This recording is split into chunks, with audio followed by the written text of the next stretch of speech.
last season. I love it. Night and day difference. No, I'm kidding. It's fine. Okay, yeah, let's go. No, what shall I do with all this power? But yeah, we're really excited.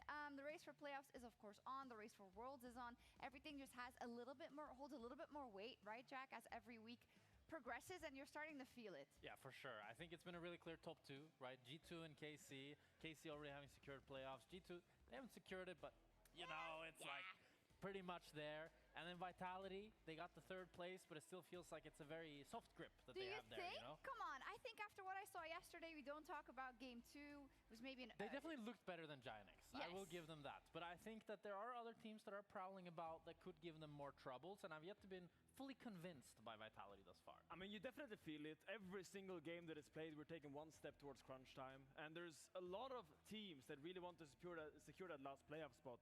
To me, SK, Na'Vi, Giantex, Vitality, MKOI, Fnatic, they're all in this blur, this centrist blur, that we don't really know who's actually going to take it. Because I think we have 6 teams competing for 4 spots.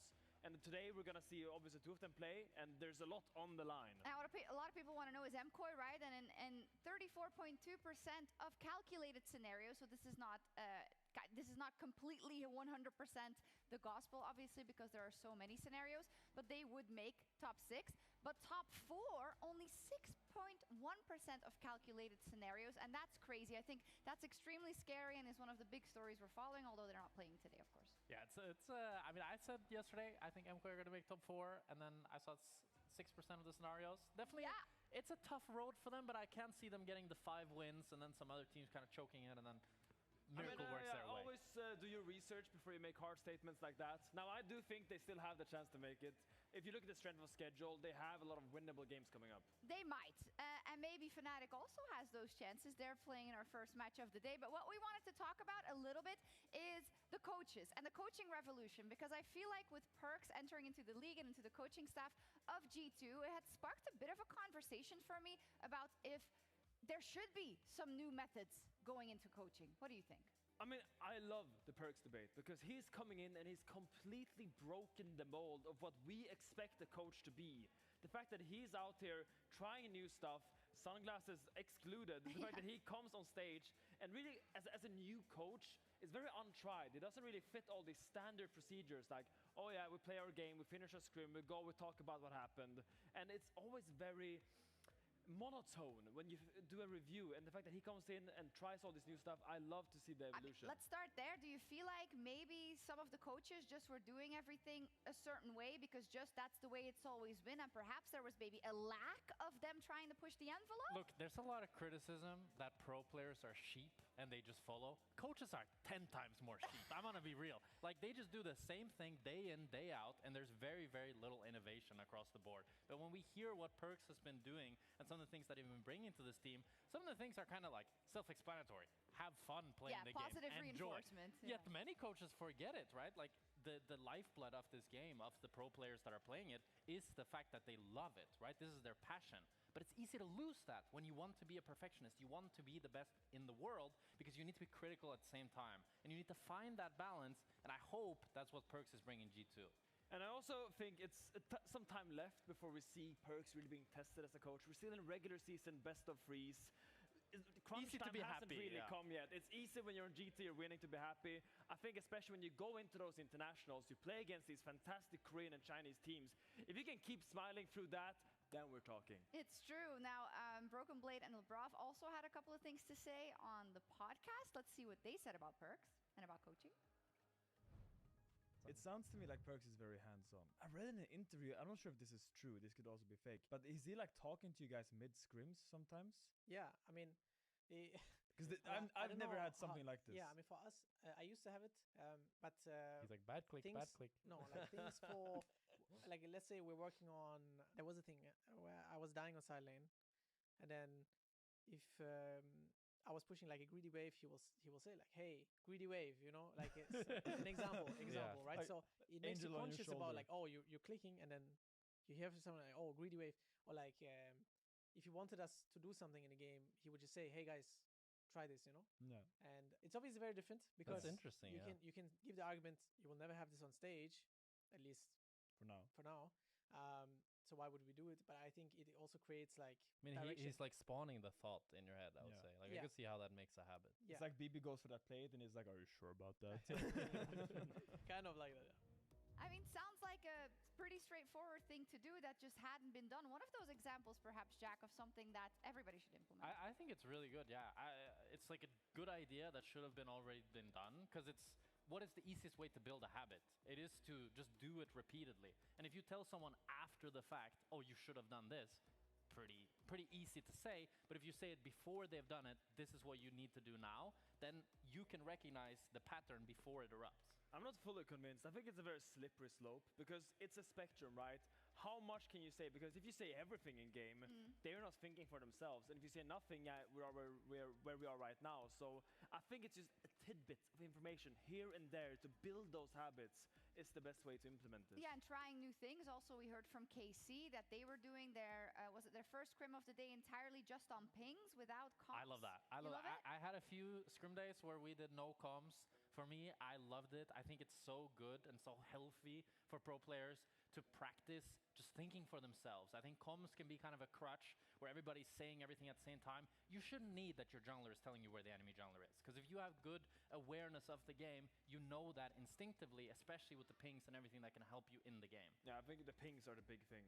One thing that when I was in XL 2022, we actually researched all the Asian team scrims, and they pinged on average 3 times more than the European teams that we played against. So we realized that when they were starting Baron, they were pinging the exact choke points they were going to turn at when they were turning Baron. They were using it as really quick information to get everyone on the same page. And it's something that I think is not really talked about as much in Western League, how useful just pinging can be. I love it. There's also, you know, I think when I was talking about this on stream earlier this week, they had someone from SK coming in the chat saying, well, yeah, it's easy to do all these things when you're in a team that's already doing so well. So I think that is a good note, because when everything's going well, positive reinforcement comes naturally, experimentation comes naturally. But there's also someone like The Rock who is building that project with Navi who says, well, I don't know why we don't use practice tool more, Jack. And I think that's interesting. It goes back to my earlier point, how coaches seem to just be content doing the same thing over and over again. I don't know how even the best coaches in the world seem to not want to follow every traditional sport ever of using drills. I played basketball as a teenager. Anybody else who's played any sport, you know you don't just play the whole match over and over again to learn. You do isolated small tasks to learn those tasks and get really good. And you can replicate the same thing in League. I love it. Did you play basketball? Yeah. Yeah, they really let anyone in. So true, so true. But I do like this point, and I think we do it as well in Europe, especially solo laners. They play a lot of 1v1s in the evenings. Usually was something I did. I know all the pro players, top laners do it.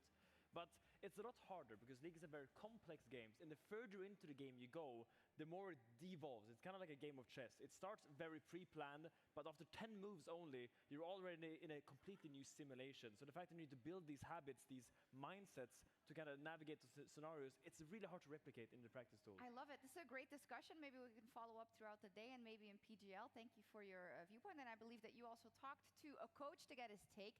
Finn had a chat with Owner, the coach for SK, earlier. Thank you. I'm standing by here together with Owner from SK Gaming and before your Fnatic game. Now, there's been a lot of talk about Perks lately as a coach. A lot of talks about him kind of commentating, going into the comms mid-scrims, talking to the players. Is this something that you've ever considered doing, or what is your opinion on this? Well, I mean, Ljudi, ja upalila stream misleći da će krenut game, kad oni upali timer od 15 minuta. The way that we are right now playing scrims is kind of playing 5 games straight and then having like long Dobar dan i dobrodošli u četvrtu nedjelju, drugi dan meca. Gledamo Fnatic SK, svi znamo kako Fnatic igra ovu sezonu, to jest ne igra. Tako da se nećemo zabaviti ovu seriju, ali možda, samo možda, nas iznenade. I mean, in the past, we have been doing that in the past in SK, but this year, to be honest, no, we didn't do it. Okay, got it. Now, you as a coach, what do you really value as a coach? Because we've been talking a lot about what a coach brings, what they can. Ne, ja sam tu samo da upalim stream i to je to. Think the best coach should look like? Well, someone that has empathy with the players, that understand what do they want to do and what is the best that they can do in the game, to be honest, for themselves. I think it's important that you Kevine, ne znam ja, on je taj koji je čelav sa bradom, ne ja. in a way, at least for me. I think you need to understand the players, that's the main thing, understand what do they need, and from that, build the entire environment, to be fair. Not try to change them a lot. So you think it comes from like just knowing your players very well, pretty much? Yeah, okay. So you're playing as Fnatic today.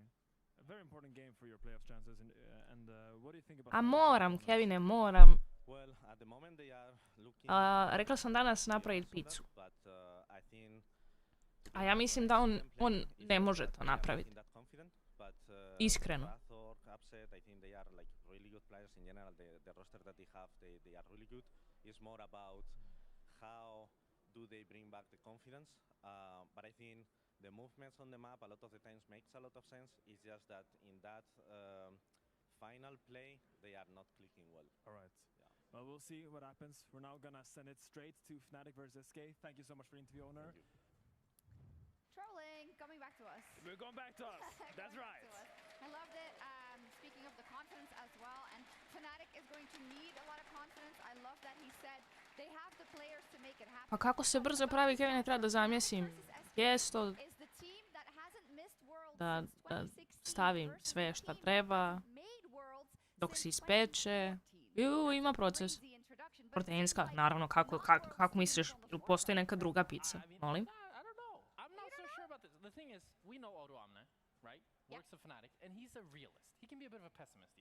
Neću, ne smijem pročitati na glas to, neću ništa reći. I think Fnatic will win today, that I'm willing to make you a bet. A bet? I think you're gonna bet on Fnatic? The losing team today should do the amount of push-ups in their depths. So if SK loses and they die 50 times in the series, you do 50 push-ups. We saw Dracos doing push-ups earlier. It motivated us. Exercise is good for everybody. And Finn, frankly, I think you need it. I mean, I'm looking forward to see you do all those push-ups, Jack. I will gladly take that bet. I would never in my life bet on Fnatic in its current state. I think SK is just the better team right now. Au, šta je rekao li? On će biti piletine. Možda.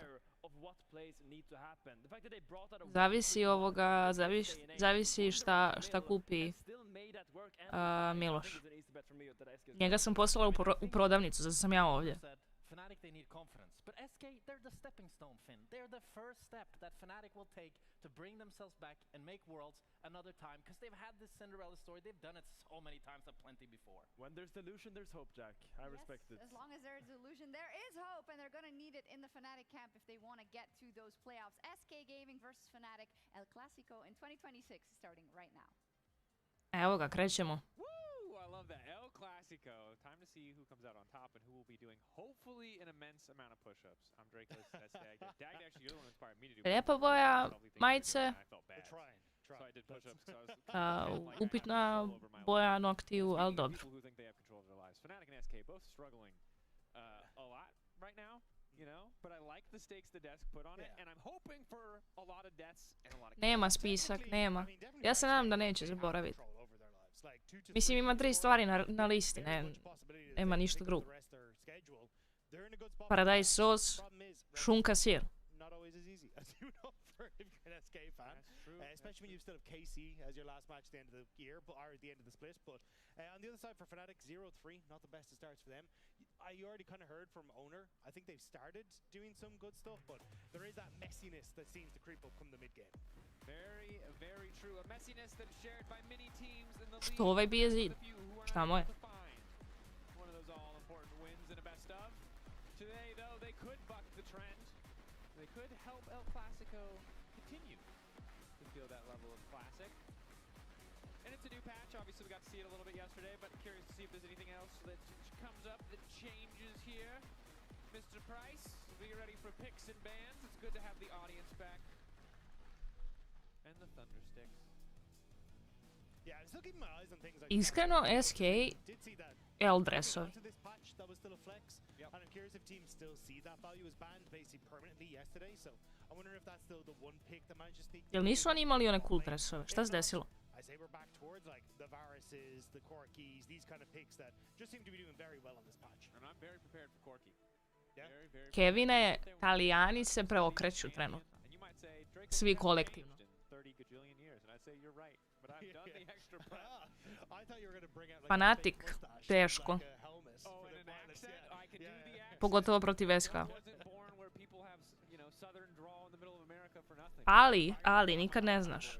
I'll do it. If it's what the game calls. Evo vam predikcije. Right first selection, SK did choose Čim krene draft. and Fnatic have chosen blue side. You saw it last week. Finn had a nice guide for how to get Imate šansu da dobijete jako puno poena. Fnatic at least slightly favored in that regard.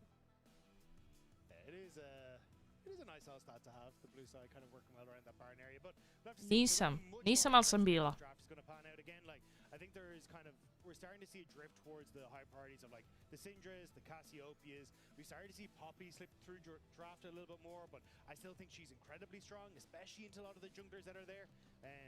So I'm curious exactly what the game plan is. I mean, even SK yesterday, I think getting away with absolute murder with the draft. Vidi, So we'll have to see if they learn from ako je ona pizza koja nije baš ono, You would imagine that there would be some quick najbolja, there, but you know, neka salata goveđa ili pileća preko, uf, is the Poppy taken away? Do not want to be giving that one up. znači So far, pretty pogodak. standard bans, double jungle Tako pick. da razumijem te. Ragnarok, obviously a player who's incredibly feast or famine, and Vi is one of his best picks. I think the most consistent Q flash user on Vi we see in the league, which obviously most pros can do the mechanic, but the level of consistency there is especially impressive. Sok od ananasa i kokosa. Jel ima kalorije? jungle pick. You still have like Lee Sin and stuff that you can take an answer into it, but we'll have to see is Jane gonna be back Do with it. 50 je prihvatljivo. Jace Ako nema dodatnog šećera. yeah. Maybe. All Jace right. immediately.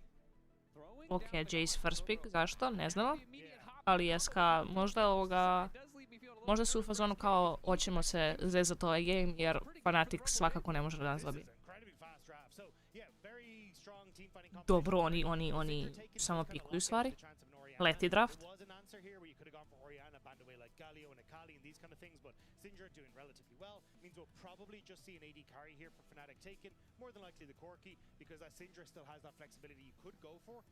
But mid lane always an option, and it might actually just be the Rise. So traditionally, you want to make sure that the Rise is paired into the Syndra. Rise basically having enough like raw stats and the level advantage and those Merc threads to try and outpace the Syndra. But if that Syndra ends up getting flexed to the bottom lane, there is an opportunity here for Slow Q to try and get some answer into the Rise. that there is maneuverability, flex picks. Dobro. Certainly a solid option as the immediate Orianna ban comes out, respecting the potential for that flex pick and also the Lucian. Caster AD carries, I think something you were the first person I heard at least calling this out, kind of coming back into the fore, especially solid. Znači ja kako slušam ovo, tako ću imam svoj komp koji samo ono, jedan put pretvori se u avion. Slow Q when it comes to his Cinder stats, but that's in the KDA department. In the win-loss department, Eto, oni analiziraju draft. 17 and 3. U fazonu su mi bi draftovali bolje. 17 wins is pretty impressive. See if you can get that up to 18 here. If he was even going to be the one to play it. Sad mi se jedu načosi. There is always the opportunity to try and flex it. And with the Jao. Shenron, Camille kind of nerfed. I'm Kokice not sam sure if there's zaboravila. something that Mickey wants to try and go for. Still have the Leon and the Rel that he could try and answer for in this sort of Dobro, position. Ezreal ban. I think you want some sort of engage coming through for SK in that bottom lane that's a bit more consistent. So I am looking more towards those engage supports. And I think, yeah, with the Jin locked in, I think you can just take the Corki for Yappa. He had a great performance yesterday, I want to say, where he's on, where he's like winning in the 1v2 and everything. Korkija volimo, Korki je gotivan. Totally surprised to see that picked up. Yeah, it's his most played champion, and I think it's one where we've seen, even in losses, some pretty explosive performances overall. He's 2-1 on it at the moment, which given SK's, you know, pretty middling scoreline, I'd say is pretty impressive. And it's a champion overall who is just so reliable, is that kind of caster AD, and can put a lot of pressure onto this Jhin. Also kind of rounds out a lot of that, what SK are looking for, which seems to be a lot of poke, or zone control, right? Like the rockets, the accelerate shot Komp mi se pretvorio u avion, da. Control these choke points. Even Lee Sin as well, to try and threaten people as they come through that choke. Very strong. And I think, yeah, Pozdrav. AOECC going to be key here for SK. Rel or Alistair kind of nice, but you imagine Poslao sam ga po mlijeku. could end up just being like, hey, we expect Losper to go for the Rel, so we're going to take the opposite side, but they're happy to just answer tit for tat. Debate now as to what they want to go for here. Alistair obviously weaker in those first few levels, but really nice against team compositions with so much upfront burst, get that ulti, absorb a cooldown. I still feel like Leona's pretty nasty on the patch, but they are going to go for the Alistar here, so maybe sacrificing a little bit in the early laning phase in terms of the bot lane 2v2, but as you get later in the game, Alistar remains a powerhouse. Alistar is very strong on roams here because Neće se vratiti. Možda, vidjet ćemo. Interrupt the rel whenever she goes to the crash down, so very much a defensive pick on the Alistar here, but Lostba hasn't been someone that's been roaming a huge amount, so I want to see if he can actually try and help. Znaš šta, previše je toplo vani, pa onda sam ja ostala pod klimom, on je otišao da kupi. Also questions for Fnatic, not having upset on a hyper carry, right? We saw that incredible Zai performance where he was able to bring it back even if the series ultimately went away from them. Jhin a much more supporting role. Now there's no tank on the enemy team, so this is not your usual Jhin game where we see him walking around. Ništa, vrijeme da stavim predikciju na Fnatic, da dobijem neke poene. Kind of a utility piece as opposed to the center of the show this time around. Yeah, I think it's also just your very short range on Fnatic, which is why I think SK kind of went for this long range poke. Like Rumble, Melee, J4 as well, even the Jhin when he gets out of Curtain Call. So I'm fully convinced here that SK are going to be looking to very quickly start on towards these dragons, try and get towards the objective first and control some of these access points, and just make Fnatic work for every step and every approach they have towards those objectives. Time to see if Fnatic can do some work in this one. Good look at the game. Ajde da vidimo. Gotta make a fight for it. And Rob, you know I'm a big sucker for setting these like really big expectations on how comps work. But what I've learned casting ALEC, especially this split, is you know, it could happen. You could be playing your Rumble Po draftu. comp, like a nice wombo combo, SK. layering stuff together. Or like Razor could randomly have 6 kills and be one-shotting people. It could be anything, really. So hard to set those crystal clear early game expectations. Zagreb. But I will say that bot lane 2v2, naturally something that's exciting to look at. Top lane 1v1 as well. Wonder has been all right. Had some really good games, some really underwhelming games, and I wonder if they can make the most of this Jace first pick, because it still feels like one of those things. Kevine, molim te, došla sam avionom, kako misliš autom? It's a little bit, it's not the consistent oppressive pick that I think we look at it as when we get to the international stage. And I think for Wonder's sake and SK's sake, they really wanted to. Strašno što pričaš. Yeah, and I think that's the point, right? You need that dominant performance on the Jace to really get value from it. If he's not coming out of lane with several hundred gold lead after taking turret plates and having that massive impact on the top lane, you're just not getting value from the pick. And what we've seen a lot in LEC is teams either being very good at playing around it by bringing supports and junglers up there. Au ljudi, pa nemojte, stavite na SK. Is a little bit of a subject of that. But we'll have to see now with this time, especially as Skeens is pathing up towards that top side, if he can get some of that early help. Keeping an eye on it, is Mickey's going to hit level 2 first. Alpha still lagging a little bit behind. Must have missed a creep or two. Sad bi nešto rekla, ali neću. To ne smijem. We'll just grab it right there off the phosphorus bomb. So nice push in the bot lane, and as well as starting to build up in the mid lane here is Slowq completely. Fnatic ima bolji draft. A bit awkward as the scatter of the week is really long in the early stages. Imaju dobar scale. Wants to look for an early reset so he can start picking up things like the tier and those in this matchup. So not the end of the world. Ali mislim da nemaju skill potreban da dođu do late game.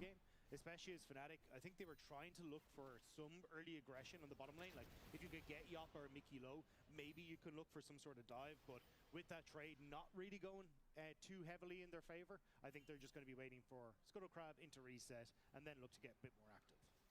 And would you look at that? Razor has arrived in the bottom lane. An unexpected twist in a Fnatic early game.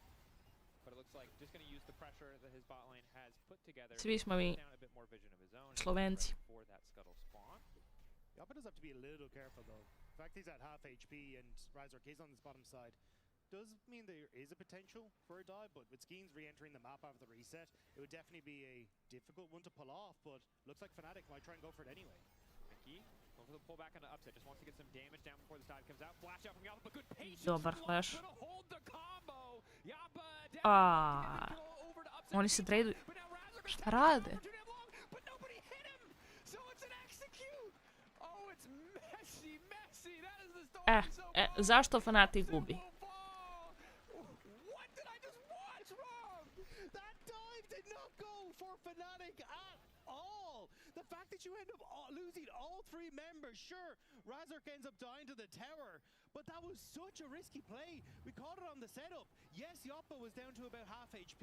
Iz Hrvatske sam, Petar. Skeens is going to be entering back into this bottom side. They had the vision in the early game, so even though they get the kill, Mickey with a good ignite onto Lospa sets that one up, and Mickey knows all he has to do is chase Upset down.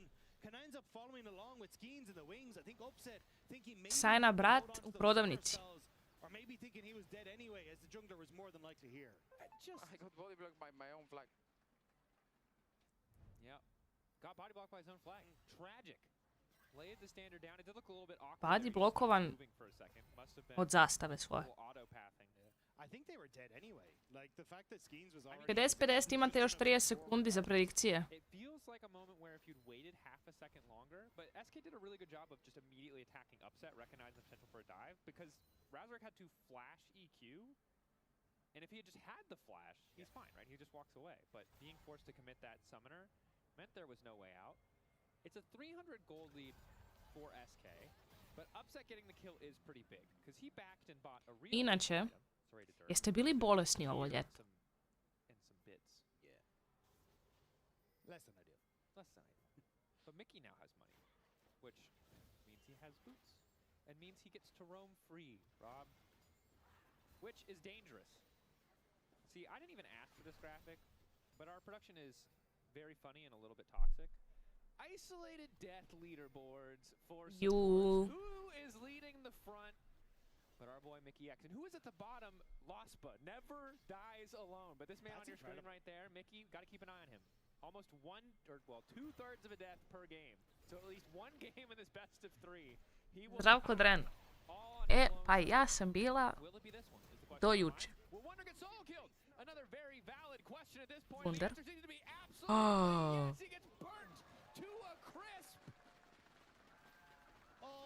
Wonder, that is not what you want for this chase at all. Now massively far behind, going to lose the wave as well. Potentially even a plate, which is only going to exacerbate that problem. And SK trying to settle on mid, but Mickey ulti in.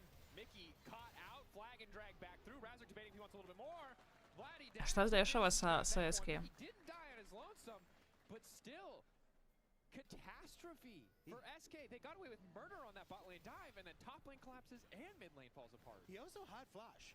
Like, I expected Mickey to just try and flash away from the combo because he was in such an awkward spot trying to get back towards the tower, and there's a lot of lockdown and CC in this 3-man unit of Fnatic, but not willing to invest it. Maybe save. Bolestan si stalno. Ne, nemam reći. A Ivane, rekli su ljudi da sam bolja i onda zato sam tu.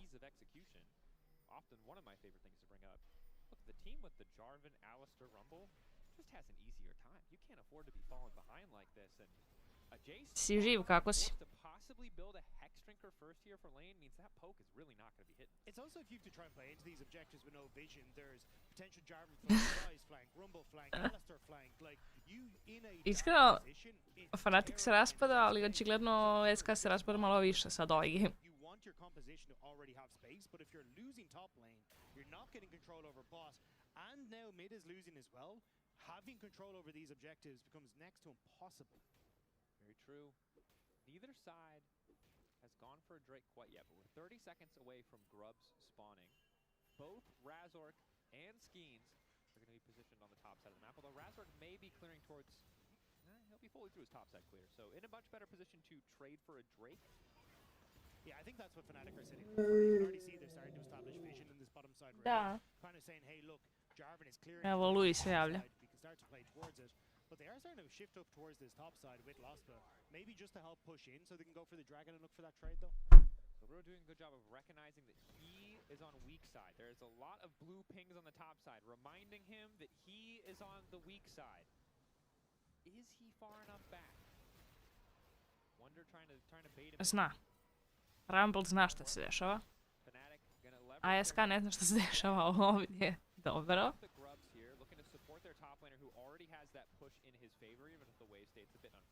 Yeah, SK spent a lot of time waiting in this bush though. Lost, but you don't need to face check that. Because SK have already lost the play, right? Iskreno ne znam šta SK radi. Around the river so then they could try and play through some poker. So try and make some plays as people were trying to get themselves in there in Fnatic. Fleševi. Wunder umire ovdje. Ljudi, SK ima ruke.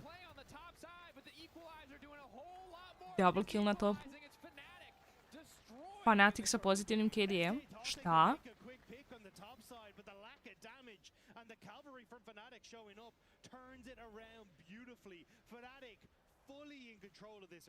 Au Ivane, pa ili nisi toliko bio na streamu? To su poeni sve. Skupljaš gledajući.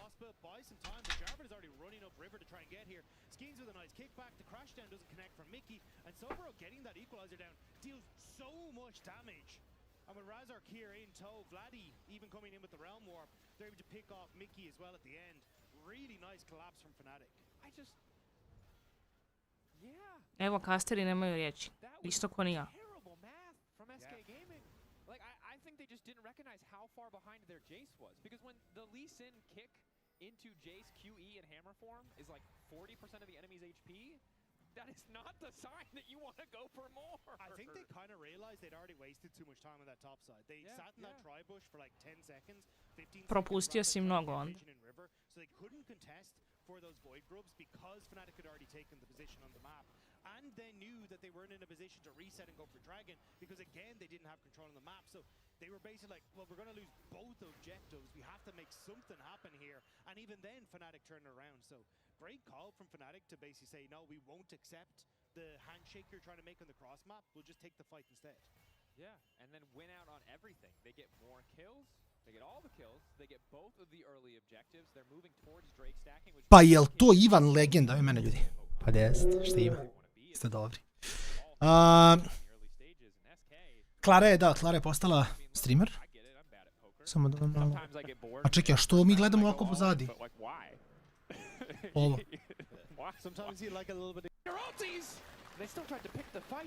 Okej, dobili ste jump. 1000 golda head za Fnatic, ne znam šta da vam kažem, ali nema veze. Zabulo je nešto. Ne, znaš kako, nekada gledam ove partije u fazonu smo, baš me zanima šta će se desiti malo kasnije. I onda, vidiš, sad smo odmah dobili malo kasnije, tako da kada pogledate u teoriji nije ovo loše, skipovali smo ceo mid game. Sviđa mi se kako ovo izgleda, zabole, znate kako, YouTube zna malo da Jeste. Sad smo na 25. minuti. Srčka, Ivane, si mi živ, brate moj, pre svega, jesi dobar, veliki pozdrav.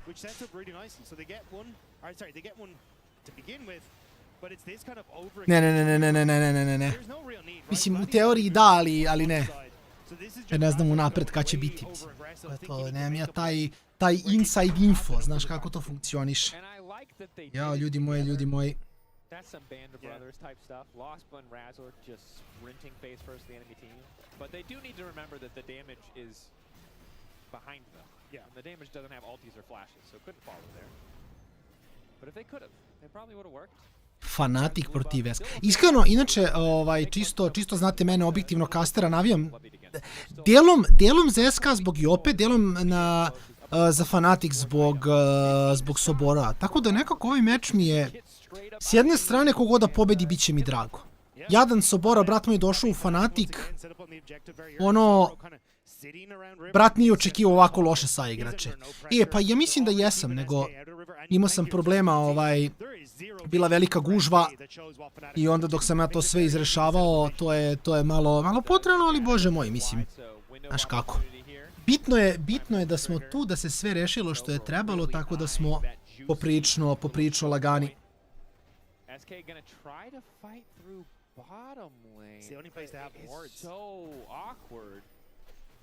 Mickey once again waiting in the same spot over the wall, has a brush there to hide him, but Fnatic can collapse on them. Wanderer gonna take the safe way around, makes a lot of sense. Fnatic taking their time here, I think, because they know they can win the fight. Razork, immediate Cataclysm, goes in, goes right back out. Skeen's gonna find the initial lockup. Slow Q getting isolated there.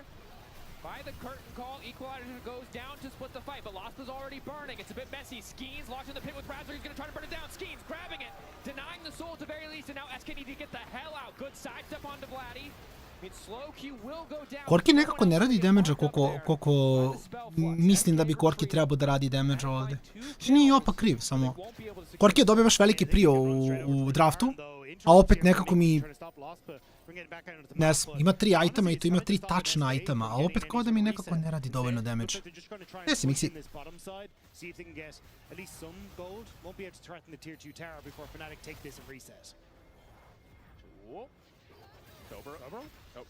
I don't think they can kill him.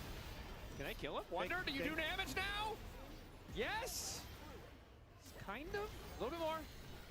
There you go. One more rotation. 1,000 gold! My man just got paid! It was in exchange for a Baron. But still, excellent side lane pick. Sobro overconfident on that TP. It felt a little unnecessary to kind of be there. Because he won the fight as Fnatic, right? Like, in this position, Razor immediately gets the engage. It's a realm warp from Vladdy that SK have to be worried about, but it ends up drawing them away from the Dragon. Skeens, though, managing to get this steal was kind of criminal. Like, the fact that he's able to get in, but a lot of that is because Lospa was burned so low at the start of this fight without popping the Unbreakable, so he can't really play that beefy frontliner. Vladdy at least sets up for Sobro to get one back. But at this stage, like, you've kind of done your job. You can just go over to Baron. Even if Sobro 6-2-9 Sobro verovatno. A molim te napravi Black Cleaver main, neće biti dobro to da gledam. Instead he just gets caught, no TP, and it's kind of given SK a moment to push out these waves, so Fnatic can't use that Baron as effectively. Yeah. Really great call out there, Rob. Essentially just going to deny at least one wave of Baron-empowered minions, or at least one wave where all 5 members of Fnatic are active with the Baron buff. Still expect tier 2s to fall. Very least this bottom lane one, but because the rest of Fnatic are still pushing out mid, Vladdy doesn't feel comfortable enough to step forward, which makes a lot of sense. So SK got their shutdown, have a bit of time here. Only 700 gold now separates Wonder and Sobro. So the Jace has done a good job of coming back into the game, but is it going to be enough? I mean, once he gets this Thrilda's Grudge finished, I think he's actually in an okay spot. Like, there's so much armor on Fnatic through the Tabbies and also then having that Zhonya's and stuff, so having a little bit of that the armor pen isn't going to go astray. But Fnatic still using this Baron effectively, starting to take down these tier 2s. It's going to be the equalizer. Rocket Belt gets slow Q out. Some nice side steps as well. Wait on that shot. Not going to hit anybody. Okay. So good side steps, and the cannon minion, though, still uncontested here. Yeah, because you're kind of backing away as SK, but Razor going on the wall. No one is here to support him. Okay, he's gone into GA. Okay, do it again. 3, 2, 1. Wow, that's great. How did Razor die? What the heck? Maybe a bull? Yeah, it must have been a bug. They didn't pause, though. That's crazy. Okay, well, we'll figure it out later, folks. I don't know what just happened. Guys, this is the hardest. They're smashing SK. They're playing so much. Ali nije loš Fnatic, iskreno, nije loš Fnatic. At the same time. What is going on? What is I Wunder je baš, mislim iskreno. Krivo mi je malo, Wunder mi je gotivan lik. Ali brat moj je...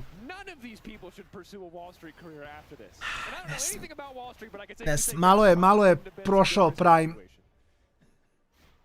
I'm so confused. I was like, do you know what? They're playing a patient. It's like, sometimes they're in perfect sync, Rob. Yeah. Sometimes it's like Lospa and Razork. I'm like, you guys are mind melded on a level. There is some combination of English, Spanish, and Korean that you guys are sharing telepathically right now that must sound sick as hell.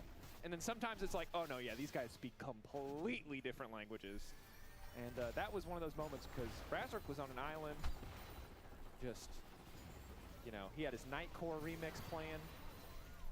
Wasn't afraid of anything. Yeah. Maybe he was just playing Osu and was just slamming his head on the keyboard because I don't even know what the thought process. He didn't even hit anyone. It was just kind of like, I'm going to go. But anyway, back to Dragon. 30 seconds. SK in a much better position. Vision set up. The poke can happen. They're threatening the mid wave of Fnatic.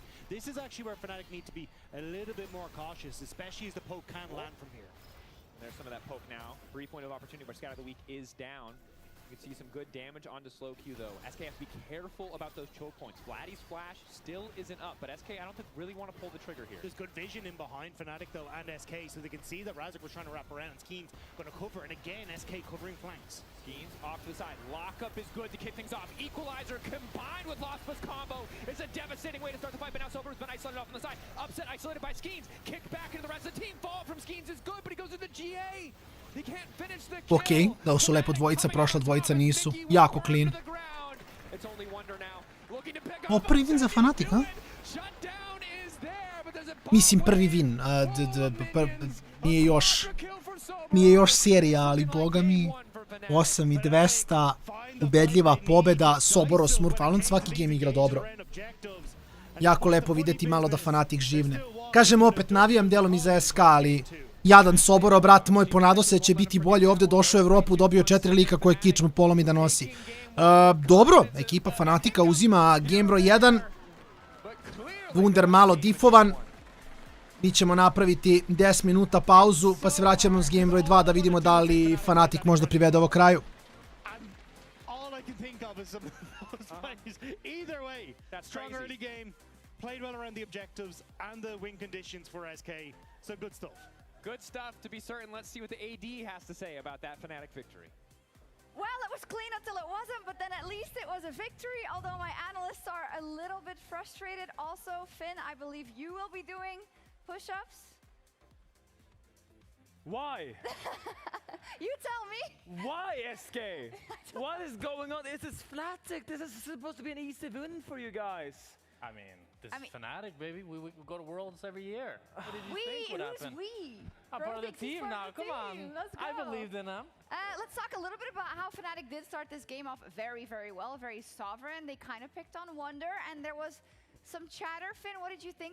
You think they let the power pick through on purpose? I mean, look, Fnatic basically gave SK a free power pick. They didn't really get any real trade. They got the Rumble Jarvan, which is okay, but Wunder has played together with Razork and Upset, and I think they went in the draft meeting like, I think we can give Wunder Jace. I think we'll be fine. And Soboro on the Rumble really did well into the Jace. The solo kill, the equalizers, he did so much that game. I mean, they proved it, right? Like, they gave Jace to Wonder, and what did he do with it? Not a whole lot. And I think, in general, Fnatic, they played a pretty difficult composition to execute. You had to be really clean on the Rumble equalizers, on the Jhin curtain calls to be able to set up for the nice plays. But Soboro having a fantastic Rumble game, finding this solo kill, and just being way more useful than Wonder in every single team fight, just made it so that it was so hard for SK to ever find any of these engagements. Like when they tried to go into Soboro, that's a pretty tanky Rumble at this point. Hard to actually kill him, even with the insect. I mean, it turns out Jace is a champion and needs gold through damage. The only thing he brings is damage, and when he's behind, he turns out to be quite useless. This attempt on Soboro was just a sad excuse for a gank. Really, they just didn't have the damage to kill him. He's rushing the Hex Drinker. No one has damage items. Kudos to Soboro for parrying it, but SK, what is going on? Yeah. What's going on? You tell me. You were backing them. You said SK was good. I mean, the thing is, what I like about SK is I think they have high game IQ. I think they play setups well, but there was one setup where I was really agitated, Jack, and I'm gonna get ready to do my push-ups. Yeah. That is my punishment for believing in SK. SK, this is your fault. 23. What do you want to do them here, Finn, on the main stage? I will do it right here with the poros. And Jack, please break down that team fight. I'm gonna get started. Do you have enough room? Do we need to move this table? No, I have room here. Okay. Yeah, so... One. This is G2 versus SK. This is somehow we've ended up with completely... Here we are. Fnatic, 21 minutes. Take your time, Finn. Take your time. 7, so here we have the play. 7, Fnatic 8. has a really nice setup here. They're 4-man here. 10. And just absolutely chilling. The thing that Finn really didn't like is that Wunder and Slowq are on the same frame. Like, why? Yeah, Finn didn't like that. Why? So that means that both Wunder and Slowq are really, really 80. vulnerable, right? They're really vulnerable. Finn, take your time. You can go 20. a bit slower if you want. SK! 21. And then Razork, he just finds the angle. Skeens had already looked for the flank but didn't find it. Razork just flash ulties and sets up the fight so nicely for his team. Good job, Finn. Good job. I also think it's worth mentioning... I'm sorry, I wasn't listening. Can you repeat? No, it's all good. I think it's just worth mentioning. I think Mickey was part of the bet, because I hope we have the whole play here. Yeah, because Mickey, in the end... Yeah, look what he does. well, the clip actually ends. But he hex jumps flashes back in and dies. He really wants me to do that one extra push-up. Shout out to Mickey, making me get my reps in.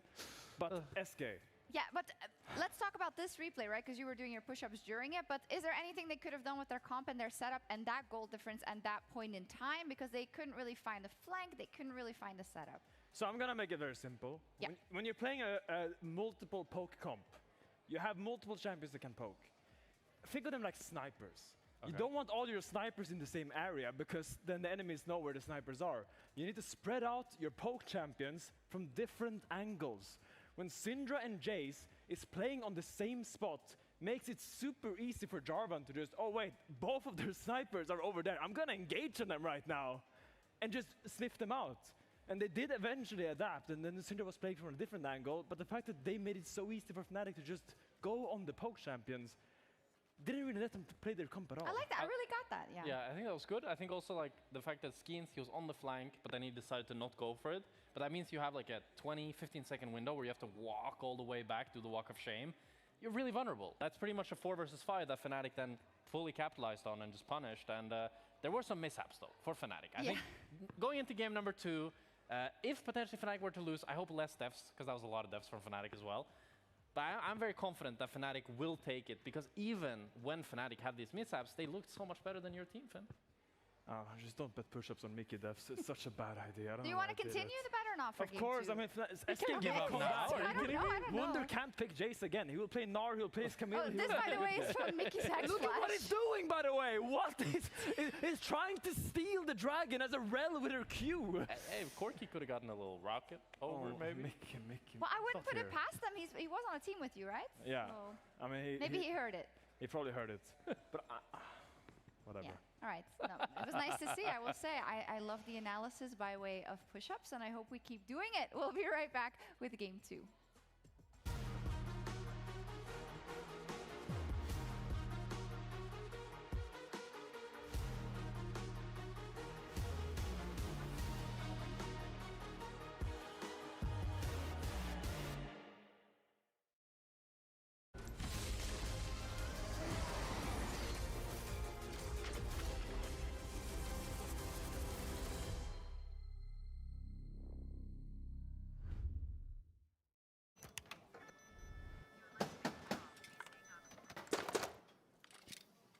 Brother, let me try. Wait.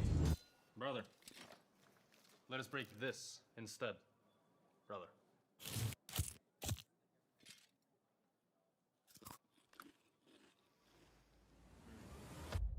Have a break. Have a Kit Kat. What is this, brother? Perfection.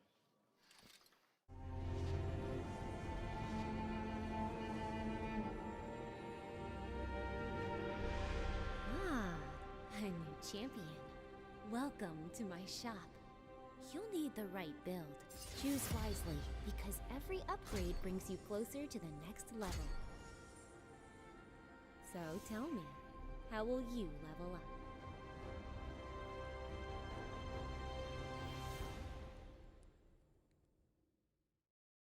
Want to find your fastest server every time? Express like a pro and optimize your connection in one tap.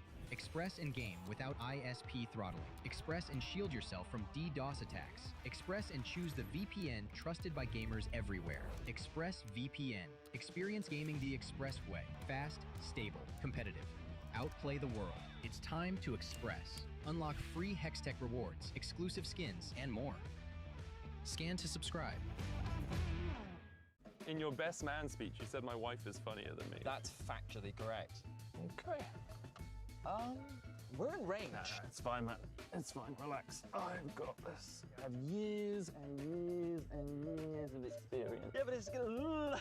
There we go. Look at that. What are you so worried about? Oh,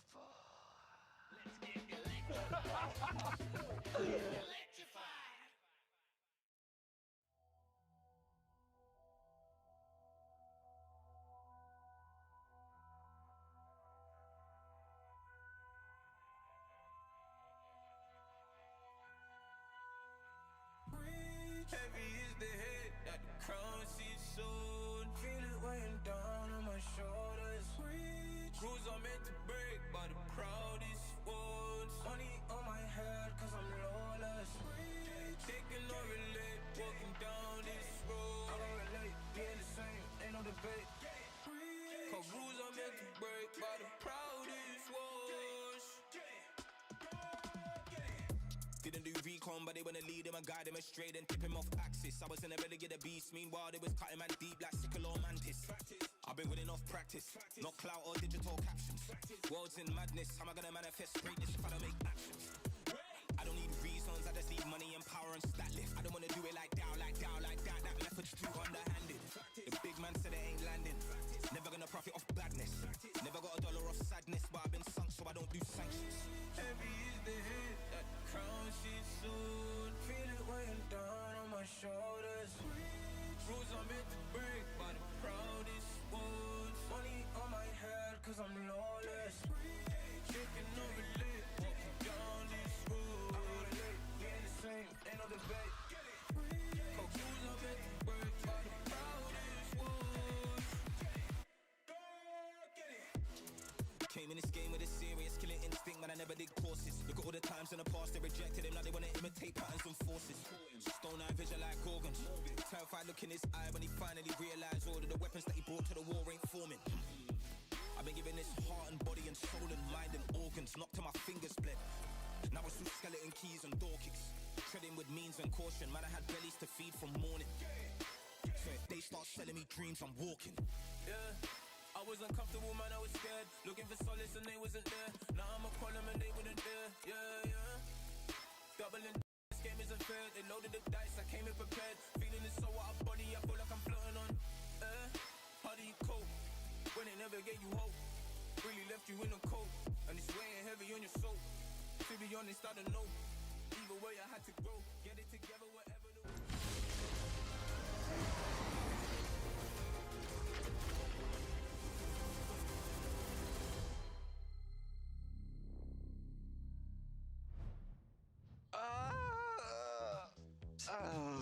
Yeah, scan remember today, go for a fist bump, even if it's... No matter who it is, even if you hit him. Look at the Syndra. Yeah, He still walks up. Yeah, I can... No EQ. No, I flash on you. No flash. No flash. Good fight. I'm dead. We win this, I think. Jace is cooked, I think. We win. Go deep, I'm ulti. Come. Kill the lead. I'm running too. No kick. No what? Fuck my head, guys. Nice fight. Dash. Nice, good job, boys. You can go on anyone. He's jumping. Look here. Relis. Okay, we're fighting. I root Rel. Look at Corky. Have Relis. Corky dead. We win. I can blow Relis. Oh, he hit you? Go in both, guys. Can you TP both already? Lim? TP both, okay? Wait. Nice engage. Yeah, thank you. You're insane, Lost Bar. Good job. And welcome back to the LEC as we get ready for Game 2 after those incredible comms, the communication from Fnatic, and their dominant win. No comment on Skeens not fist bumping people. There's a lot of rivalries and maybe even some bad blood behind the scenes, but that's not for us to speculate on. We'll leave that to, I don't know, somebody else. We're here to talk about draft, Rob. And I hope for SK's sake that they draft something a little bit more stable, a little bit more forgiving if they were to, say, make a fumble or fall behind in the early game. Yeah, especially because I've seen SK kind of run a few of these comps where they are heavily prioritized on getting to the objective first. We saw it against Vitality as well, but it's if Wunder falls behind, which unfortunately has happened a couple of times, and Finn was kind of talking about once he's off an hour, not the same kind of player that we expect from Wunder. So if you start to fall behind, these compositions just don't really work.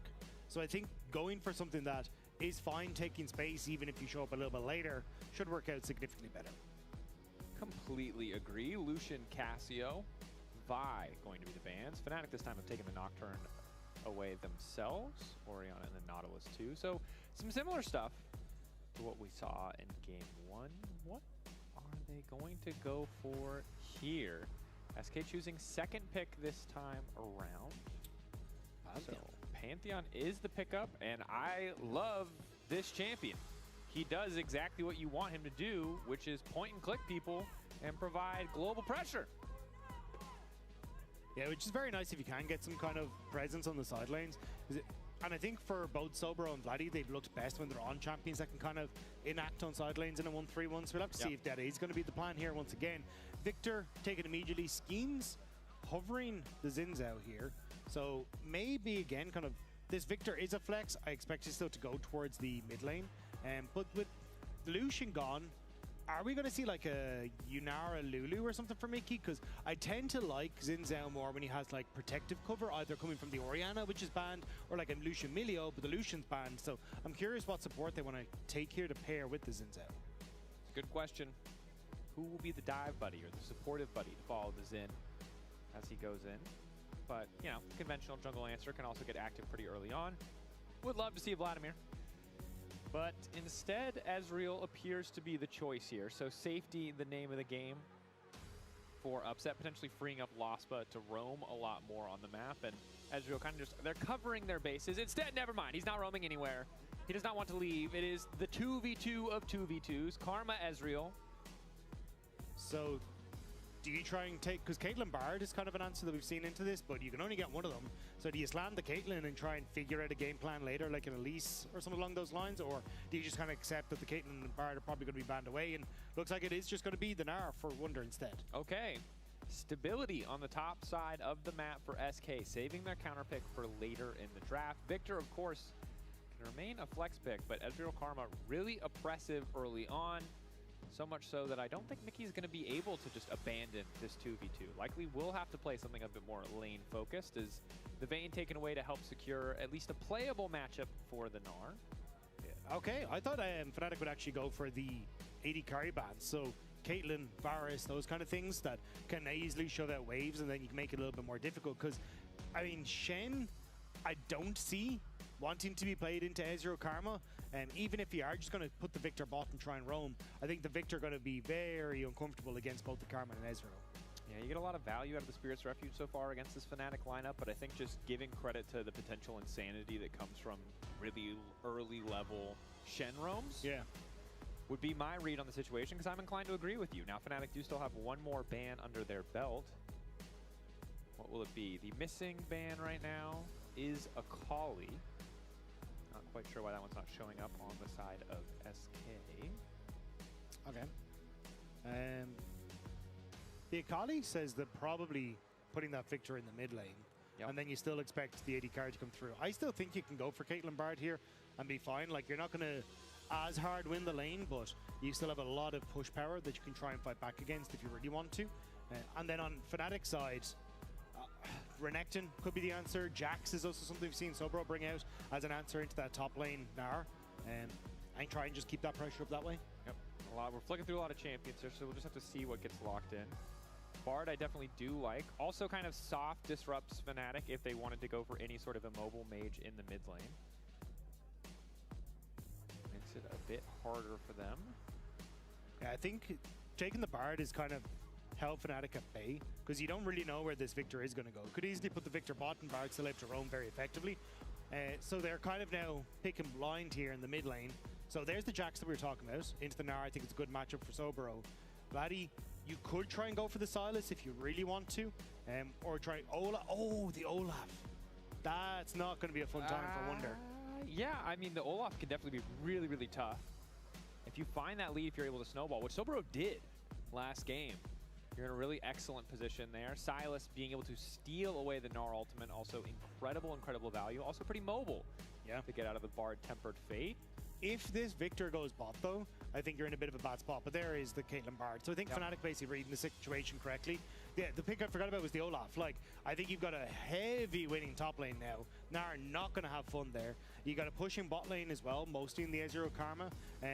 So I think you got a lot of answers here for Razork. I think it just will be needing to kind of help out Vladdy at certain points, because this matchup can be Victor skewed if you don't end up finding trades effectively in the early game. No, I love that you call that out. But when we look at the top side skirmishes, all three members there, assuming supports don't get involved, you can see how in a 3v3, in a 2v2, it can very heavily favor Fnatic. But when it comes to a lot of these early laning trades, it's easy to see how they could fall behind. But naturally, our eyes are just going to be focused a lot on this jungle matchup to see where Razork and Schemes want to get involved. Because, to be honest with you, outside of mid lane, almost top lane and bot lane are both incredibly volatile. So something that we'll just generally need to keep an eye on. Yeah, and I think that's where it's going to be on Mickey to kind of force these roams. If you can find certain timers on resets that he can get access to mid or get access to top, that's kind of your window to play around, especially because Vladdy, if he falls behind, is going to be basically useless. And you've also got an opportunity to try and find some early pressure towards Olaf. That one, way more difficult to try and achieve, though. I think it'll be more about Skeens and Mickey trying to play around mid and shove Vladdy down. Time to see if SK can bounce back. Currently at 2 wins, 3 losses. This being their 6th series. Fnatic only playing their 4th series. Sitting at 0-3, have played some good games. But have yet to be able to convert into that series wins. But after that first game, things are looking pretty solid here. Doubly so because we now get to see the summoner spells. Saburo in the top lane. I evo i mene, malo sam skipo drafta, nema veze, lagana priča. SK da dobije naredne 2, teško, ali možda. Ne bih otpisao. Jopa igra Caitlyn, moram da priznam da je to malkice čudno.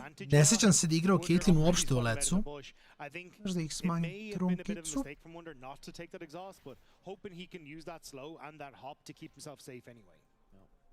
Hoping that it doesn't come down to all ends. If there's a bad trade, he can't just TP back. But Slowq and Vadi already fist fighting a bit here. Expect this to be pretty favored given the range discrepancy towards Slowq. Vadi even starting on the queue means that he's not really going to be able to move up to these waves. Oftentimes you see the absconded duck taken just so you can try and have that flexibility and look for some trades if the enemy laner steps up past the minions. But already you can see both the Victor having good control and Sobro having good control here against Wunder. And you did just see the Riftbound XT1 signature collection, which I think the drawing is still open for. You can check out the merch website if you want to enter for it. Limited number of copies, there's signatures, and it's kind of crazy. Cool. It's crazy. If you're into it at all, you should sign up for it for sure. But we'll even if you're just a T1 fan. Even if you're a T1 fan, a Riftbound fan, or a League fan, it's pretty sweet. If you're an SK fan, you're hoping that Skeens gets active here in the early game, because I guarantee Razork will. This is a man who we saw in the previous game. He will dive. Will it be a great dive? I'm not sure. But he will dive. Ooh. Love the aggressive arcane shift there to get away from the 90 caliber net, but also continue to put pressure down Yopa, who's once again level 1 when his support is level 2. Now this time his support is Bard, so that makes a little bit more sense. Yeah, I mean, it's just a push in, right? Still going to be fine.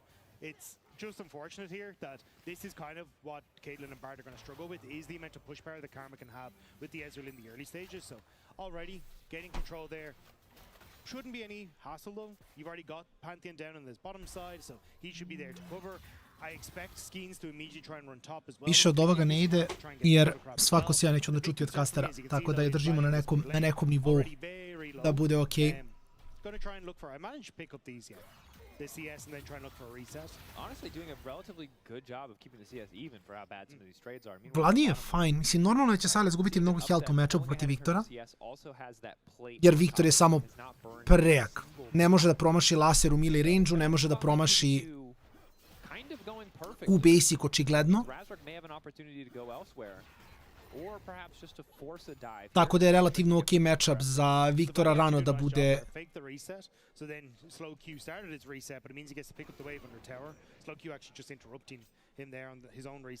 ali vidjet ćemo svakako šta će tu da se izdogađa.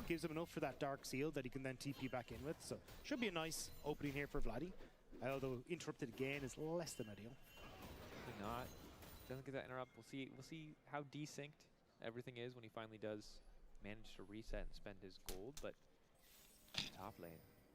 Very sneaky Pantheon, who will now, they'll be aware that he's there because he hit his Scryers. Not sure if the Phaelite also hit him, but there were some pretty furious pings, so I imagine it did. Wonder about to go Mega, Sobro still level 5, so probably does not want that trade.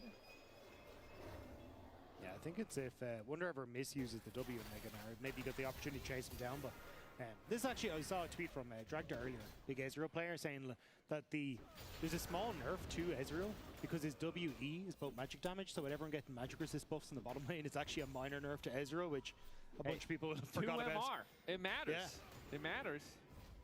I think. I didn't read that in LS post about placebos versus real nerfs or changes. I'm not sure if that's a real one, but... Yeah, I mean, Medic did have the scroll yesterday. He did have the scroll. Was very long. I ain't reading all that. Sorry that happened, or congrats, you know? Type post. Anyway, Wonder doing a lot better in this 1v1. Sobro. No ghost? No flash? No.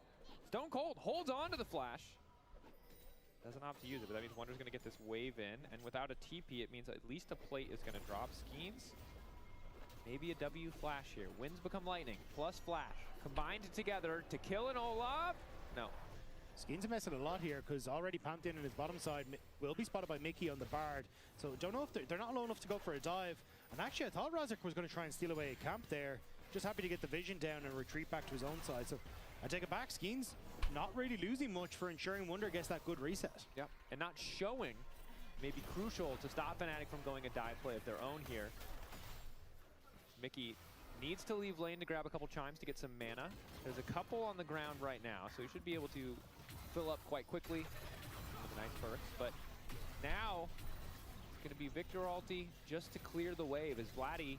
We talked about this lane being really difficult, and without jungle intervention, it's been going pretty fine for Vladdy. Well played from him. Yeah, honestly, I was a little nervous when I saw Loid gone in the first few trades, but still managed to get the CS and keep himself within touching distance. Like, perfect for Vladdy. So, overall, like, Fnatic, apart from Sobro, kind of been forced back early. Not the end of the world. The only thing is, if Wonder can use this TP that he didn't have to burn to get an advantage in a trade in the next couple of minutes, then you're more worried. But Sobro's still even in that top half, so doesn't really matter. Certainly the case. Schemes when becomes lightning does connect, forcing out an early Aegis assault. Razork running for the hills. Vladdy debating if he can follow. They get the flash, and SK gonna have to be comfortable with that. But a nice cosmic binding onto Vladdy. Not going to be able to threaten too much more here from that skirmish, but you bring up Wonder, and Finn talked about it yesterday, we'll talk about it again. Wonder, he like the Gnar. Gnar good, no Gnar, actually quite poor. Yeah, and the Jace is going to add to those stats, right? And Yappa also no support, quite poor, because Mickey was roaming mid, so that's a sizable CS lead and also plate lead that's starting to open up for upset. This Ezreal, already kind of with a 500 gold lead, is going to be pretty happy for Fnatic. Also, his first base was Cole tier. This is an economy buy. This man is going to have enough to start, buy a house, invest in property. No, let's not get ahead of not buy a house. He's going to be able to afford the premium subscription on Uber Eats after that one. While Yopa's a broke boy. Look, that's boots and a longsword. My man's got no future. He's paycheck to paycheck right now in the bottom lane. Boots, longsword, malo je unlucky, da. Ali mislim Caitlyn, sad će se vrati nazad, šta? Vidjet ćemo samo, vjerovatno ide na Hex Optic Crash, tako da, da, Pickaxe, ako ima Soma Golda bolje mu je nego Crit. Možda je mogo da uzme Nunk Weaver, ali mislim da je fajn i dalje.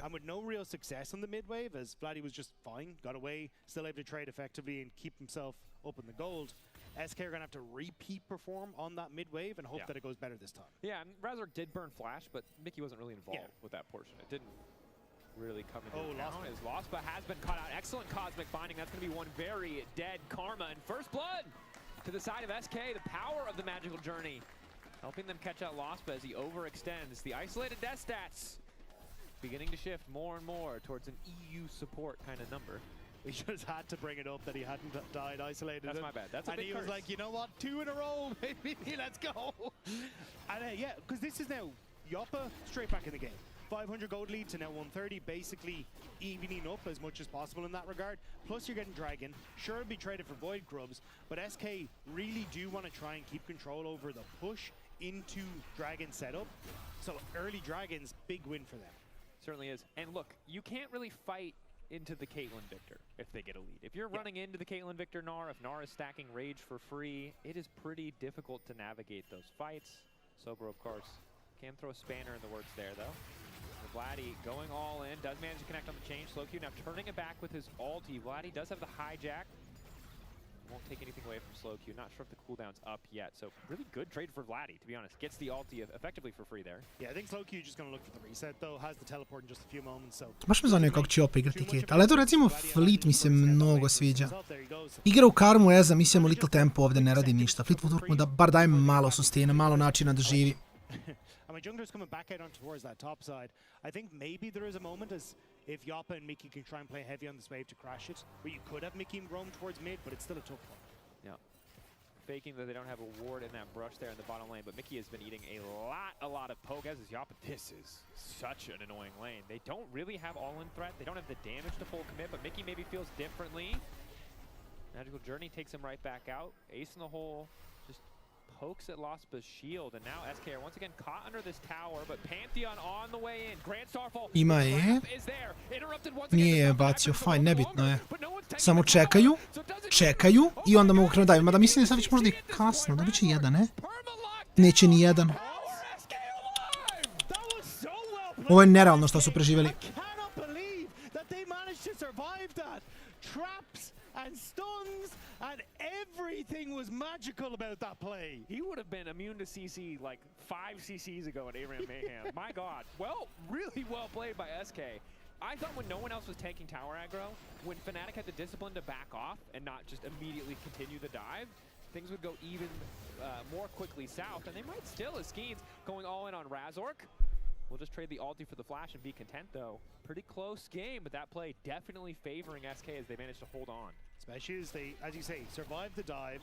You get the Pantheon ult out, which means there's less pressure on the map, especially for the likes of Wunder in that top half, and Skeen's getting to steal away Cam. So SK with a miracle play that may have just held on to it, but we'll see here, right? The trap, great from Yoppa, then the immediate followed up with the Tempered Fate, and you can see Upset and Lost, but no one actually wants to start this because they know the minion wave is about to dive.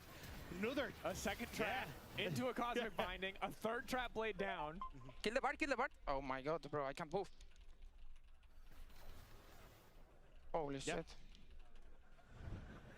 Yeah, honestly, really well played. I think a single window of opportunity there, and that turns against them pretty quickly, but expertly layered CC there.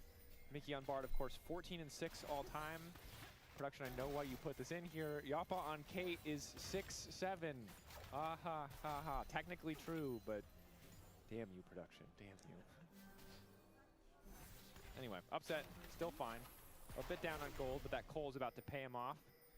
Those previous investments. Hex Optics finally there for Yappa. Ooh, Mickey gonna tank a tower shot. Lepo igra Upset, lepo igra Upset. Oj, ovo je bilo clean. I Lospa je živ. The support to miraculously survive the dive. It's all in the top lane coming out from Sobero. Wunder running for dear life. Will manage to make it away. An explosion of action across the map. I thought Sobero was trying to set up for a dive with the Pantheon on the top side, especially since Skeen showed in the bottom lane, but not to be the case. Razork just going to try and steal away that camp that was stolen from him previously. Mickey, though, massive mistake on the play. You have Skeens in position, they have the vision to know the Pantheon is topside, so Mickey trying to take a heavy trade to set up for a potential dive, but takes the terror shot, takes way too Legend, futbal I dalje traje, tako da dok traje da ga cijepamo, što da ne. Iskreno, zašto da ne? Yeah, a little bit messy. Gold so damn close, 3 grubs to 1 Drake, so effectively a perfectly even game. Item completions, though, still slightly favoring SKs. The Hex Optics versus some bits and pieces on the side of Upset. Never mind, it got Trinity Force. Right on cue. So holding on to that itemization lead, this Ezreal is going to hit pretty damn hard. 20 seconds until Dragon, though. Fnatic realizing they don't really have control of the bottom side. Going to move towards this top half and maybe look towards a play for Wunder, but the wave is dead. There's not really much pressure there. So I think this may be a swing and a miss here for Fnatic.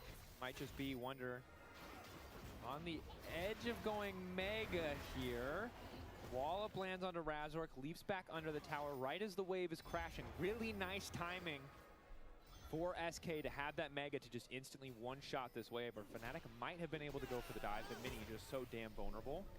True Shot Barrage using the mid-wave to ensure that Fnatic get this mid-wave push out before looking to contest either the Dragon or the Herald. Yeah, so Skeen's moving back up to actually protect his topside jungle. I thought they would try and turn towards that Dragon early. Didn't want to end up giving up Wunder alongside it. So they cover the play, but it does mean that Fnatic now able to move back out, get push on mid. Sobora baš možda bude... There's the TP. On the way up can steal away. Baš možda bude problem ako dobije dovoljno prostora. Is it going to be gnarly for gnarly? Mega about to come out. Wallop is there. Does he have enough nice. Time? Clean. No! CC perfect from Fnatic to deny Wunder his own use of the ultimate. It's just Vladdy's hijack copy to get some work done. Now the tower falling to pieces as SK desperately look for a play around the mid lane. Temper Fate lands. Trap going to come through. Good damage on Lost, but well layered CC. But the Mikhail's finish from Lost, but just moments ago. Stops any more damage from coming through. Second time works out for Fnatic. They get the kill, top tower. Sure, some plates will be answered by Slowq on that bottom side, but Fnatic definitely coming out with this early lead, and it feels to me like their kind of early to mid game has definitely been stronger this series. They've been playing well off of moving Vladdy around the map in particular, playing around Sobro. Like, these have been some great plays towards the top half of the map. Yeah, it does feel like they've cleaned it up a lot. Ooh. Upset almost fully stacked tier as well, so things definitely looking pretty damn good. It is 2 Drakes for the side of SK, so they will have the scaling option as we go later in the game. Cloud, a powerful Drake, generally pretty good. I don't think there's any like truly fantastic users of Cloud on this SK lineup, but it's definitely nice to have. There's a ton of information for SK though. They basically had like wards just about to die, but here, and there was one here. So if anyone moved at all in that bottom side jungle for Fnatic, SK knew. So they should know that Razork is here, and Mickey should know that the rest of the equation should mean that Fnatic have members here. Yeah, I'd say that when your vision coverage looks like the Olympics logo, like things are going pretty well. SK though, trying to leverage a man advantage here. 4 members here with the setup. Top wave is pushing in favor of Fnatic, so they can look for a fight here. It's an even 4v4. Mogu se biju. Magical turning trying to take Dobar journey. It's a quick retreat to try to get him going, but Vladdy's gonna follow. Vladdy, that's not where you're gonna be. There's 4 people, but Olaf mora da udari nešto, nije udario, nema veze. Što damage. The 1v1 versus Caitlyn, and he takes him down. Yappa will fall. Fnatic so far winning the fight as they pick up 2. I don't know what happened to Wonder there. He had the teleport, but it took so long to hit it. Fnatic immediately pulled the trigger with Sobro. They get 2 kills and they get the Herald. It was a dead even game, and now it's about a 3,000 gold So lead. Wonder started walking up from bottom lane, has the teleport available. I thought he'd immediately match this TP, but doesn't. SK may be calling, hey, look, don't teleport. We'll get out of this. But at this stage, like, the ultimate from Sobro is perfect to keep chasing people down. Then he only TPs now, but this fight's so far gone. And Vladdy not even falling at the end of it. Like, Fnatic pick up a ton. Oh my god, I didn't kill him. Ooh. Oh, it's horrible. Nezgodno za SK, iskreno. Some smiles in the Fnatic camp, I think rightfully Fnatic so. prvi put vidi pobedu, tako da oni su dosta srećni. Ako budu dobili, to jest. That last auto not finishing off Vladdy, I think, has to be heartbreaking. And now Upset, who easily won that 1v1, is only going to do so more easily as he's completed the Muramana. And yeah, LEC road trip, you can see there, September 5th and 6th, hosted by Movistar Koi. Movistar Koi might even be there. That's maybe. That's the one we're really keeping our eye on. Not today though, they're not playing today. Although everything else happening in the standings could affect them. Yeah, which is why I think for SK, like, they really wanted to pick up the double win this weekend. And I thought this was a series where it'd be somewhat closer, but Fnatic have really been the ones in full control of this series. Now, obviously, the extra dragons for SK is still nice, but a 3k gold lead, Sopro's... Ako ne dođu do solovi zmajevi, ne znači ništa. It just doesn't feel like SK have found their grounding to really play around some of the vision that they've had or find these quick plays. And Fnatic have been very decisive in pulling the trigger, and I think it's caught SK off guard. Yeah, maybe underestimating Fnatic as an opponent. Still, A mislim da ni SK nije toliko jaka ekipa. But it's already 2 items for Raz or 2 items for Upset. They're just so much more powerful. Lucky for them, Baron isn't up and available, but this is a team that can do Baron relatively quickly with the Olaf. Ne znam, Kevin, mislim da je play da igramo u futbol, ali vidjet ćemo kakva je situacija. Pošto ga nismo dugo igrali, a i poslije ga verovatno pitanje kada ćemo igrati. And has that Herald in his back pocket, so could try and use it on mid or bot. So now Fnatic basically saying, hey, if we can clear that out, we'll keep SK guessing as to exactly where this Herald's going. Looks like, though, the call is on mid wave, as Sobro and Vladdy have swapped positions on the map. But they have Upset really tough to lock down in this mid wave. You can see how confident he is to just walk forward there, clear out that brush, even without perfect information. Ooh. Things coming out, and Mickey did reveal his presence, now lost, but can stop any recall from coming out. And it's all about this third Drake. Fnatic do not want to give Soul Point to the side of SK, and they really don't have to. As you highlighted, they have the Herald, which means that this 3,500 gold lead will just turn into a 4,000 gold lead whenever they so choose. They're now starting to look for pressure on this bottom side. The goes for Sobro about to come back up, and there goes Slow Q. Ulti gonna go down. Good damage to follow up, but Wonder has no rage stack. That means he's gonna be in trouble. They have to just try and walk away. Sobro ulti going to fade. Decent ulti to keep things going. Nice side step for Wonder. That's gonna be a big shutdown. Mickey on the way in, but they can't quite finish the kill. Sobro still standing. Lockup is there. Wind has become lightning. Sobro getting turned into mincemeat as Skeens finally arrives. Forced to use the ulti because his Olaf just will not die. But the shutdown is there, and SK holding on. And that could be at least a moment here for SK to try and find a play upset. Uf, Miki. Uf, Miki. Op, Miki je živ. I sad trap. Cleanse. Ko nije konektovo. On je živ. Red buff. Živ, nije živ. Kakav fijesto od gejma. Playing on the absolute edge. Skeens winning that for SK by the skin of their teeth. That was insane. Fnatic thought they could get that pick onto Mickey, but couldn't quite make it work. You'll see it here as we start to roll on through. I like the initial play here, but Slow Q actually surviving for quite a bit of time. I would wonder on the way, yes, they get Slow Q, but Razor can't survive as that Victor ult is doing quite a bit of damage on the back of this. Mickey to follow up as well. And at this stage, I think SK, they were kind of happy. They managed to turn around the play on the bottom side. You got Jungler dead for this next dragon that had just spawned.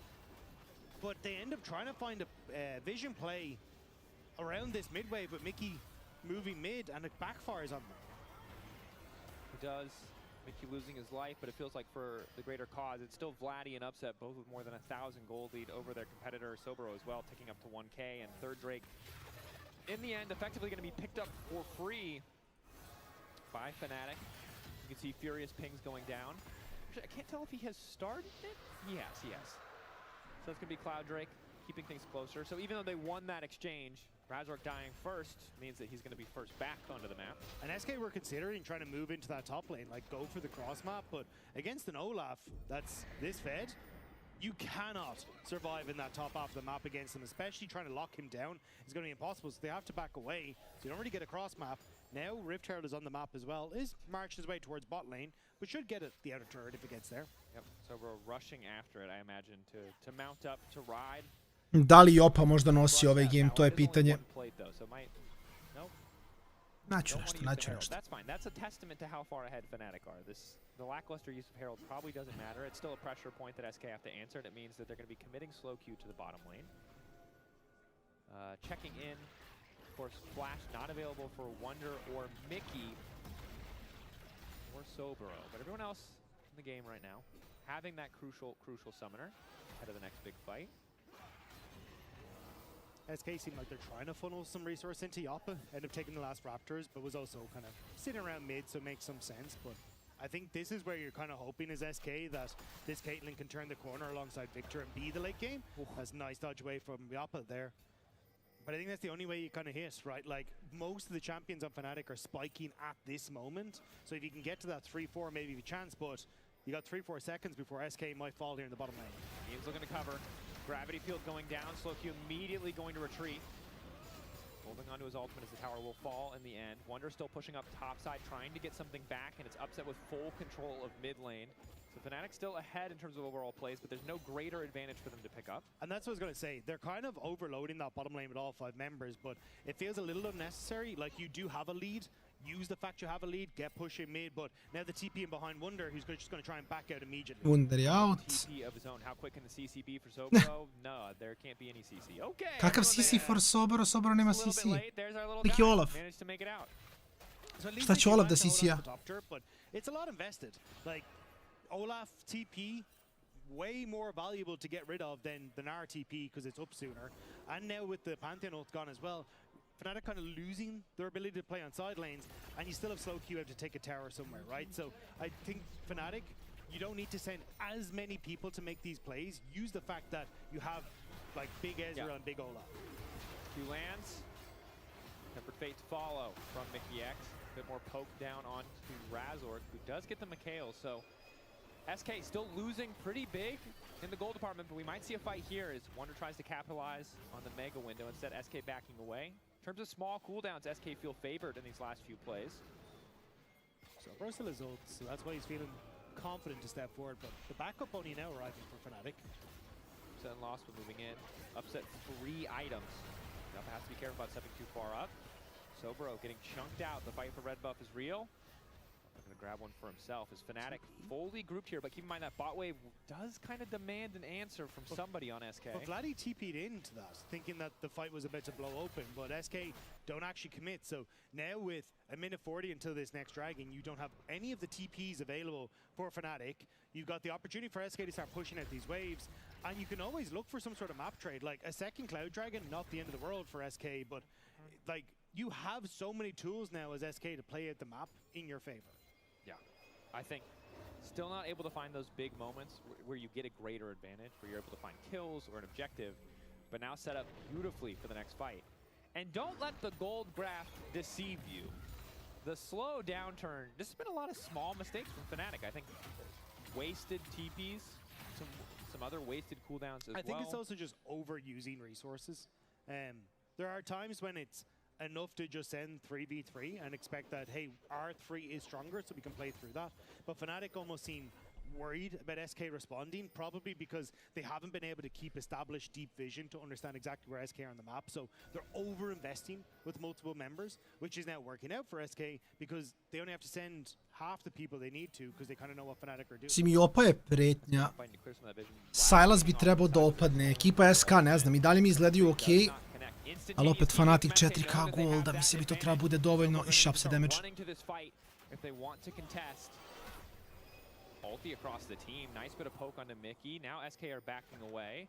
But if SK don't do anything else here, they've just used this TP for nothing because Sobro's keeping up the push in the bottom lane. Yeah, I mean, do you sacrifice the tier 2 for a Baron? Because that's kind of where you're at now for SK.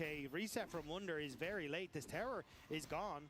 SK maybe get the tier 1 for it, but this Olaf has just gotten a massive influx of gold off the back of this. Yeah, Yopa gets a tier 1. I guess they're content trading down. It's not trading up, it's tower for tower and a Drake picked up for Fnatic. So at the end of the day, while SK confident to pull the trigger on the teleport, do the exact same thing we were just criticizing Fnatic of, right? Going for the TP and then not fully committing to the play. And it's weird, I feel like a disappointed father because game 1 we were like, why are you committing to these crazy plays? And game 2 we're like, why aren't you committing to these crazy plays? The wall is Olaf's natural counter. Sobro, no more ulti. Wonder gonna go for the knockback here, hoping to catch Razork, but the timing just a little bit off. About to turn Mini and get a movement speed steroid. But the axe is connected, that means Wonder very likely to fall. Mini-Gnar on the way, hopping out. Yappa in the meantime tries to get some damage down, but a nice pick in the side lane from Fnatic. Mickey in trouble as well. Now going just gonna sit there in the brush. Seems a little bit crazy, but is not perturbed, is not scared. Upset though, just wants the kill. Flash arcane shift. It feels like he could have just backed up. But that just ain't who Mickey is. That's not who he is. Which Baron is this? Is this the hunting Baron? No, this is a normal Baron. It's got a wall. Yeah. Got up in. Well, Fnatic immediately in a position now to try and take this. Caitlyn was on the bottom side, and that's why you saw Fnatic upset going that aggressive for the play. Dobro. Slow Q caught out, about to get one popped, upset. I don't even know how he got kill credit there. Skins mora back, nisu uzeli Barona, mogu se vrate samo. Mislim, Jopa je živ, ali mislim sam ne može defu ovo nikako. Fnatic have just blown the game open right there. Both with the kill from Sobro on the bottom side, hiding out of vision to set up on Wonder. And now this play from upset onto Mickey. 2 members of SK down. And that's going to be the Baron and maybe game 2. That's Ghost. Bye, Uppa. Bye, Mickey? Bye, Mickey. Nothing to be done. Nothing to be done. That's an Olaf rampage and taking over. A Broloff. Get that man a beer after a play like that. If he's a legal, I don't know how old Sobro is. He's a legal drinking age around the US. That's what I'm talking about. Anyway, Vladdy's also going to start Goomba stomping Wonder. Fnatic, it was messy. It was back and forth in the earlier stages, but the last few plays have just gone so good for them. They can do just about anything that they want. Yeah, they're just going to barrel down mid lane, have Vladdy take the tier 2 and top, and Olaf shoving in bot lane. Yeah. Fnatic way cleaner in the last couple of sequences, and SK are crumbling. And they're kind of 5 for 5 on good performances in both games. I think every single play, like, look, we forgot about that one Razork play in game 1. Lost had some questions. Yeah, exactly. We forgot about a couple of the moments. But if we forget about like 2 moments for 2 players, Fnatic have basically played a flawless series. This has been really good stuff. 1-0-4 for Vladdy. Sobero winning out in both matchups. Upset consistently winning, even in some hiccup moments, right, around the bottom side play. And now SK, they've been on life support. Dare I even say good drafts from Grabs? Dare I say it? Don't forget Gax. If it's a bad draft, Slušam, Macki, slušam, desi? only Grabs' fault. If it's a good draft, everybody. Ovo je jedan od interesantnijih Silas buildova, da ideš na jako beefy. Ideš na jako beefy setup.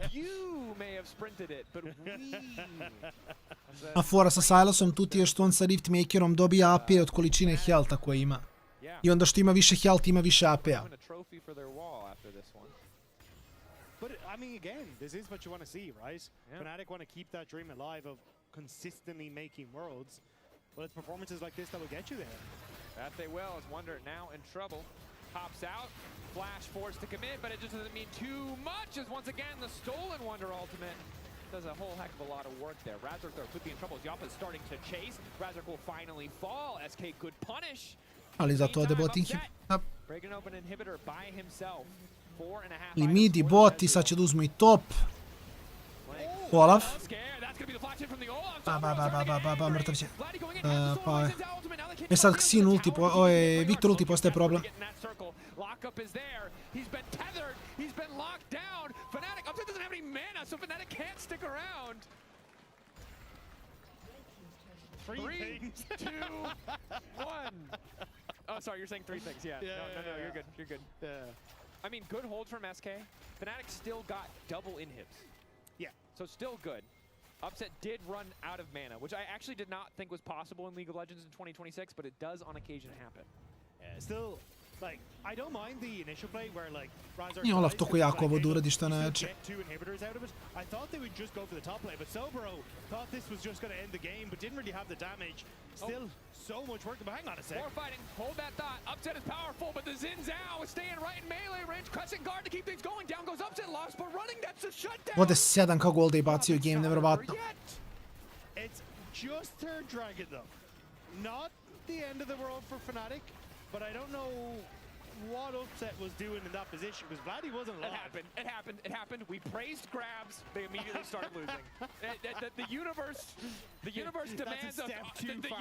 demands a few things out of the LEC, and one of them is that Grabs is always wrong. And we said he was right this time, and that was our bad. Sorry, Fnatic fans. Terrible drafts from Grabs. Okay, here's the thing. Drafts I've ever seen. I want to be clear here. They're still hilariously far ahead. And the fact that Sobero got Yappa's flash, Mickey doesn't have a flash, Skeens doesn't have a flash, Fnatic are still favored in the vast majority of fights. If they just clean up the next couple skirmishes, I don't think this is losable. And I'm not saying that as some kind of reverse 5-head caster curse to get us 3 games. Ja mislim da i svaki game losable u lecu. I'm not 100% confident that they won't, Rob. Ne bi trebalo da ga dropaju, ali prolecije. You have a near 4k gold lead on Upset and 3k in Sobero. Like, I really think that if Fnatic just group and go for that top lane inhibitor, SK die. I'm inclined to agree. They're poking Razork, Sobero. A čekaj, nisam... koji je film? Misliš na Blue da gledamo? Blue ste gledali već. Ja trebam da pogledam adaptaciju samo kad budem stigo. Mene zanima, gledao sam anime, tako da...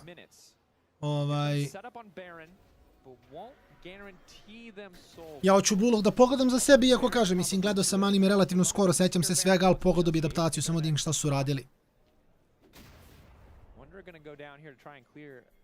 Mislim, vidio sam trailer, vidio sam otprilike kako su ga napravili da izgleda. I super je, mislim, izgleda mi cool. Duše, nisam gledao ni jednu, ne vidio sam Death Note Netflix adaptaciju, ono mi se nije svidela. Ali ovo što sam vidio za Blue Lock mi izgleda okej skroz.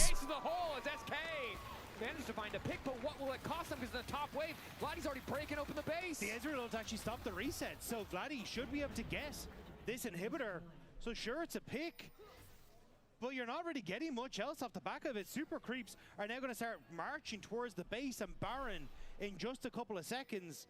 Sobro could even teleport out to that when he's up. Like, I think if SK leave their base right now, you just dies. Yeah, you do.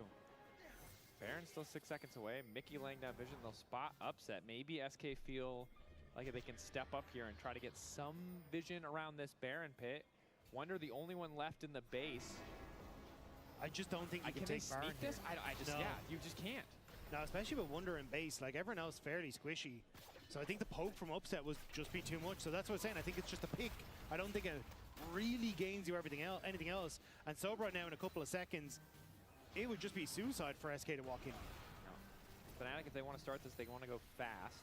Wonder is about to be a sleepy little Gnar, and it'll take him 15 seconds before he can start stacking raging, and that's really the only concern for losing is a big Gnar. Ovo ne flipaju. Sa 5k golda head sačekaš da im da. Olaf ide na end. Mislim, ne može da enda, ali ide na end da ih povuče. Jer skin ne sme da priđe ovde. I sad, ulti sad završiš Barona i Olaf se povuče i to je to. Clean. Aj, pogledaj Čotski, o čemu se radi, što da ne.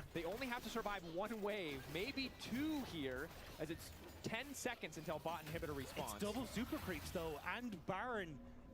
This is difficult for SK. Inhibitors might be about to respawn though, and maybe give a hang of relief to SK.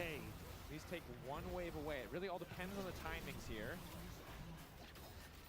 Upset, knocking down one. That's all inhibitors open once again. One wave of supers denied by the respawn timingers there. The next wave in about 20 seconds will be doubles in every single lane. Fnatic continuing just to poke. It's all on upset, but you can see he's just running out of mana. He needs a blue buff. Somebody give this 80 carry a blue buff. Maybe he's an Essence Reaver at some stage. Something. He might need to pivot just a little bit, but the poke is still connecting. He has enough mana. Tempered Fate connects onto Razork. SK is this there. They want to try and turn the fight. Wind becomes lightning. They're just trying to zone Fnatic away. Viktor low, neće da umre. Fajn je, svejedno se vraća nazad. I ništa, sad. Na kulu i commitment.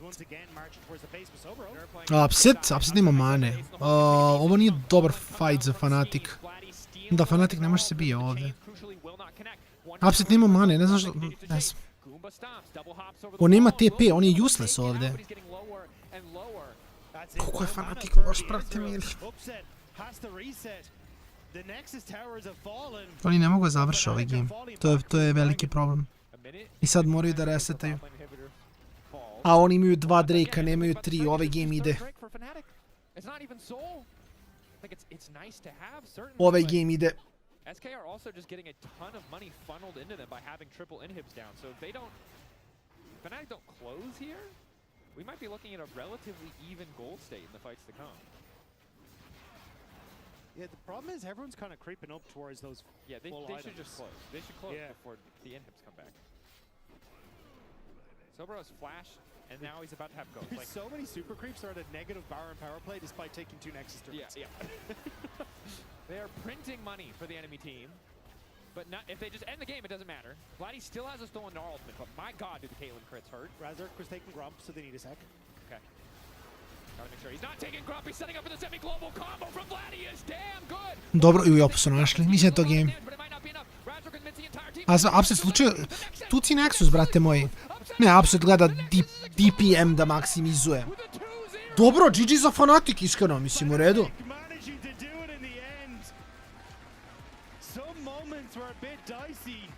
But when they roll the dice, it's all 6s for them. Phenomenal performance from Fnatic. That it was, Rob. Even if I don't remember all of it, I'm pretty sure it was damn good. And that's how you know it's a good Clean, nema tu šta. Ekipa Fnatica konačno dolazi do prve pobjede, ekipa SK gubi od ekipe koja je na samom dnu tabele, tako da... Lepo za Fnatic, sljedeća serija s Shiftersi i G2, iskreno serija koja sam ja verovao će trajati kraće nego prva, ali nakon ovog rezultata očigledno ne znam da je to moguće, tako da pauza nekih 15 minuta i onda se vraćamo sa serijom broj 2.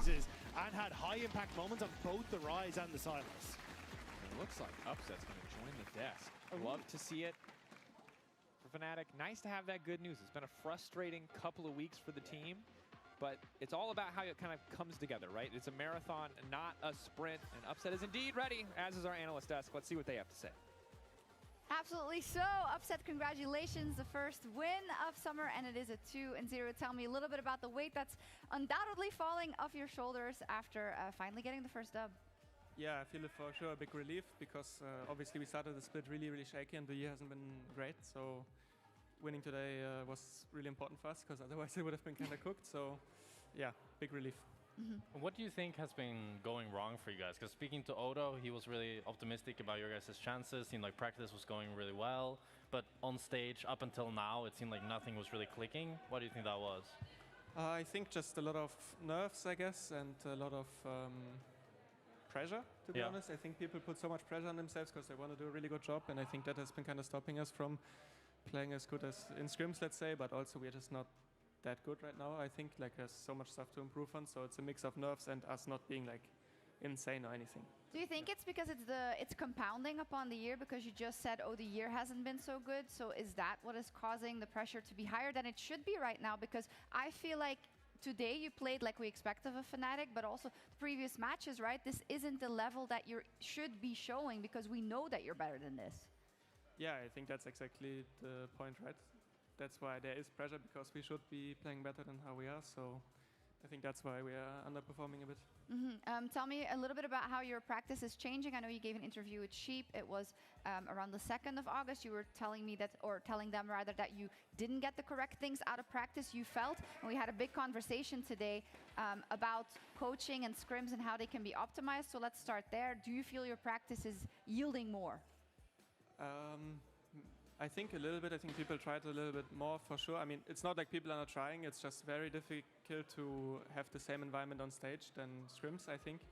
The feeling is just always really different. And if the difference between a player in the scrim environment and stage environment is too much, it's hard to practice the things we need to practice for the stage environment. Because maybe they flow very natural in scrims and there's not much thinking and more, it just works. And on stage you need like more strategy and tactics to win the games, not just winning your lane and snowballing, because we have good mechanical players for sure. So we had G2, or Broken Blade and Lebrov, on the podcast, and they talked about how Perks bringing a lot of joy to G2, but also like during scrims he's willing to go, like if BB is pushing a greedy wave, Perks says greedy wave in the middle of the scrim, right? Which I'm not really familiar with the coach doing that. Do you think that's something that could be implemented upon, or something that you would like for like Grabs to take a more proactive role and be talking in game and being like giving ideas? I mean, not necessarily Grabs, but in theory, a coach, I think it could be quite good. But, Odo, maybe. No, I mean, jokes aside, I think in a perfect world, people wouldn't need reminders like that because you're really locked in on what you're doing and you're communicating it every time. But I think if these structures are falling apart in scrims, because maybe you're tilted, maybe you're losing the game, I think it's very good for a coach to remind it. And maybe Perks is like just a bit bored as well because he's not playing, so he wants to still micromanage people. Yeah, there's also KC who came out to say, oh, the first scrims of the day or the first games of the day, we only use pings, we don't use comms. What do you think about that as a concept? I mean, we actually tried it as well. Like, I mean, over the years, I think this idea always comes up. I'm not sure exactly why. I think people just get tired of hearing each other, maybe, or the comms are so bad that you just don't want to talk. I think the idea is good. If people focus more on themselves, I think it can easily happen that some people are very high energy, some people are low energy, and then you're practicing, and the things the person needs to say, the other person starts picking up and saying it for them, and then slowly you stop thinking yourself as much because you're just relying on somebody else making a call for you. So when you have no comms, obviously you have to think on your own, rely on yourself, and I think in that way it's very good, and you can also see like naturally that people understand the game, and you can have less clutter in the comms and less spamming stuff that's useless that people should know. Yeah, I completely agree with that. Something Finn mentioned as well is in XL, they were like studying Korean teams and they pinged on average 3 times more than what they were doing in XL. Do you think like doing this sort of practice can help you? Because I think a lot of voice comms are pretty useless. Like people say things that you should already know, and I feel like pings can be so useful. Like for example in bot lane, you want to go for a trade when the enemy crosses a certain line or goes for a certain minion. Pinging that is so much easier than saying that, right? Or at least in my opinion. What do you think? Well, I think when you really are a good bot lane, it just happens naturally, like you just realize it. But bot lane is more like calling cooldowns. Maybe when you play Enchanter matchup, I think the shield cooldowns are very, very important. But other than that, you don't need that much communication for sure. How do you feel overall with how the bot lane is evolving? There are whispers of the mage meta being completely dead or less dead, depending on who you ask, right, and how it's evolving. But how you felt overall, and how comfortable would you feel if it went back to it's only 2v2 lanes, the support can't roam that much anymore, there's no mages, and it's just like the purity of the role as it was designed? Well, I would absolutely love it, of course. I think that's a huge strength of mine, my 2v2 laning. So if that's the meta, that makes me most happy, I think. So hopefully it stays this way. Wave clearing bot while top sides and supports are having too much fun. I don't like it. I want my support to be a bit bored, I think, in the game. But Saboro was pretty crazy today. Yeah, like on the Olaf, on the Rumble. What do you think about his like signing overall and what he's brought to the team? Because Odo said a lot that he's very smart about the game, which I think is kind of rare that an import brings. Today he got Kia Player of the Series. What have he brought for you to the team? I honestly think he's a fantastic player. I think he's also very intelligent and has like a good read on what champions do and how to make them work and when to do what. I think his only thing is just he's very emotional, I think. So sometimes he maybe gets a bit frustrated, but as like a player, if he keeps working on that, I think he's really great. Okay. Then to close us out, perhaps, tell me about the race for playoffs, right? And the fact that it started off slowly, but now you still have a lot of chances to make it there. How do you feel with the form that you have, with the things that you've been working on, and yeah, kind of looking ahead to the next games? Well, today was incredibly important, and I hope we can build off this momentum, because when you're losing a lot, it's very hard to feel hopeful in a way. So today was really big, and I think we still have more than half the games left. Yep. And I think it's quite doable. Of course, the Heretics loss hurt us a lot, and even the Koi series was quite winnable, but hopefully we can really ramp up now and make sure we qualify to playoffs. Okay. Also, they made a little bet. He said that Fnatic was going to win. Finn said SK was going to win and is going to do push-ups for the amount that SK died in game 2. I can't remember. 15 push-ups. 15 push-ups. 15. Come on, get to it, Finn. He did 23 before, so that was really well done by Fnatic. I knew you guys would win, you know, even though you were 0-3. I just felt like today was the day you guys started bouncing back. And Finn, you know, he needs some exercise, so it's good for him.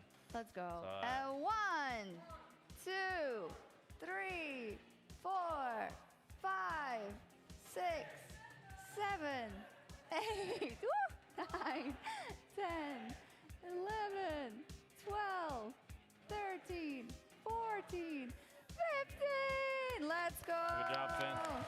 It's all Mickey. It's all Mickey's fault. It's all Mickey's fault, indeed. Or it was just Fnatic playing very well. Thank you so much, Upset. Congratulations on the 2-0. We're going to kick it over to a quick break, but when we come back, it is G2 up versus Shifters. Wherever. Mega about to come out. Wallop is there. Does he have enough time? No! CC perfect from Fnatic. Nar has TP, by the way. Victor. Nar has TP, guys. No flash. Go. Look on the scene. Look, follow me. Okay, come in here. I can kill him. Oh, holy shit, guys. Go less, no? Go end. And nice. Holy first win is so fucking hard, by the way.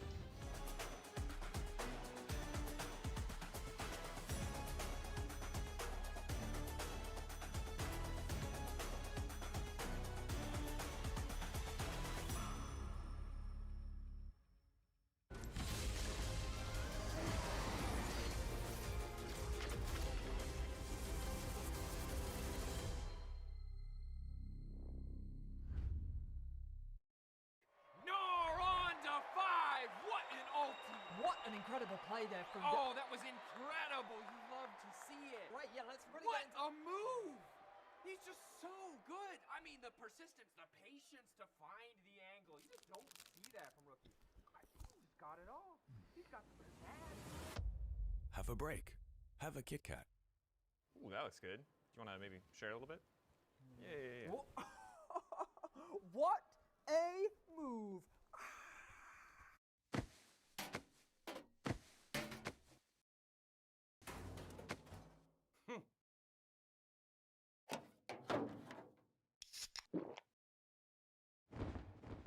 Red Bull gives you wings. When I was a player, if I was to like make a misplay maybe it's my mouse, maybe it's my armrest. Something feels wrong. If you were at home, you wouldn't do that. The Infinite Precision Armrest is part of the larger Secret on Stage standard initiative, aimed to bring your home or training room settings to the tournament stage. 이제 저뿐만 아니라 다른 선수들도 세팅을 더 원활하게 할 것 같고 가장 편안할 때 더 강력한 플레이가 자연스럽게 나옵니다.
Hey everyone, Ripsbound fans, I'm Faker. 오늘은 T1 시그니처 에디션을 한번 언박싱을 해보겠습니다.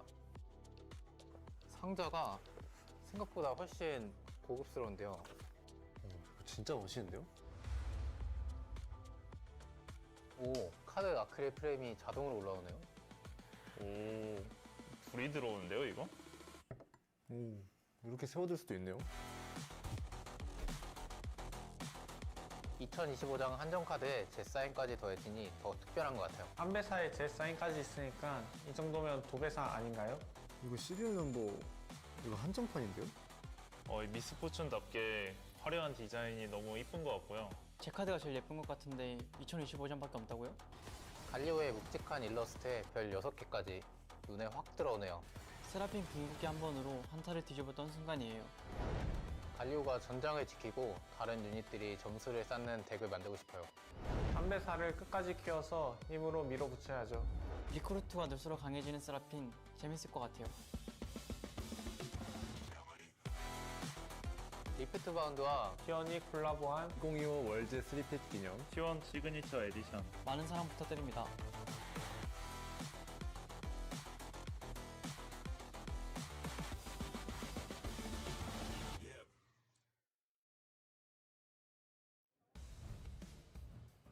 Of course, if you like that, if that sounds cool to you, or if you don't at all, one of your friends will. So kind of regardless of what your stance is. And if they don't, I will. Yeah, I will.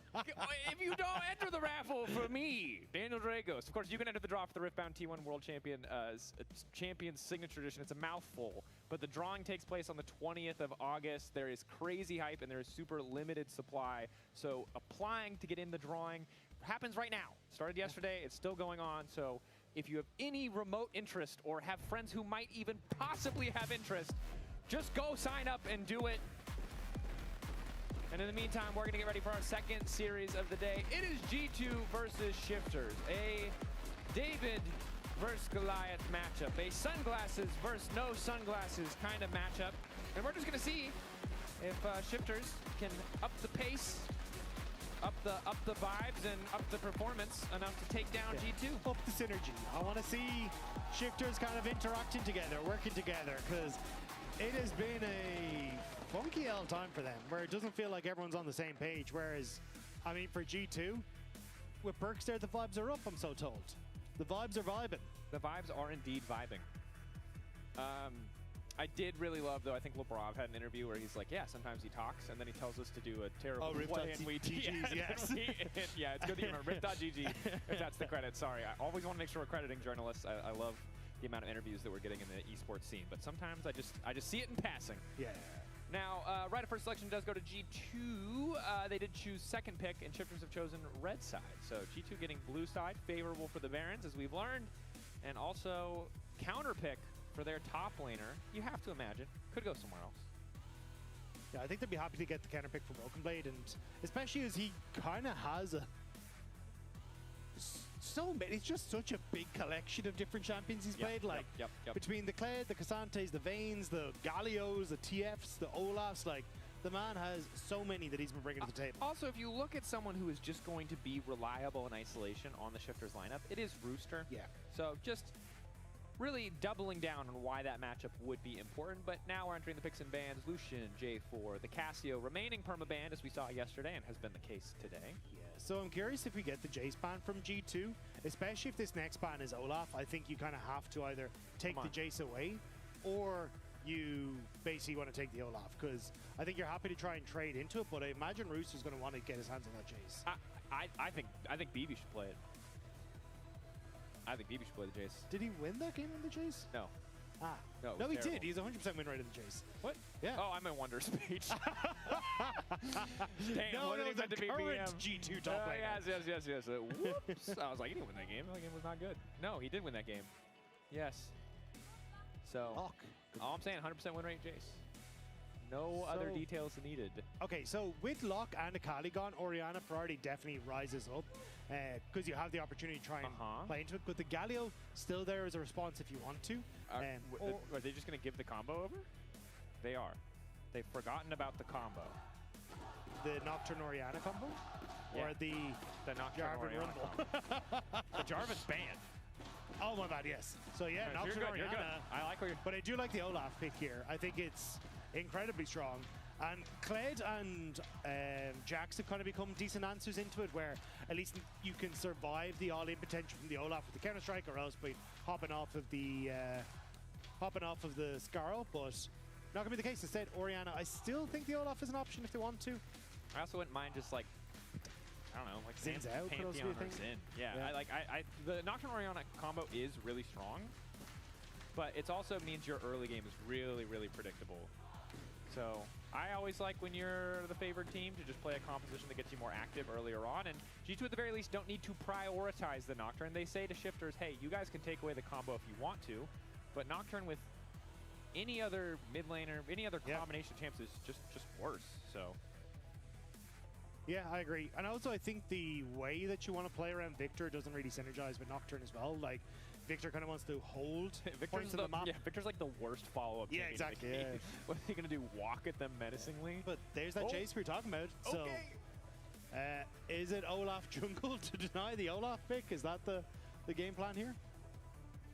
That is an option. One of the options. There's a debate happening on stage. There's definitely a debate happening on stage anyway. Okay. Okay. Don't know why we're swimming with breaststroke, Sheo, but still, yeah, I think you just take the Olaf here. You're happy as LeBron, because you still got like Alistair, Rel, Brom, even if you really need to. He was doing the breaststroke to do Nautilus. True. I think he liked the. It is a great animation. It is incredible. Shout out to Nautilus. Love that champion. But yeah, Leona long-range, non-committal piece of CC to just threaten. You can see if you hit it, it makes it easy to land the poke. Leona in general, really powerful early. The downside is the Olaf has been acquired. Full committal, all in. All in. Wants to just jump on your face immediately. This man has never done anything but go all in. He is love bombing on every first date. You're getting a marriage proposal. That's the kind of guy Olaf is. He's freaky that way. We enter second ban phase. I don't really know for Shifters what you can prioritize to deal with this Olaf. He feels like a bit of an inevitable threat. The only thing that may be happening here for Shifters is Victor moves to boss, Jace goes mid, and then you still go for one of the Jacks or the Kleds or an answer into the Olaf. But even then, I don't think that's your best opportunity here. I think Jace can do relatively well into the Orianna because he's got some of that range, but even then, still, I just don't know if that's exactly what you want to try and do. Not entirely sure either. Now, it's a tall task for Shifters, right? They're at the bottom of the standings. They're up against a team fighting very close to the top in G2, second place. And they're playing up against Caps on Orianna, who's on a 13-game win streak. And then Olaf for BB is 10-2. So all of the... Turns out winning teams win a lot. So, you know, unsurprisingly, G2 have good stats just generally. But the odds are continuing to stack against Shifters, and I get a little nervous. I think the thing is, like, the Orianna's been picked into such a good spot with the Cassiopeia, the Locke, and Kali gone. And then Olaf is picked into a good spot because it's Olaf on this patch. So the thing is, you've got champions that are very good for both of these guys. You got an Olaf that potentially has a shockwave on his head as he's running in onto your backline as well. And now if you want to try and take something like a Wukong here, even if you don't have the early presence on the map, you are still crazy strong in those team fights, which is clearly what G2 are setting up for. Yep. It's going to be the lock into the Rel just to match the Leona. Of course, also has the perks of Shattering Shields, which is sometimes relevant against the Victor. Not super important. Shifters, what do you want? This is your last two picks. You have to round out your composition. You need a jungler, probably need an AD carry or another mage. Ooh. Oh, double mage, eh? Draven against Hansama, bold. Yeah. I mean, the Draven would be crazy here. Not that anyone plays Draven anymore. But I was going to say, Draven into an Olaf that's running you down is not it. No. Yeah, when you have to telegraph where you're going to stand. Yeah, exactly. Yeah. Okay, so we are going to get the Jhin, the utility follow-up. We've seen a lot of this Jhin plus Jace sort of poke composition, and the Lee Sin as well. This is a pairing we saw from SK. Really did not work for one that they want to run back and try again. And now Skewmon with the final pick here will just pick up the Skarner. I think doing his best to just disrupt the limited engage options of Shifters, because they really don't have a ton here. Now, I think you're kind of seeing Shifters wanting to try and play for that poke, but with the Ezreal ban kind of shoving them over into the Jhin. It was either Jhin or Quirky, more than likely. But now you've still got poke without huge winning lanes for yourself, and also a jungler that can flank from multiple different angles, which is definitely not what you want as a poke composition. So I really like what G2 are bringing to the table, and I think Shifters, once they locked in the Jace, kind of started to fumble in the draft to try and keep up as they realized, hang on, these lanes, these matchups aren't great for us. Power picks only powerful if you can play them at the very top level. Rooster, an incredibly good player, a solid laner. Let's see if he can make the most out of Jace, because it has certainly cost his team a lot in the pick ban phase. Tall task, you get some last fist bumps from the various coaches. Focus on the face of Rasmus Winter. Playing Orianna. That was probably one of his most played. Could have played Tristana. Could have. Opted not to. It's a decent matchup into the Victor. Decent matchup into the Victor. Most certainly. And here we are, going into game. Ooh. Season 2 World Champion Orianna skin. The G2 fans here, ready to rally behind their team. So the fans and the faith. Played on the bottom side as Nuke just wanted to get some vision down. So at least knowing exactly where this Garner is going to try and start off. I'm even keeping my eyes on Lebrov, who is up on this top half. So definitely a lot of movement here from G2, but you kind of expect it in the Olaf-Jace matchup. Trying to get some early vision down, enable Olaf to get into that third brush and just make it a little bit more difficult for Rooster to really contest there. And Rooster did get that vision down, which I assume is why Lebrov had started on the sweeper to try and get in and clear out that ward, but not going to be the case.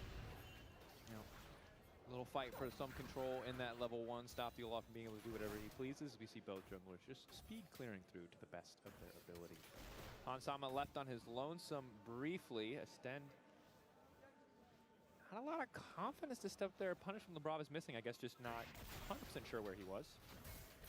Hansama going to hit a very fast level 2 here, and Lebrov will be trailing pretty far behind.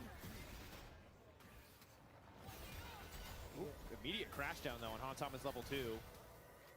Knows that they have the landing advantage, fighting for space. I really like that from the side of G2 because they know there's going to be a window of time here where they're down because Lebrov will be trapped level 1, so fighting for control.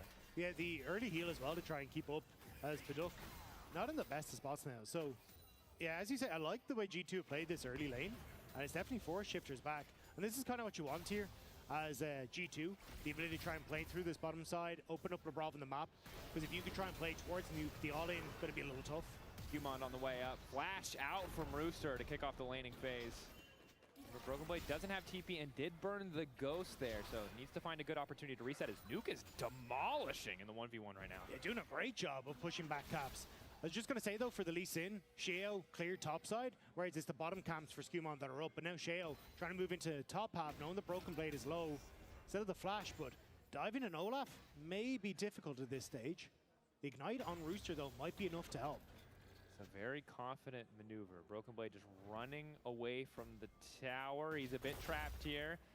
Ushering him in. He's just going to focus on clearing out the wave. Axe connects. Nice flashback to keep things going. Still living for a little bit too long. Rooster, though, going to be able to grab first blood. Well executed by the side of Shifters. Nicely done by Shifters. Sheo calling off the camp to help out Rooster. Works out incredibly well, but bot side, G2 find a kill in the 2v2. Going to need a little bit of a replay there, I think. Production. We know that he died. We just don't know quite how. I imagine abilities and auto attacks hit him. But what were the circumstances for a man to burn flash and cleanse and still die? Oh, a classic fast play. That's unfortunate. Yep. Sedim, jedem i gledam sve što se događa. I razmišljam kako će G2 da ih nalupa jako.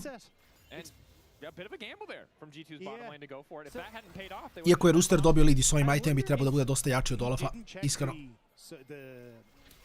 Not the summoner spells, but I kind of think of the rune choice because it's actually lethal tempo. It's on hit Varus. Maybe thought it was the Comet and he was going to back for a tier, basically playing off of those timings that you just naturally have because that's how much Varus we are the 10 to Varus see.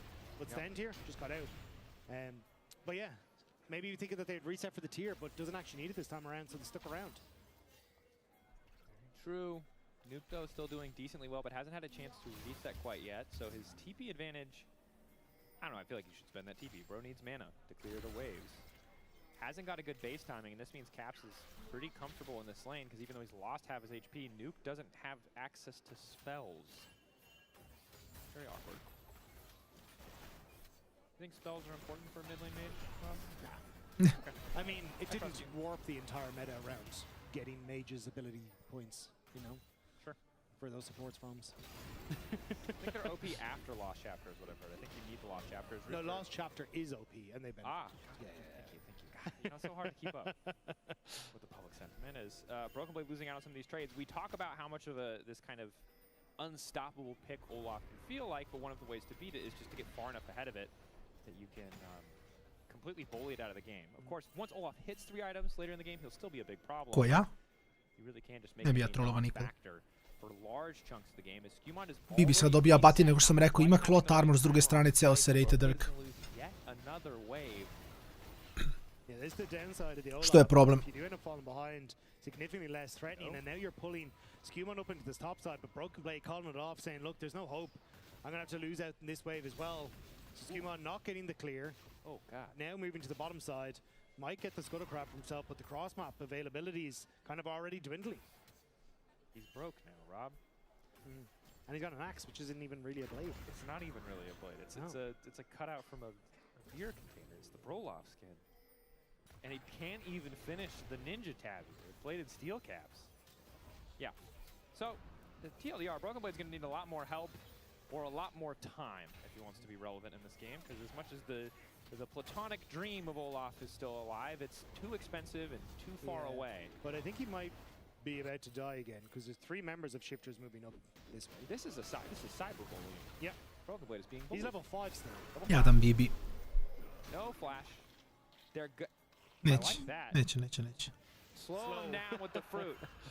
Quick distraction. Fajn je, ali mislim, možda Juri da mu cancela recall. Ali overall je okej, samo žele shutdown i Bibija. Bibija level 5 i 50% XP-a, Rooster je hitovo 7. Tako da je u stvari dosta velika razlika između dve ekipe. This ball lane is not going well for Shifters though. Like, it's very much become a fight on either side of the map now. Yep, they're going to get a ward over the wall, or a trap, excuse me. Nicely placed, at least spot out Labrov. Recognize that their bot side jungle is being stolen, but if you take a look at the top side of the map, ladies and gentlemen. Olaf is not getting to play the game right now. No, he is not.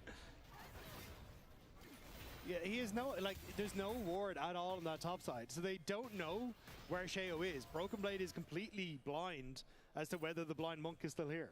Yeah, it's like when we play Vedius in Commander and we just on-site him every time we Yeah, but we're not supposed to tell him. Oh, yeah. And he's probably watching. He probably is.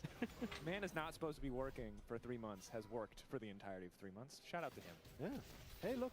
He loves League of Legends and spreading rumors that Jojo Puna is leaving. He's good at those things. We can't take that away from him. As surprisingly even early game, really big credit to Shifters. They are hard forcing attacks on this top side, and G2 are matching in the bottom lane. But I think a lot of credit goes to Hansama and Labrov for kind of getting a 2v2 out of thin air here. Because they're going to need it. Like, Olaf completely useless this game, so a huge amount of this is going to be on Shockwaves from Caps, and then Hansama being a big carry. The fact he is going on hit alleviates some of that pressure, because the Poke Var is not going to be as good at hard carrying, but Skimont in a weird spot here. I'm trying to go through the wall. Caught out here. Going to be locked up. They don't want to push too far into G2's jungle. They don't really have great information. That does mean that Hansama is in an isolated 1v1 versus Paduk, which he should win out on. They lost sight of Hansama. Basically left the lane, so they didn't know if there was going to be more attention coming that way. And there's very little wards on the map, really, for Shifters to kind of spot out what is happening. So that's where they do back away, so they just go for the play on the Void Grubs, which, honestly, big benefit for Rooster, because he's tearing through these towers, and now there is still no one on this top side, and Broken Blade's completely alone. That he is. Do they have the damage? Level 6, nope. Ne, nemaju. Sad čekaš wave i onda Lee Sin proba da ga proksija. Sheo ima ovdje kick flash. Observeri gledaju mid, dobro. Aj joj, okej. Nema, samo prestani puciš. Ne, prestani. Padak, it's okej, bro. It's okej, bro. Samo prestani da pucaš, brate. Nema veze, mislim. To dogodi se. Marence, legenda desi. Sve je to okej, ja vama da kažem. At one point, 6k gold lead, and the tower hasn't even fallen yet. Yeah, to be fair, Broken Blade did have to burn his flash to escape, so like, it's not a W. No. To live there. It's degrees of L, unfortunately. Yeah. Is 2,000 gold lead for this Jace. It is on Rooster to solo carry the game. It's on Hansama for G2 on the opposite end. See if Rooster is up to the task, although the Jace poke is going to be pretty tough for Hansama to deal with. Malo maše preferiraju, to je skroz okej. Radule, za ovaj jesi... A mislim, gledajte, ja ne znam, svaka čast kogod stavi na shifterze, vrate, ali... Vidi, ko zna, ne znam, mislim, Soma golda vode, nije ništa. Top je giga gapovan. Nije kriv Bibi, malo je nezgodan matchup, Olaf u Jace-a samo tako radi da ako Olaf trunku padne behind, samo mu bude totalno unplayable, ali dobro, mislim, vidjet ćemo kakva je tu situacija. So there's even less hope of sticking on to this Jace, but he's a very squishy boy if they can find the angle. If Broken Blade can kind of hold the wave here, though, it does make it a little bit more difficult for Shifters to really do much on the map, and Broken Blade can just try and farm it up. Like, this wave will eventually push back out, but at least it keeps them safe for a little bit of time, and defensive vision will keep them safe. May even have an overextension here from Rooster as Leona moving across to help out this chase, but Skarner is in the area. Feeling very close to my leave Brittany alone moment. You know, this poor level 7 Olaf. And you can hear Sarah McLaughlin in the background. Like, you could adopt a poor, broken Olaf who will do nothing for your team for 30 minutes.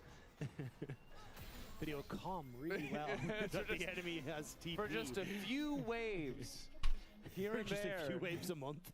Just a few waves a month. You could adopt a broke Olaf. Poor Bibbers. Struggling there in the top side. But again, it's on Rooster now to build the lead out even further. I think he's proven the point in the 1v1. But oftentimes the reason that we're especially critical of Jace is not that they cannot build leads, although this lead is exceptional, is massive. It's that they can't convert it into a greater advantage for the team. Lebrov, does get the flash out of Nuke, who's immediately going to respond. Lebrov in trouble. Rooster coming off to the side, but the first shock blast not going to connect. However, he's got enough damage to finish the kill as he manages to take down Lebrov, and Shifters now a perfect Shiftersi? Shifters is able to get onto the dragon first. Mislim, ali što je nača fora, Jito samo treba da iskulira malo. Top im izgubio previše jako, moraju samo da čekaju, iskreno. Will give BB a little bit of time to push out this top wave, but Shifters clean control here in this early game. And that was one of his few waves this month. Rooster finally left, so if he got an opportunity to farm, maybe they'll let him take this blue buff or donate it to Caps. But a good spot now. Stacking Drakes for Shifters makes things so much better. We talked about how good the Victor is when you have to fight into him, and if Shifters can find a position where they're up in Drakes, it'll be G2 who are forced to try and pull the trigger on the engage, which can be a really tough task. Shifters want to try and establish vision on this top side, though, to enable Rooster to push out waves effectively. If you can push out top and then start to drift over towards mid, look for accelerated shock blast onto the Orianna, Caps becomes very difficult for him to try and sit underneath his turret, and Nuke can start to take turret plates of his own. So you can see that Leona is hovering on this top side. They're kind of waiting for Sheo to come over, and that's why G2 may be looking for a bit of a timing window here before that vision is put down by Leona. That's the case. Rooster as far forward as he can. Did briefly have Stend hovering. You highlighted it well. Some good vision. Would not have spotted Skewmond, crucially, but they didn't want to risk it. They don't want to go all in there. Yeah, essentially, if you can control like this path here, though, this is where you can then just kind of set up and like siege on towards the Orianna in mid, and that's all that you really want to do, is ensure that that part of the map control is there for Shifters. It's just, if G2 don't know where Rooster is, the Orianna can't even really step up to clear out waves underneath the tower, and it becomes so much more dangerous. So I think that's how Shifters could lend themselves some opportunities with the chase, but we'll have to see if they're able to make it work. Can they keep pressing that advantage? The 1v1 continues to be favored. G2 forced on the back foot here. As strong as Hansama is, harder for them to push this advantage, as he still has to deal with the wave clear and the range that Shifter's composition can bring, and a lot of effort put into securing a safe wave to farm for Nuke. It's Caps now will be sent to the bottom lane.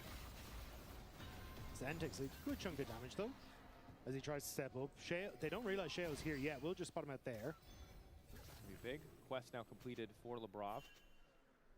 Yeah, Hansama moving across quicker though towards this bottom side, and that's kind of where the problem is for Shifters. I think they're trying to play too heavily around their weak side of the map. Like Nuke and Piduk don't really offer a huge amount in this one, especially if Hansama can move faster. I'd rather see them trying to enable Rooster in a way. Could have the option, but we've gone, we really thought when we were queuing up for this series, Rob, that this was going to be explosive, bloody, fast. We're in for a slow burn. Yeah, which I think is due to Shifters performing well, right? Yeah. Like, honestly, I thought that G2 was going to come in, they play the map state better, their jungle support would work better together, and even outperform individually. But it's been Rooster who's very much in control of this top side, and it is causing issues. And now Shifter is trying to respond by moving, pressuring towards this top half, because they just lost the bottom lane. Jednostavno treba da smire game. Mislim, pogotovo kad ovo je sad postalo i bijelo kad gledate. Lisin ljudi baš pravi problem. I generalno jaki early game timovi baš prave, early game kompovi prave problem. Ljudi ne znaju da igraju Lisina, u Renegtona, u te early stomp stvari. A mislim, konceptualno je toliko teško. Gledali smo u Lecu juče. je bilo tako game sa LeBlanc, Lee Sin, Renekton ili tako slično, gdje su samo stompali u 20 i onda su izgubili u 30, jer je neigrivo. Shifter's a little bit trigger happy. Still, should be able to get decent pressure on this mid lane turret. Now that TP's been used, it seems like they're feeling the pressure to immediately use the Herald, even if they don't have much of a wave. So it's just going to be the crash and a couple of plates. Shifters feeling the pressure. Yeah. So there's two things that they could try and achieve, which is continue to put Jace top, which seems to be the play, where they then shift over towards mid in that play that I was talking about. Or they move Jace to bottom lane, and instead they just try and use this Jace to actually start opening up the side lane turrets. But we haven't really seen either from Shifters. So Rooster, yes, has a 2.2k gold lead, is massive, but they're not really advancing the game through that lead at all right now. And I think partly that is because Stend hasn't been able to get as much deep vision because Sheo hasn't linked up with him to kind of hold hands to establish that vision. But also, there just doesn't seem to be a huge amount of communication on how they want to try and like sync up wave states to make that happen. No. Feels like a potential missed opportunity there, but still Shifters holding on to a 1,000 gold lead.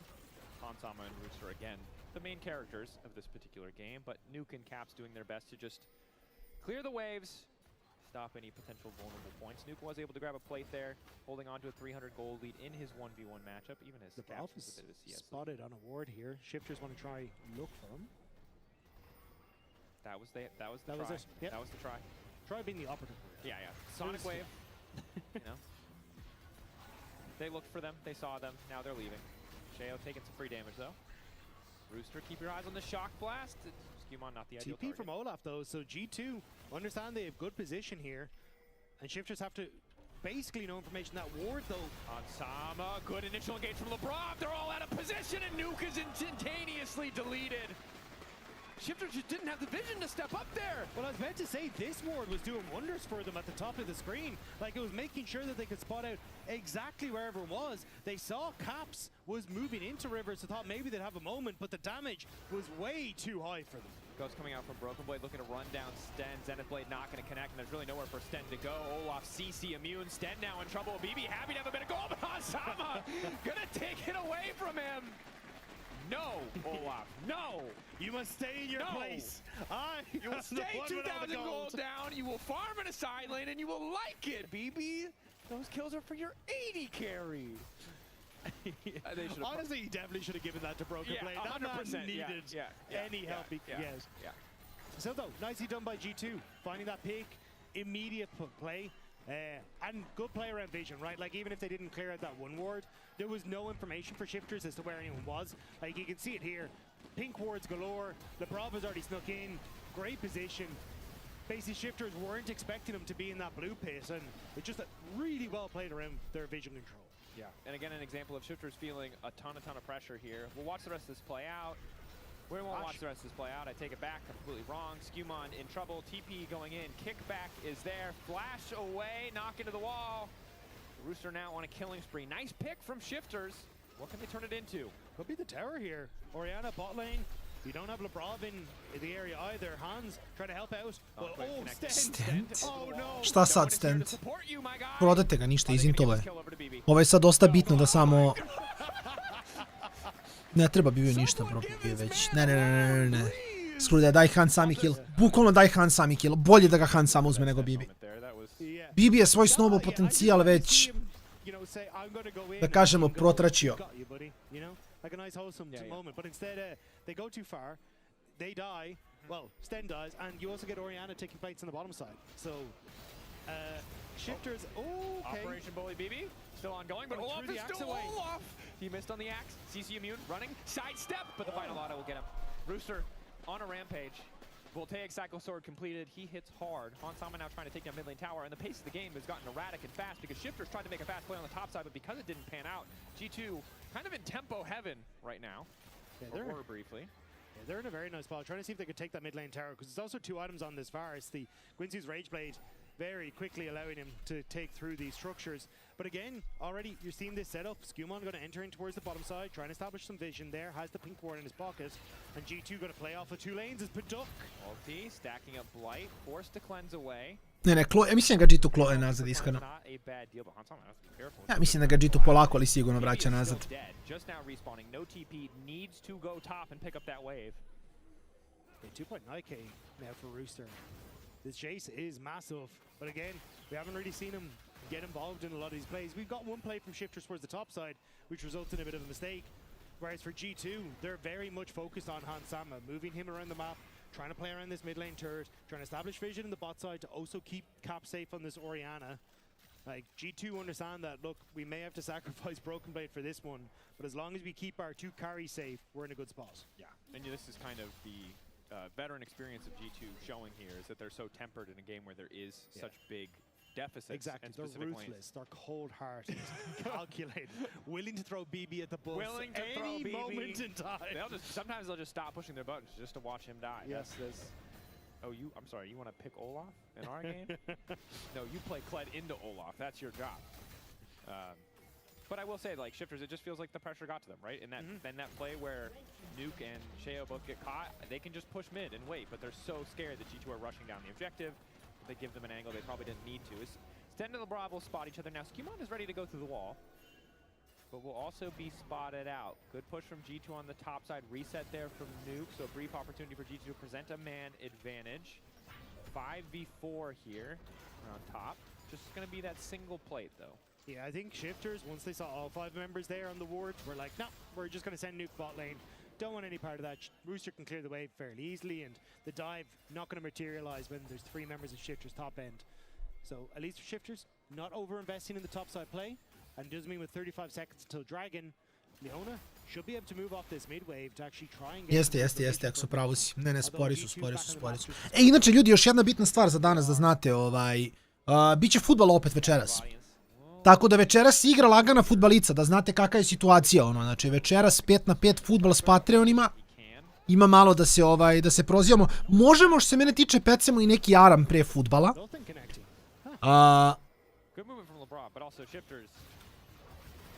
Tako da vidjet ćemo kakva je tu situacija, možda ne bi lošao pecemo tipa neki best of 3 aram recimo. Čisto eto za ljude koji ne igraju fudbal uopšte, malo pecu nešto s nama, pa onda dodemo na fudbal da rokamo. Pushing that top lane tower in the meantime. So it will just be the Hextech Drake traded for the top lane tower. 2 Drakes apiece now. Yeah, and a lot of this game actually has been Cap silently getting a lead. Like, obviously, we talked about the turret plates a little bit, but just sticking over to level 15, he's kind of been the solo carry. Dropped on the Sten. Labrov now looking to get involved. Sten very tanky, but the Eclipse and the Aftershock will fade away soon. Flash already burned from Sten. Sten now locked up. Shifters debating if they can go for the Renegade here. It's a good gravity field from Nuke. Now the curtain call is there as well. Sheo goes in on a Hansama. Hansama flash away, trying not to get kicked back. Good damage from Hansama. We can't keep our eyes there because Rooster now unstoppable, but will finally fall to Caps. Skewmon and Caps on the retreat. Sheo gonna get the 1v1 versus Hansama, and now he's looking to wrap around. Props to back out instead, but a bloody exchange.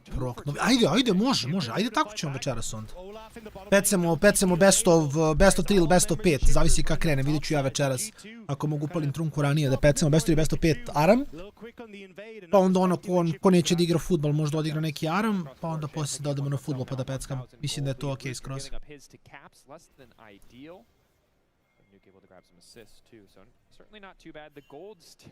Basically dead even. But again, games like this, the gold chart can be a little bit deceiving because it's basically whose Fed member gets to be more active. This is not the Fed member. BB forced away from the tower. Shifters will knock this one down in just a moment. So Nuke trying to even up that mid lane gold score once again as we take a look back. Yeah, I mean, it's G2 getting a little bit too hypey in this top side. They don't know where Nuke is, he hasn't answered on the bot side push, don't know really where Sheo is, and they think they can make a quick pick onto Stend. And I think at this stage, if they'd backed away, it would have been fine, but in overgoing for Rooster, hoping to get that shutdown, they end up leaving Hansama isolated, and Sheo... Vidio sam neka ultra hidra da je... Mata, brat moj. Ne daj se, Mato, bre, nemoj da te mentalno spuste, ti si najjači. Znači, nemoj ti, pusti to. Imate ga, gubite sada, pobeđujete na da pobeđujete u officialima, tako to radi. Opa, Legend, bravo, šta si igrao? Koji komp? Skarner mrtav. Lep kick. Ali nije izolovao Varusa dovoljno. Skuma nije mrtav, ali. Mogli su samo baciti full focus na Skuma da i njega dobio iskreno. Ali ajde.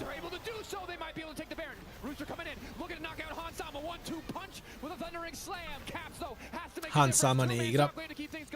Rocket belt out, looking to get away. Lebrov running for his life. Broken Blade wants to make a difference, but he's just forced to ulti. Shifters set up to take the Baron. His Broken Blade screams of anguish as he runs away because G2 fall in the play. Shifters with a great pick. And as you say, Baron now off the back of this. A damn good look. It is, I'm going to say hunting. I think it's the hunting. You can see they're taking a cajillion damage. Now as it falls, good position for Shifters, but Skumon just way too far forward. Yeah, thought he had help there, but didn't realize again like how many members of Shifters were in position. It's kind of just G2 being cocky on the play. They're not counting the members of Shifters showing on lanes. Skumon gets caught, and unfortunately, Hans Sama thinks that Skumon's body is far enough forward to knock him back. But only knocks him up for Shifters to catch him and catch the advantage off the back of it. And this is one of the terrifying things about a fed JCC from Rooster there. Effectively one-shots Hans Sama. Hans Sama needs time as that on-hit bars. He needs space to maneuver in a fight, to land those autos, to get those blight procs. Rooster doesn't. He gets into range and Hans Sama doesn't have ulti. He can take out 80% of his health in one hammer form rotation. Yeah, I mean, there's a huge amount of burst in the ults, like WQ combo with this AP Varus, but once that's down, you do need that time to kind of stack up on your Blight stacks again to proc them, because so much of that is innate to the AP scaling on the Blight. Yeah. But Shifters feeling confident on this bottom side. Shale pushing in mid, so G2 trying to see by pushing out mid lane if they can answer for the bot push. Shifters very comfortable now in this game. Again, 2 Drakes to 2 means they're fine to give that up. They want to just keep this Baron pressure forward. Sheo shepherding in a mid wave. We're fully set up for the one, and Broken Blade, I think, trying to bait Shifters. Caps with the shockwave, something we're going to have to track. 3 items now for him as he's slowly getting that health bar chipped away at. Root connects, immediate ulti going to come out. Caps completely zoned away. Desir, ja. Pavel do 80, mislim da je. Mislim da je 80 finalno, ako se ne varam. Kad odeš tamo na tehnologiju pa dole možda vidiš šta i kako.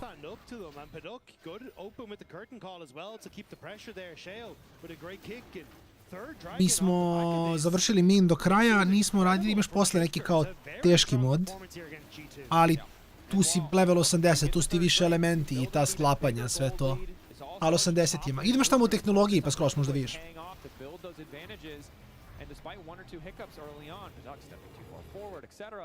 Things are really just starting to shift in their favor.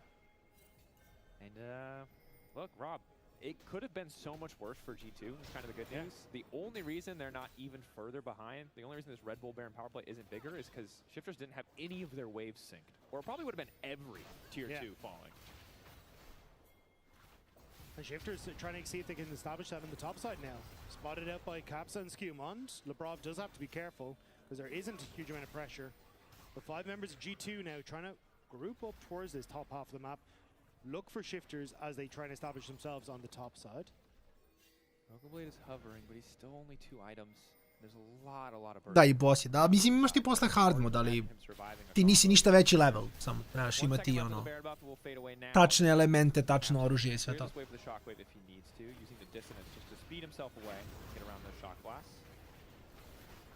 G2 essentially hoping that one member of Shifters goes a little bit too far forward and that flash engage from Lebrov or Skumon catch them out could be enough. But Shifters playing it right. Let that wave push in, force G2 to respond to it, and then they back away. So I think for the next 2 minutes now, we're just going to see this kind of continuation for Shifters. I think they should just continue to play around this Jace, like let him be a threat in the side lane, especially towards that top half of the map where you've already established vision, and then in a couple of minutes time, try and play for these 2 big objectives. Yeah, look, 3.5 minutes on what will be sold for Shifters, they can pick it up. 2 minutes on that Baron. And this is the dream case for this poke composition. Get control of the area and start fishing. Cheo off on the side though, forced to ward hop away. Shifters not quite able to play the slow controlled place that they wanted as Sten takes a pretty massive chunk of his health. Yeah, see, this is where I'm surprised, because for Shifters in my head, Baron is going to be up in 2 minutes' time. If you end up splitting the map and you keep the side that has Baron, you're in good shape. You get to play to that side. You can put pressure on both the top lane tier 2 and that mid lane tier 2. And even if G2 finally get push on this bottom side, like you just trade 2 for 1 on the tier 2 towers.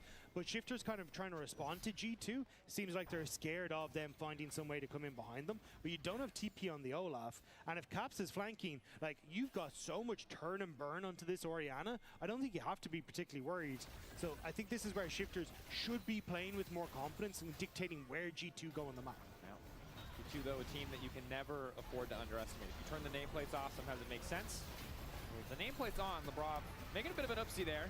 Labrov. A lot of HP. The Hextech Rays just continue to land. Ok, fajn je. That's kind of the play you want. Znači, Shiftersi su 2k head. Ovo je baš netipično za G2, iskreno. A Shiftersi 0-4, baš nelogično da dobijaju ovo. Baš mi nema smisla. G2 inače izgubio jedino od KC-a i tu u Parizu, tako da...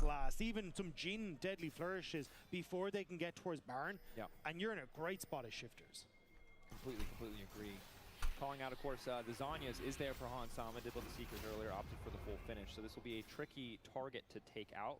Might give him another rotation. But cooldowns hasn't really been able to leverage the gold lead the way that you would like in the mid to late game. Shifters have always been... Pobesnili odigrat ćemo Arame jednu seriju. Best of 3, best of 5, vidjet ćemo koliko nas bude. Pa ćemo onda na futbol.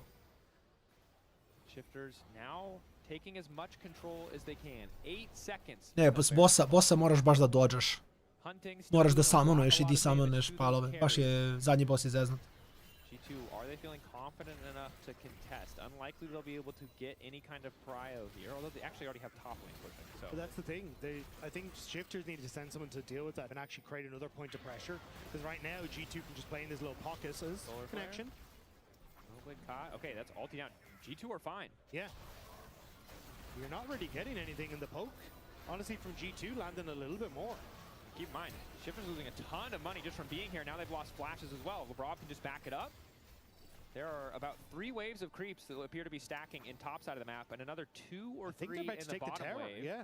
So they're going to not only grab the tower, but this is just 1,000 gold or so across top lane and bot lane going to get deleted here.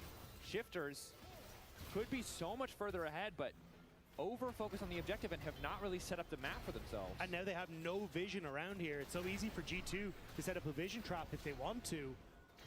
And Shifters are going to struggle.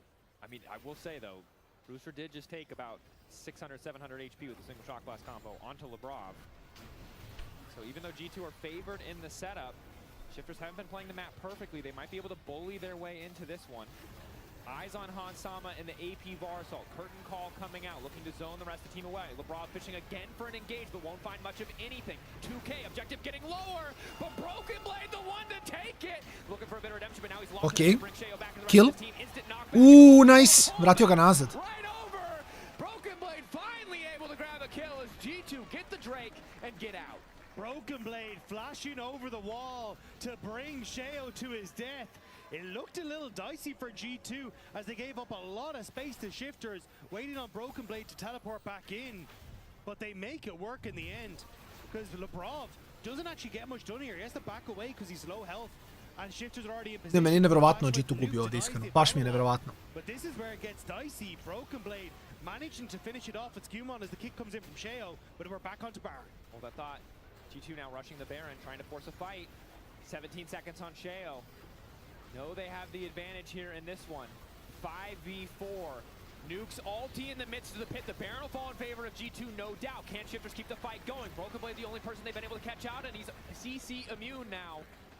Good body block on the deadly flourish.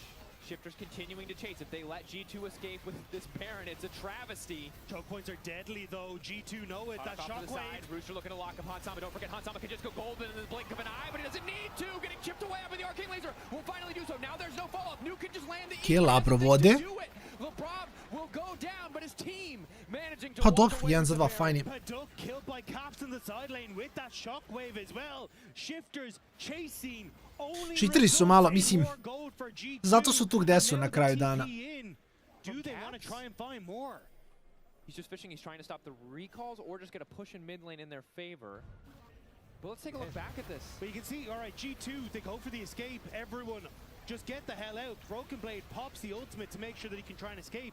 But as shifters are coming in, they end up completely separated. Stend moving through this choke point immediately gets hit with the Chains of Corruption. Has to step away. Shifters now on the flank with Paduk. He's in a terrible spot. As there we go, the pick. Broken Blade now starting to take over. You have bullied this man for too long. Dobro, mrtav je. The kick will come in, but he'll take out one in the meantime. He shut him down. Broken Blade had a shutdown. Okay, hang on a second. Okay, well, Caps, we got some big. All right, Riot Games 2, 1. We're gonna forget about that. Okay, bounty system. How do you work? Tell us your secrets, Secret Keeper. It's the mysteries of the universe. Oh my gosh. Okay. Drop. This is drop. I don't know. Yeah. How does Han Sama not have a bounty? He does. He does now. Just now. Oh, come on. Undermining your point completely. I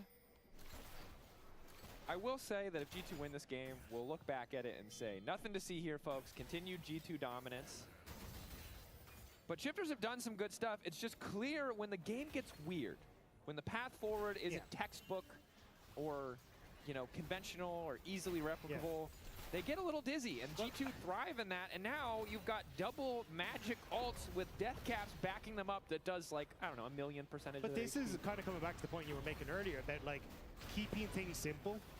If you want to play a composition like this, like, it is getting to the objective first and having to play around, like, poking and falling back and trying to find your ways to play around things.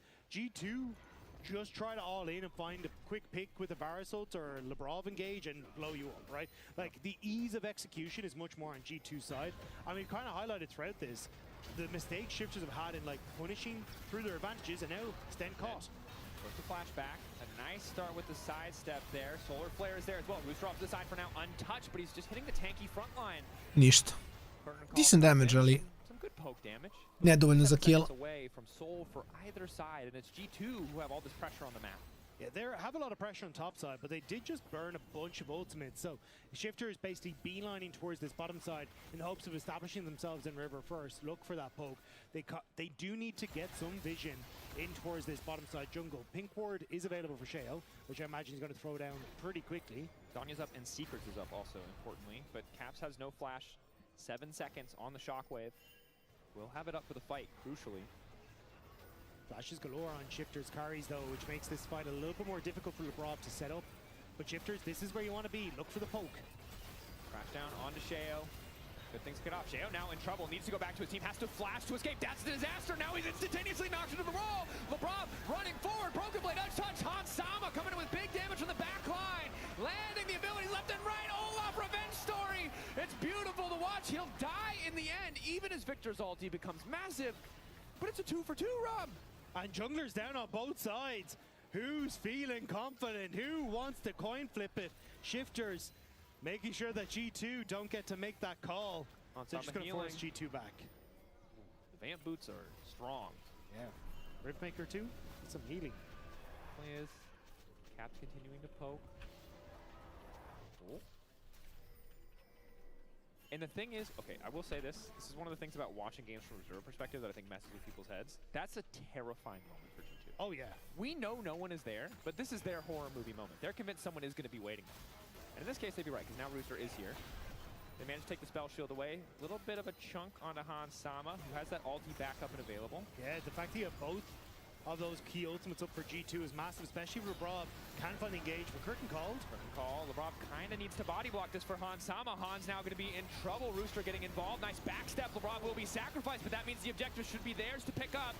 Might come down to the 50-50. 5K as they pull it out. Caps now looking to get involved. Skewmon needs to get in the pit. 4K getting lower. Who's going to get it? The kickback is good. The shockwave is good. It's not. Dobar ulta, shifters uzimaju sol. Jako veliki sol. It was very back and forth, but it's panic. That is the detriment of G2 on that one. Body blocking for Han Sama was a little loose. He panics, flashes out of the pit, and it's Shifters who get the soul. We'll see it here as G2 try to finish it off, knowing that the Lee Sin is going to be back on the map that little bit quicker. But as the curtain's called, Rooster with the poke damage, and with those shots hitting, Nobody wants to commit. Lebrov goes in, Hansama goes out, and Dragon goes to Shifters. And what have we said the entire game? We said Shifters have been the ones that look nervous. Shifters have been the ones that look scared and like they're forced to make plays here. But Rooster, God, I hate this word. He absolutely mogged them. I cannot think of a better word right now. Yes! Yes! Deserve. This man just I njima je presmešno, iskreno. I njima je presmešno. A Skarna kad te uhvati ultu, ne bi gde završiš, vraćate kao Camille ulti, isto radi. For some of these plays, Lebrov off in the wing spotted by Shifters though is BB's going! BB going all in, but Duck in trouble! BB still sees the immune lives for far too long. With the resets coming in quickly on Nuke's ult, decent damage on his Skewmon. Shea off on the side fighting Lebrov for some reason, but now Skewmon is in trouble. It's a good ulti from Hansama to kick things off, but Rooster is still standing tall. Hex Drake Silk procs coming in, but Hansama, you're just locked in the ring with all of Shifters. I Kapsak ubio, to je game. A ubit će ga. Dobar. To dobro. Sad mora na Barona. Ja mislim da ne mogu završiti game Orianu bez Barona. I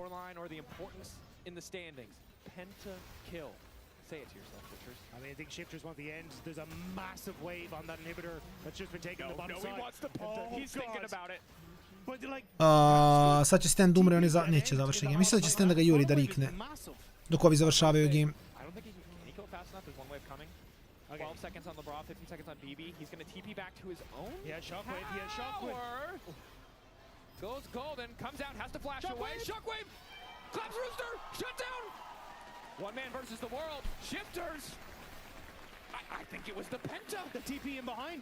They're so Shifters! low. Broken Blade! You were He's out for revenge! You were taking everything! Broken Blade! The revenge tour continues. Stend interrupted. Stend about to fall. Vengeance! Laughter on the face of Rooster. What the hell is happening? He has to be perplexed. This Olaf that he so thoroughly bullied. But we're not in high school anymore. He's jacked. He's sexy. He's successful. This is the nerd that you picked on. And he's stalling the death from Stend, which is, I mean, we're Overwatch now, but it's a good tactic. Yeah. Man's not up for 50 seconds. And G2 will get the Baron. There was damage already done to those Nexus turrets thanks to that massive wage as well as Shale. Can't get anything done. Gonna get pulled back, has to run for his life. He knows the Baron is gone, but Dobro. it's out of the equation. Dobro. Shale, run! Žive. Nije živ. Blackfire torch lighting the way forward for G2. But now it's a funeral pyre, it feels like, for Shifters. The Baron is there. Rooster's trying to clear out the waves. Victor is resetting, but the march is going. What is this game? What is this game? G2 caught in the clutch. I'm not sure if it was the jaws of victory or defeat and who was snatching what, but G2 are winning now, and I guess that's all that matters. Shifters. Mislim da nema žreba, Mato. Mislim da ono što je bilo na streamu, to nije tačno. Jer mislim da što se tiče žreba, prva ekipa bira jednu od 4 ekipe koje su dostupne. Znači, Magaza bira od 4 ekipe, 2 open slota, Bugarska, Mađarska ili šta god. I Magaza kaže mi hoćemo njih.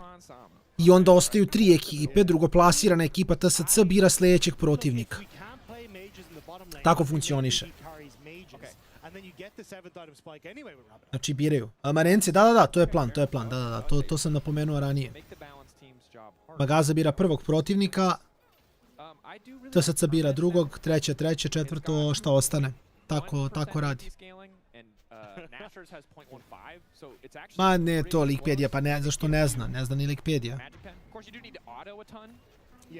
Which seems to be the struggle, but given that you already have 2 attack speed items, I'm just saying instead of Crypt Loom. Gotcha. I'm a skeptic on the. I think these fights have been very close. Nije to iskomunicirano, Mato, kako treba. The healing's nice, but you got 2 Crypt Looms, so but also the healing doesn't stack as well. You get reduced. Znači Magaza bira jednog od 4 protivnika. Za to mora da se završi. It's for sure one of the magic pen items. Which one? I'm not sure. Da čekaj, u stvari ne znam ja. Olaf escorting the wave in the bottom side though. Yeah. Now has to be responded to as Da, imamo, sad je playoff quali je 15. i 16. I onda 19. dolazi, znači ekipe iz playoff qualija, Mađari i Bugari i onda se ide na playoff. Dobro sam rekao. Is in trouble now though. Wow, generational caster curse. He's running for his life. No. See, now he's moved beyond the bullying. He just walks away from it. He says, "No, this isn't for me." He's above it. Whereas his super successful kids pushed down mid lane and are now going to make it very painful for the rest of you. That's very true. Ali ne bi to trebalo da bude tako, Mato, ne. Mislim, ne znam šta su oni nacrtali u tom bracketu. Ali u teoriji prva ekipa bi trebala bude skroz gore, druga ekipa bi trebala bude skroz dole. U teoriji.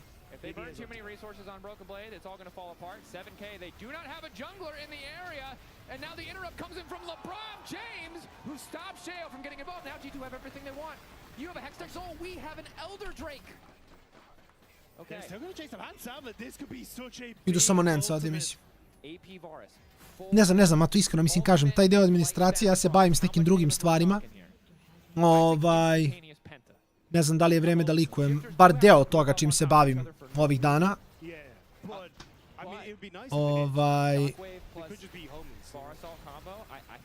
A možda i mogu da malkice likujem, šta će možda da se dogodi, ali možda će sljedeći mesec biti neki LAN turnir u Srbiji. Znam da ima jako malo vremena i da sve to treba da se najavi, ali ja čekam neke 300% potvrde da mogu da kažem javno, ono, događa se to i to. Ali planiram neki LAN turnir, online qualies i LAN finish u Srbiji. Vidjet ćemo, ja se nadam da će sve proći kako treba. I to će biti, ako to budem uspeo da uradim to što želim, bit će... Baš ozbiljna priča.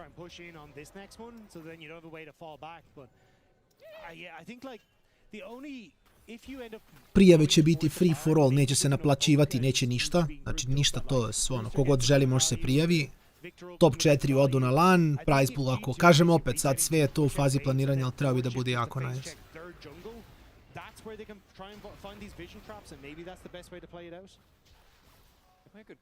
Ali ajde, vidjet ćemo, mislim, to je sad u procesu kuvanja.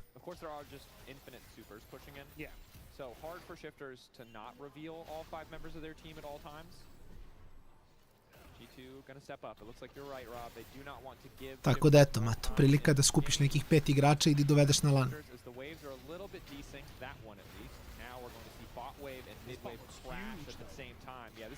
Hextech Proku Jin W. Balance. Ovi samo mogu desno da izvuku.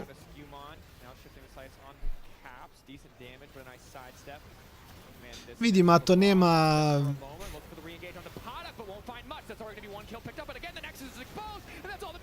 Kad kažem dobar je price pool, ljudi kad vide price pool, oni će doći. Ništa si ti ne brini. Game 1 za G2, doduše bio je pakao od partije, iskreno, ja sam očekivao da će G2 biti mnogo bolji. Pauza, 10-ak. I onda se vraćamo sa Game broj 2, tamo da završim doručak. Marence, to ćemo da rešimo, rešit ćemo nešto.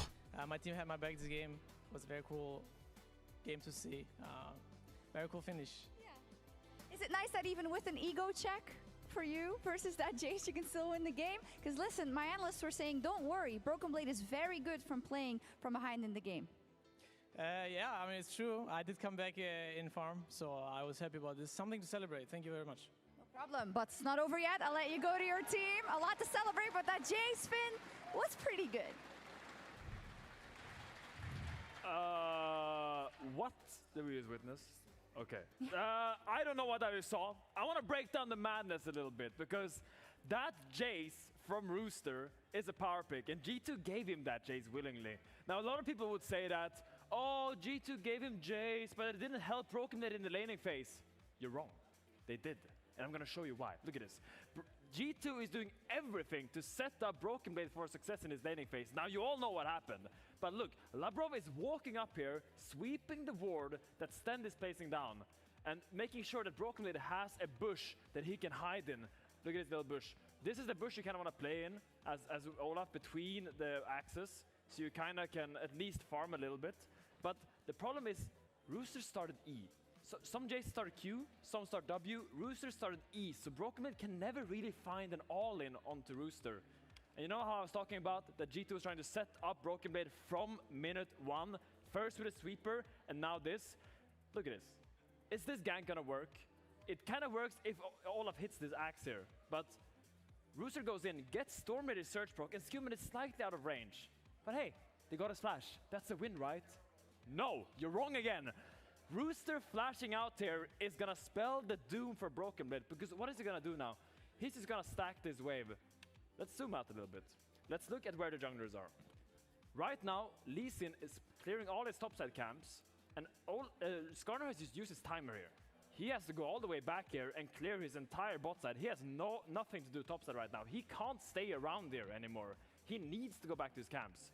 So this gives Shifters a massive window to punish G2, and they're gonna use it so well. I'm gonna show you. As Rooster now just slowly pushes out. They ganked him. They ganked Rooster. He flashed out. Broken Blade's HP is 30%. And Rooster is saying to Shio, brother, come up here. Let's dive this Olaf. Let's knock him down. And Shio's like, okay. Skips the red buff. The red buff is running back here right now. And Shio just loops around. Gets an easy dive. I want to say that Broken Blade played this gank probably as well as he could. He tried to flash the Lee Sin Q, but in the end, with the ignite from Rooster, they have that extra damage to shut him down. And this starts a disastrous snowball for G2. Now, look at this. Look at the gold difference right now. 1600 to 1k 100.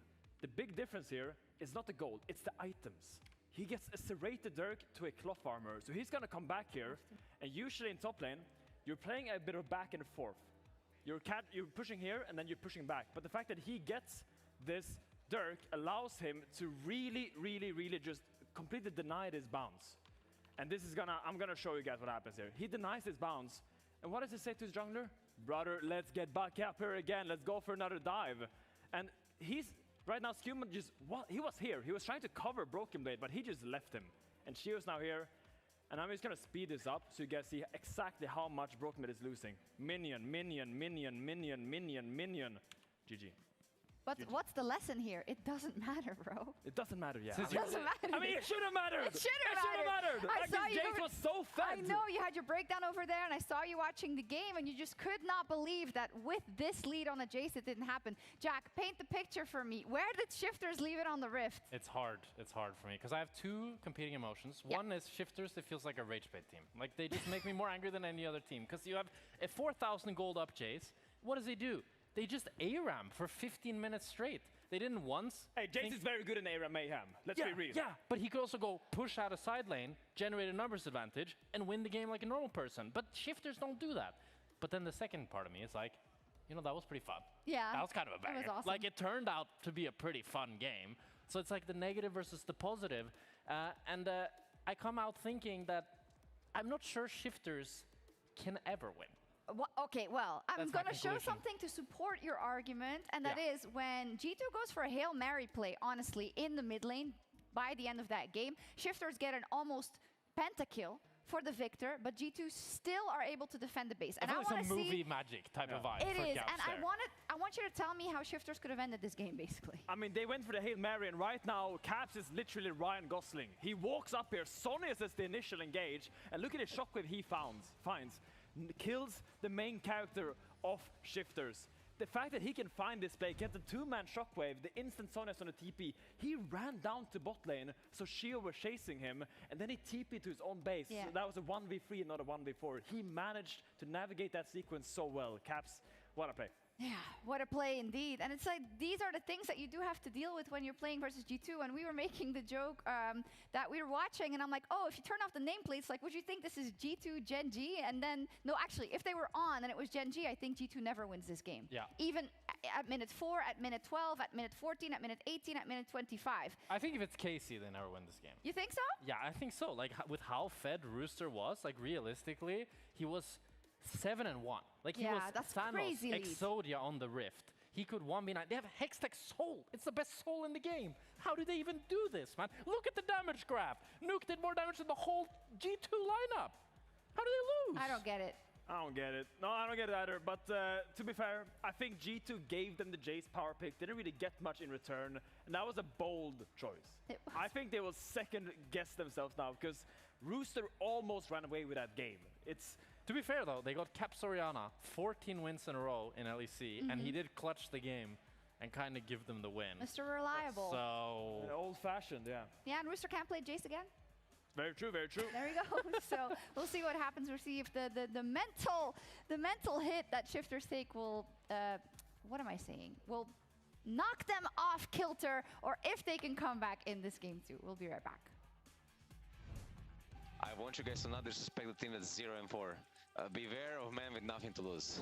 I mean, they have a lot to lose, like playoffs, worlds, and their careers and stuff, but still, beware of men with nothing to lose. I don't know if it's my before. No, Hans! Oh, it's okay, you got to wave. I'm a poor boy. Top fighting? I think that one's coming. It's one shot, no? Not coming from base. No flash. Go fresh. Is that? Allez, You got go. to just pull, just pull. Allez. Oh, tu l'as eu, tu l'as eu! Come in, listen.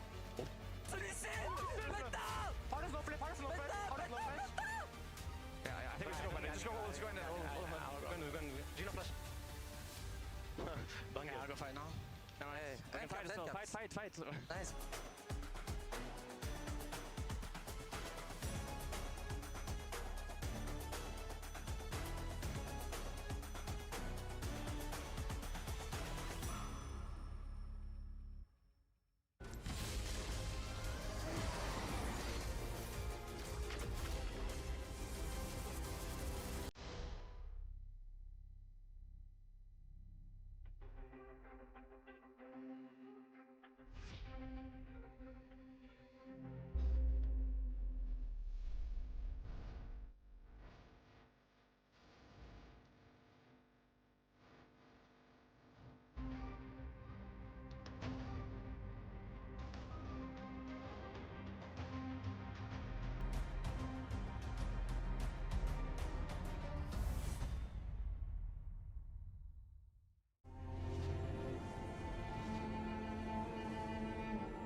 A new champion. Welcome to my shop. You'll need the right build. Choose wisely, because every upgrade brings you closer to the next level. So tell me, how will you level up?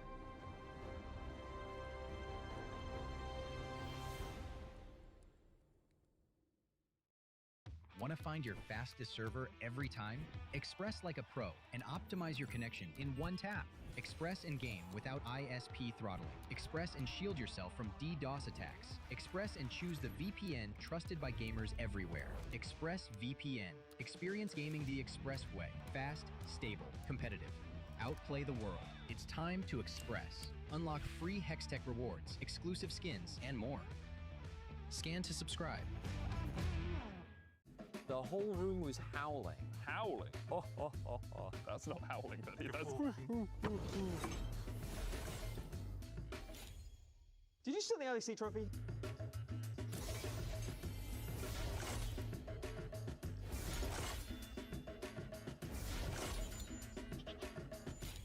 Okay, you can close.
I just imagine Caps seeing all these roles, having all these flex picks, all these unique champions they can play, and he's just stuck there playing Cassio, Syndra, Orianna, Kali every single game, and he's like seething in his chair, you know. He also wants to play the funny champions.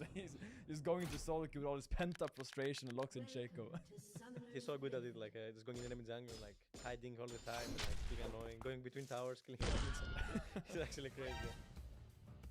Welcome back to the EULCS as we get ready for Game 2 between G2 Esports and Shifters. And if you're just joining us, tell yourself that that Game 1 was really dominant for G2 because it's a lot easier than going back and watching what actually happened. All you have to know is Broken Blades won the game. That's all you have to know. Wow, we're just making propaganda. All right, there it is. He hit the last hit on the Nexus. He won the game. He did. You know? That's all the context you need. Okay, now we're getting a Nocturne ban, a Cassio ban, some stuff to follow. I love Fearless, I will just say that. And a Poppy as well. So what's the first pick going to be? Right of first selection, Shifters obviously chose second pick. G2 have chosen blue side. So Shifters are going to get their pick of the litter for counters. Vi still up and available, Rumble still up and available. So curious if that's going to be either Syndra, another pick as well that's quite strong in this patch. So we'll see what the game plan is here.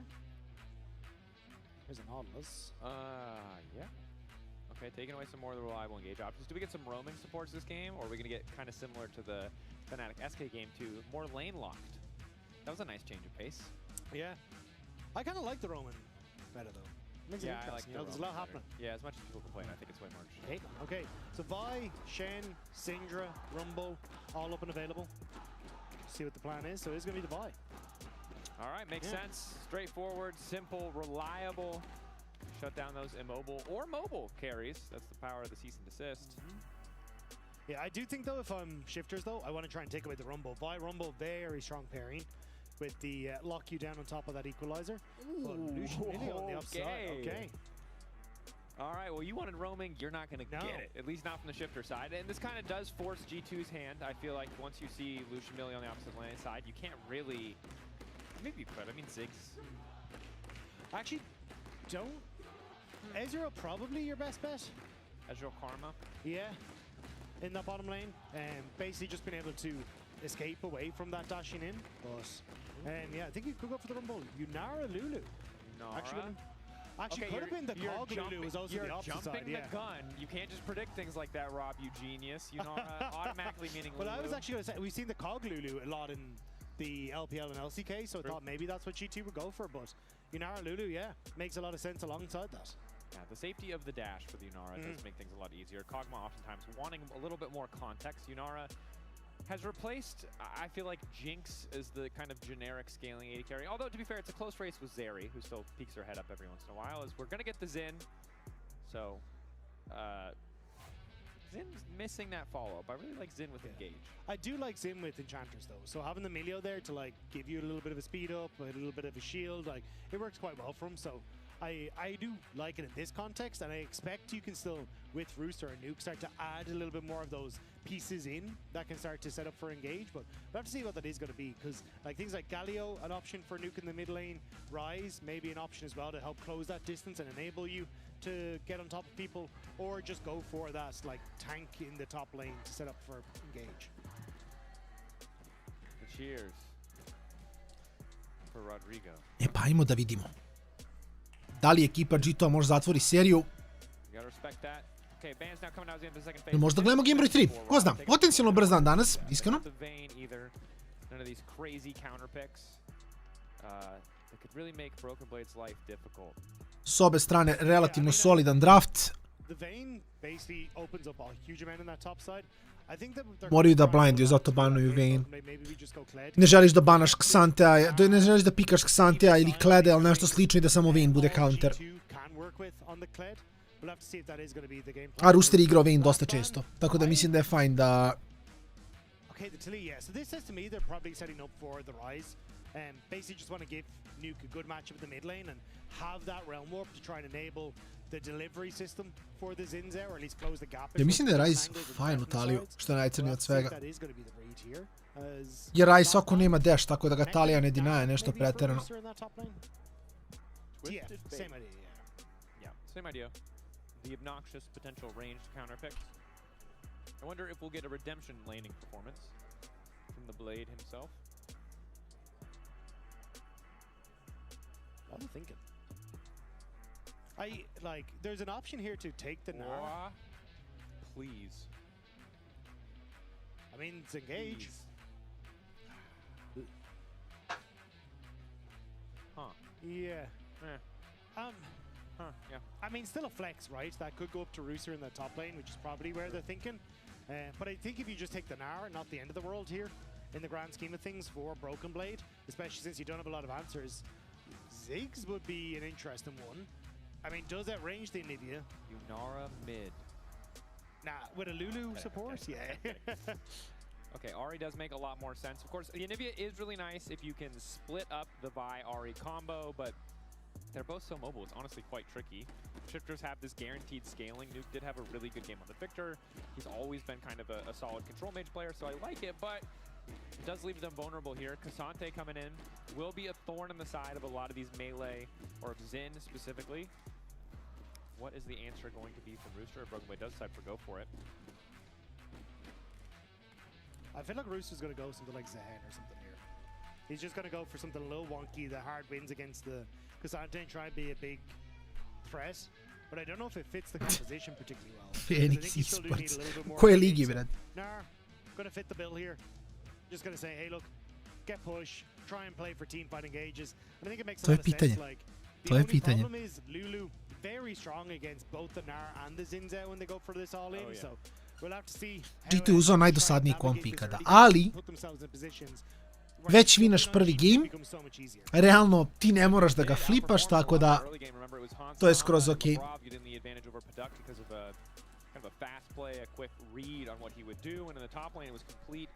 Domination in favor of Rooster. Nar can be pretty impressive at the early stages, but as you highlighted, you can see the pieces of a Wombo combo forming on the side of Team Shifters, but there's a lot of tools from G2 that are excellent at disrupting exactly what Shifters want to do. So execution, execution, execution is the name of the game. And also, I'm just going to say surviving the laning phase, because I think if there's anything we know about Shifters versus G2, Lui je došao da se javi. it's that someone's dying in the first 5 minutes. So that's my call. Calling my shot. Okay. Someone else's shot, I guess. How many push-ups are you going to do if you're wrong? Not a lot. Seems to be the theme of the day. I am old and out of shape. I will tell you what. If no one dies in the first 10 minutes, Finn and Jack will do 10 push-ups. Okay. First 10 minutes. Okay, yeah. For every minute it takes to get first blood, Finn and Jack will do a push-up. Producers, let's codify that. Let's use my position of seniority here to.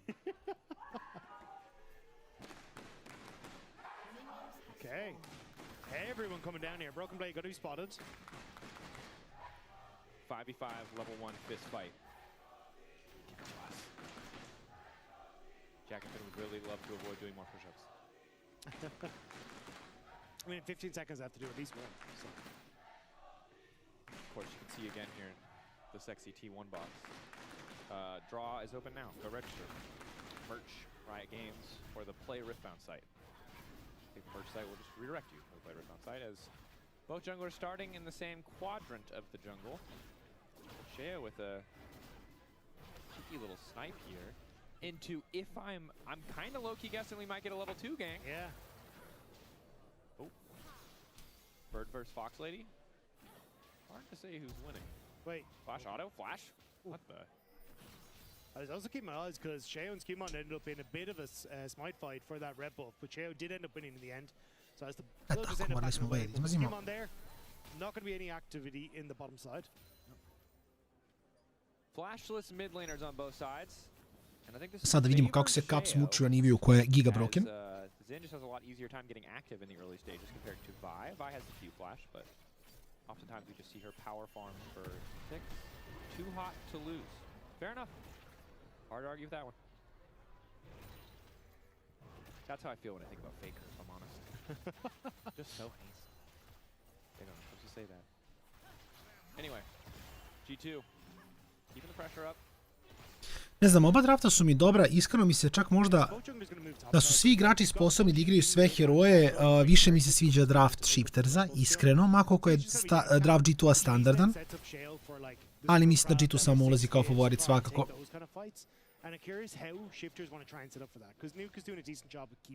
Nisam vidio ma to, ne. Kažem ti, ja sam sad na drugoj strani malo sam se bacio na jedan nov projekat i onda što se kastovanja tiče, tu sam da kastujem. I to je u suštini to. Van range-a! Wow. Ovo je unlucky. Jako unlucky. Baš unlucky. I'm shocked he was in the tower range. Yeah. Can we get a replay of that? I understand it was really simple and straightforward, but I think we would love to see that one more time, if possible. Homies. I mean, it was a good wall from Nuke, right? Yeah. Denies Caps the getaway. And then, there seems to be some sort of primordial law that one of G2's lanes has to feed. Yeah. Okay. Ooh, the pro view. I like this. And then wall keeps him there. Kakav unluck. Yeah. It's because the egg hitbox is so little. It's just a little guy. If he was a bigger egg, he'd be in trouble. Poddock's in trouble. Fire back on Hans. Hans is in trouble. Flash back. One more on LeBlav. Doesn't quite do it. Sorry, LeBlav. I've called you LeBlav at least 3 times this series, but LeBlav, it wasn't enough. He so badly wants this kill. He has flash. Yeah, no, don't do it. He's thinking about it. You can see every backstep. At this stage, just too much. Like, Sten has the cozy campfire backup, I'm pretty sure, at this stage, and the double shield. So it'd be a death sentence. Keep on the way down. It's getting messy. Yeah, 800 gold lead for Shifter. You don't want to do it. Okay, well. Welcome back to another edition of How Far Ahead Can Shifters Get Before G2 Win the Game Anyway? Now, I, for one, would love to see a Shifters win, but there's a part of me that remains skeptical. That said, they're winning every lane right now. So this is even more dominant, although less overall dominant in one single lane than the previous game. Yeah. So, only thing to note is that Skimon did get a steal on Akam. Sure. At some stage, so it was evened up at least. So, looking towards this like 5:30-ish moment where we're fighting over Scuttle Crabs is an opportunity for Skimon to try and still contest for that level 6. I still think Shifters have the advantage though if it is on top side. I mean, Skimon is definitely racing towards the faster level 6. Sama. Activation of Spear and just working through. Best to clear those waves as Poddock and Sen trying to get some pressure down. Sheen by definitely a big spike in damage, but no real defensive stats there. As Polymorph devastating for Poddock. Poddock completely caught out. Hansama just going to start to walk him down. The burst damage follow-up is pretty good. But that's just going to be the flash. Here comes Zinzel though. Sten keeping the aggression onto LeBron.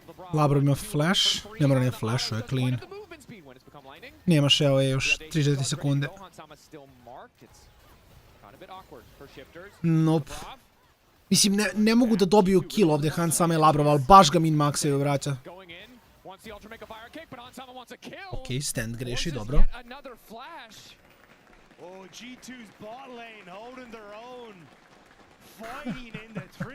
Nice, Matt, odlično. Znači obećava playoff. Znači obećava playoff. Moram da imam što je se utorak igra uopšte.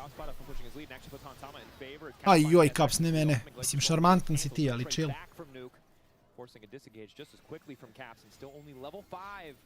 Ne igra se u utorak, igra se sredu tek. pressure on them. It is going to just reset there. Got Scuttle Crab on that bottom side, but with... Ali imaš mato link za playoff quali? Matching. I'm curious if you actually do have G2 able to contest on this push for the Scuttle Crab. Ja sam mislio nešto baš malo ekipa prijavilo. Shale will be able to grab it, although Smite is available for Skewmon if he wants to go for the 50-50. Send is in the area. Yeah, it's and would be upgraded there Smite for Skewmon as well.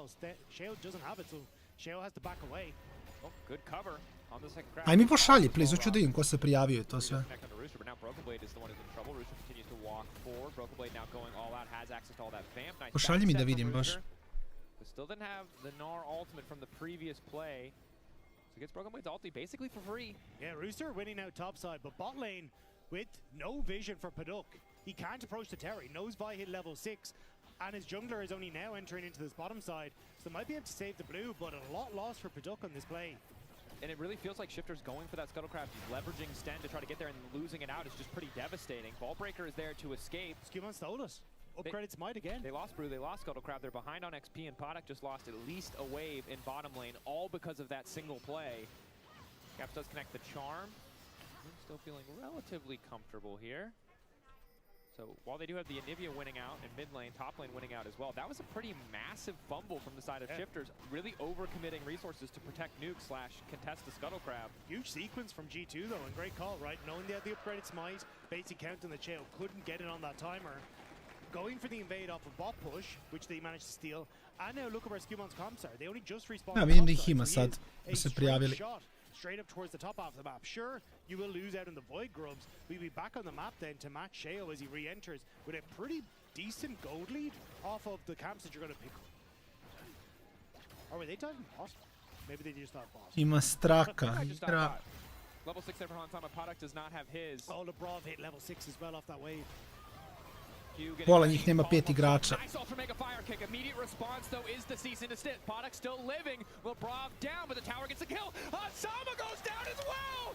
Oh no, it's an absolute disaster. Ne znam što radi G2, ali okej. Completely dunk on G2. The fire kick doing a ton of work, but now Caps gets the charm. Charm just gonna look to run down Sheo. Nice flash away, tries to get tricky, but G2 immediately respond. They had vision to show where he was going. They do not hesitate to pull the trigger. So at least G2 get one back as Sheo thinks he can steal away some camps, but a massive overestimate of their play on G2's side in the bottom lane. Kill galore going across the shifters, and it had gone so well. There was like a 300 gold lead for Hansama in that bot lane off of the initial sequence of play, but Da, gledam, baš te kuo, it was just so messy. Shout out to Stent, great kick, interrupts just as that vault breaker is going in. Then you get the cease and the desist follow-up, but Lebrov dies to the tower tanking before he can get the ultimate off. To se igra danas. Kad se kreće tu uopšte? Yes, exactly, Ramon. It's 2 for 1, but more's happening. Podok waiting in the rush, doesn't know they have vision there though. G2 trying to play it. A samo je 16. nije 15. okej. Ulti out. Podok will be able to Kapiram to bilo ima više, da je bilo više ekipa, onda bi bio i 15. Careful about how strong Hansama is in those extended fights. So as the Transcendence there, you could see was pop, so he was trying to see if he could fish for a little more. But the trade will end. Very potent stuff from G2 as they try to fight back, but Shifter is doing a great job of holding on. Nuke also playing exceptionally well in this Anivia. Good cover on the dive bot and winning out against Caps in the mid lane. Yeah, so difficult for Caps to approach in a lot of those trades. Anivia just one-shots the wave. Caps has to be willing to commit more as Rooster just continues to hold on to about a 400 gold lead. We'll see if he can get more here on the plates. His Broken Blade is very, very low. Both sides have access to their ultimates. Ulti back in the wall. Wall up, pop through. Broken Blade still lives. Pullback is there. Flash out from Rooster, but it's a 1-for-1 in the end. Hey, Broken Blade still loses the wave, so Rooster may be calling worth on that one, even if he did flash and didn't quite get away. Still, this is fisticuffs everywhere. People are just brawling right, left, and center. It's still a very close game. That it is. Hansama debating if he can step up, but 4 members of Shifters are on the bottom side. Flash in from Nuke, wall as well. Stun not going to connect. Lebrov getting cold down. Ovo će biti vjerovatno treći game. Flash Anivia gank was not on my bingo card, but there it is. Yeah, but the eggs on Lebrov's face for that. Ja mislim da će ovo samo biti treći. G2 se nešto mnogo raspada. But Shifters once again, numbers advantage. Caps will trade some of the plates in the mid, but still, great orchestration of mid lane pressure into side lane from Nuke. Eto viš, Mato, pa dobro, to je chill. Snowballing one winning matchup To je chill. into another. In this case, even if it means conceding that individual advantage, Rowan now picked up for Nuke as he speeds back to mid lane. Has the boots of swiftness, does not want to get slowed down by anything, wants to be able to go forward for those cheeky walls. Skimon does at least finish the Sundered Sky, but I can't imagine... Gle, ja ako ovo realizujem što ja hoću, ne znam, jel imamo Fortuni rebuildu neki price pool? Ili samo je mea slot? Until Nuke fully tries to clear the wave to step up. Has Skimon waiting in the wings. And with 45 seconds until Dragon. I think this is where G2 would like to try and put some pressure on the map. Maybe look for a pick off of Caps and Skimon. Topside could be the answer, but it's very difficult. Like, Rooster has full control in this matchup. Yeah, with just bits and pieces of a Trinity Force, it's only going to get harder once there's actually a Sheen involved to get that extra damage down. Broken Blade at the least is getting much, much tankier, and for, well, 3 out of the 4 damage threats on the side of Shifters, Armor is going to do a lot of work. Cap still desperate, needs a reset though, so I don't know if GT... Ne mogu da nađem, tražim, ali ne mogu da nađem. He's only just got boots to a completed row on the opposite side. Sure, he's got some mobs there, but I don't know if he can... Gle, meni je sad... Ako ovo organizujem što hoću, stavljam cash price pool i plus ako mogu da izvučem od sponzora nešto, stavljam i to.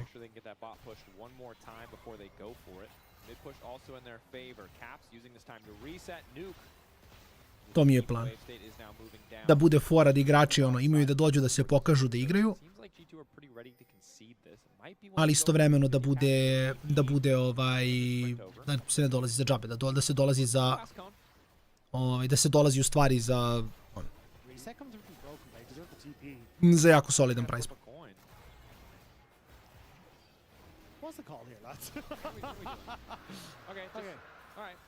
Definitely gave enough wiggle room for Skimon to potentially steal it, but he didn't go for it, so it's okay. But nicely set up on the map by Shifters, right? I think this credit, a lot of it is due to Nuke.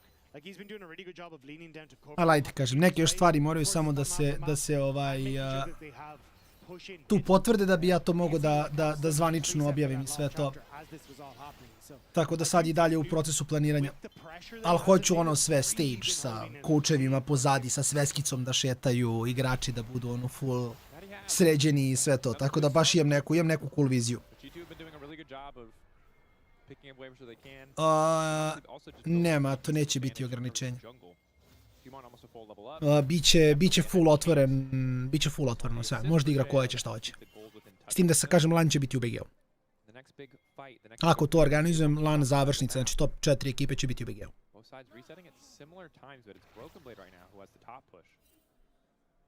Sad prolazim kroz tehnikalije svega, da vidim da li mogu da pomognem orgama, mislim vidjet ćemo sad šta će tu biti sve, jeli? Ali da vidim da pomognem orgama potencijalno da rešim. To ne garantujem, to ne znam još, ali bilo bi cool da mogu da rešim i ako neko ima importe da ih o trošku orge pokrijemo. Tako da ako neko ima, ne znam, lika odakle god da dođe ovde, da odigra i da se vrati.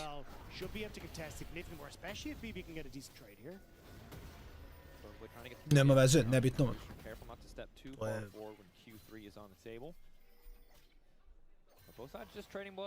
Ali to kažem, to još moram da vidim da li to mogu organizujem za... Jer ako to ne uradim, onda se faktički ne isplati nužno uvoziti igrače. To je fora. Mislim, u stvari isplati se u teoriji za prvo mesto, sad ne sam da pričam ništa o price poolu još, ali... U teoriji ako uzmeš prvo mesto, mislim da si fine sve jedan. Trying to make the difference with the Crescent Guard, but Shifter's forced to flash away on Sten. Meanwhile, on the top lane, Broken Blade ready to go all out if needed, and it's absolutely needed against Rooster. Flash koji je bio clean gore, nismo vidjeli do kraja. Ništa zvanično ima to još, ali ne, to nikako. S tim neće imati veze, veruj mi. S tim neće imati veze nikako.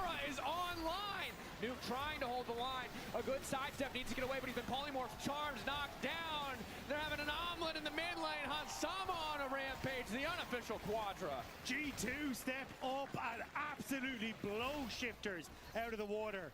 Beautiful stuff on the play, and it's off the back of Hansama knowing exactly how aggressive he can go. We're going to get the pro view here. Hops over the wall, has the follow-up from the buy. Sten is nowhere to go to. And even the wall growth as well to extend the CC duration is perfect. Flashing forward, Kraken Slayer. Just as Neću, ne, slobodno ti, ne, taman posla. And you can hear the G2 fans.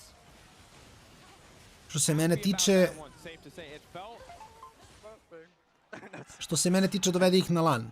Budi njihov coach. Dresove ćemo da rešimo. I love that you can see the moment he locks in. It's like, hang on, Penta? Is that what's on the cards? And I will just say, there was a 2-minute period of this game where shifters were winning in every single lane. Yeah. And I want to give credit to Skewmond especially, who, on that Scuttle Crab steal, that single sequence, feels like it brought G2 back. Yeah, big time. And since then, they've just been playing on even footing, and now, so far ahead. He did also send it underneath the tower. Treba će ti dozvola ako je nešto zvanično. Znaš, mislim, ne možeš baš da nazoveš identično kao naziv kluba. And now he's just in such a good spot. 4 kills on the Yunara, massively accelerated towards the Fiend Hunter's bolts. Like, he's going to rip through. Ako nemaš ništa vezano sa njima, ali možeš da ga mimuješ ili da ga nešto malo okreneš. Dobro, to je već, to ćemo se dogovoriti. Looking damn good. The most consistent member of the team thus far this series. Excellent Varus game as well in game 1. Hard for him to push that gold lead forward on the AP Varus, but Yunara does not have that same problem. Sheo might be in trouble, but should be fine. G2 don't want to overcommit to the tower.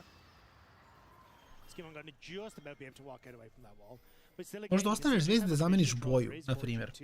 Da baš crvena biti. Exceptional. And shifters thankfully have that Scuttle Crab, because otherwise this river will be very dark. Yunara spot on mid-wave though, giving shifters confidence to step in. Brav has flash. Shifters decide they want to turn on caps instead. Thought we were about to see an engaged Lulu there. The Brav is stepping forward confident. Brav is still eating auto attacks from the Drake, but Hansama is here now, so he should be fine. It's Podok trying to poke. And the 1v1 top lane is still slightly going in the favor of Brewster, who's got pressure in his favor, but has just turned Mega, so G2 don't really have any concerns. And they're going to pick up their second Drake of the game. Shifter spent a lot of time posturing, but ultimately opting not to do anything here makes things a bit more difficult. But the good news is Rooster is able to grab that top lane tier 1.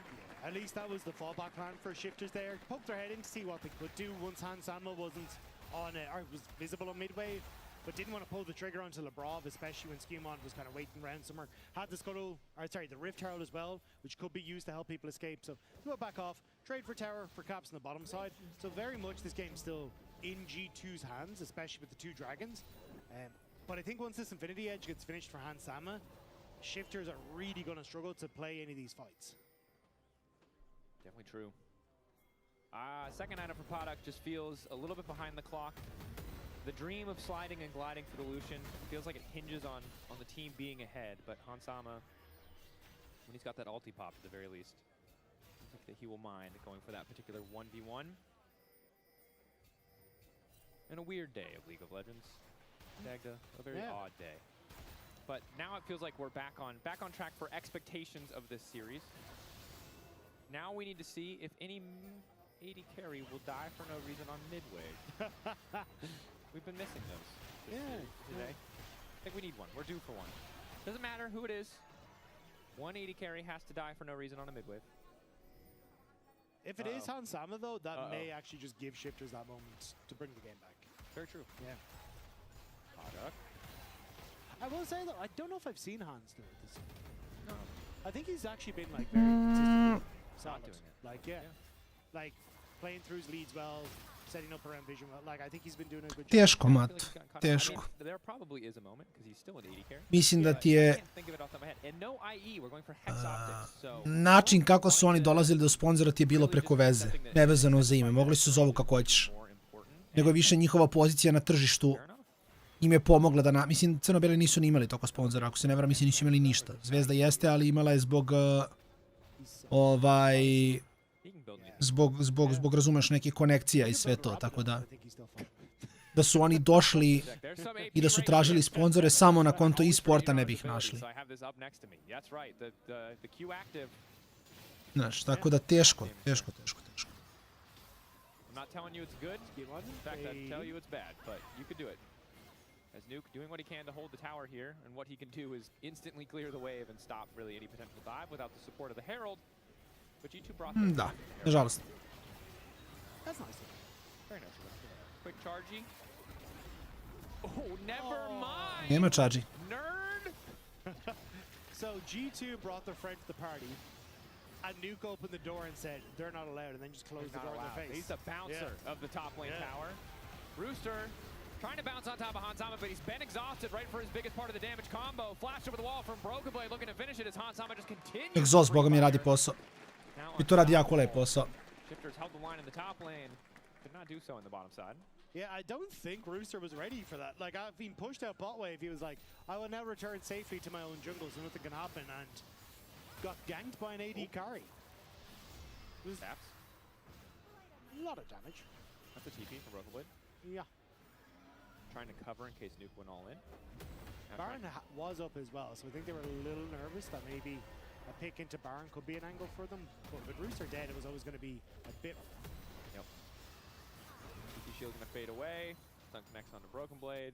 Wave once again deleted. So despite a 4K gold lead, there's enough wave clear tools that we're not. Tako da ono, zavisi mato i naš specifično za ligaški segment je jako teško i neisplativo i tu ti je trenutno kako je stanje scene najbolje imati 5 mladih igrača koji hoće da igraju samo da dobiju priliku.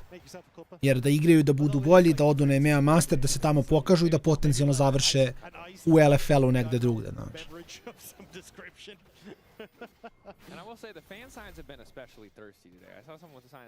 To je u suštini najbolji ugao trenutno. Mislim, tako je stanje scene, šta da se radi, nije to niko kriv. Caps might be dead. And God bless League of Legends professionals. Anytime we try to take it too off topic, they just start dying for no reason. As G2 are going to march down mid lane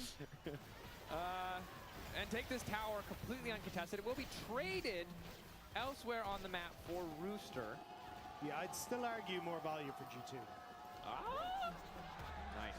The math checks out. Do you remember when games used to be so slow, we had people cheering for wards? I do remember that. Yeah. That was an incredible happened time. this year.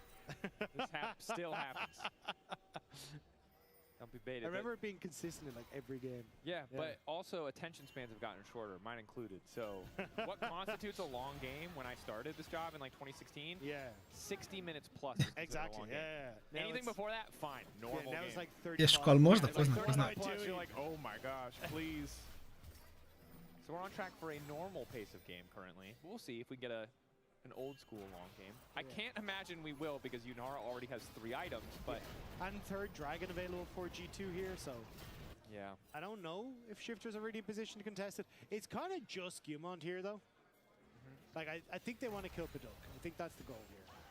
There is a ward on that mid wave, and that is an 80 carry, which means he will inevitably walk up. Oh! Top lane battle. Charm connects. Rooster loses half his HP for nothing. Not ideal.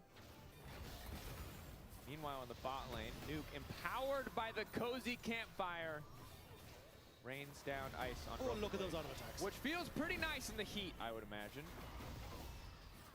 Yeah, it takes significantly longer to get half of. Igramo set arama zog i onda igramo futbol. So, Mountain going to be picked up uncontested. Mountain Soul for the Cassante team does seem pretty good. Yeah. You know, I haven't done the math, but I imagine that's got to be a pretty good soul for him. Cap's going to walk up, pop that crystalline overgrowth on the tower. Continue to win out on short trades versus Rooster. Yeah, I think it'd just be push mid, establish vision top, wiggle around a little bit, see if you can entice Shifters into their own jungle. Or TP on Nuke, who's going to TP away. TP for TP, Q Ooh, flash. Remember the day you almost caught Nuke in the bot lane. Sorry, I thought the start of that was you doing your princess voice. Oh, you thought it was Yes, princess. No, bro, no. That's only for GB. That, and I do think that Ike will never come back from doing the weird princess voice. I think there's no recovery from that. It was when it stuck. That was the funniest moment for me. We couldn't get out of it. Well, that happens on occasion. That's why you gotta be careful with accents. You get stuck in it. I'm like a method actor, but exclusively for accents that are deep cringe. The actual Daniel Day-Lewis. Yes, yeah. It's everyone named Daniel, actually. It all just comes together. Oh! Charm landing. Rooster trying to move in. Baron and the extra wall means a decent angle. Interrupt on Paddock, good though. Cap's trying to take things into his own hand. Charm lands into Paddock, Q in from Skewmon, doesn't even need the flash!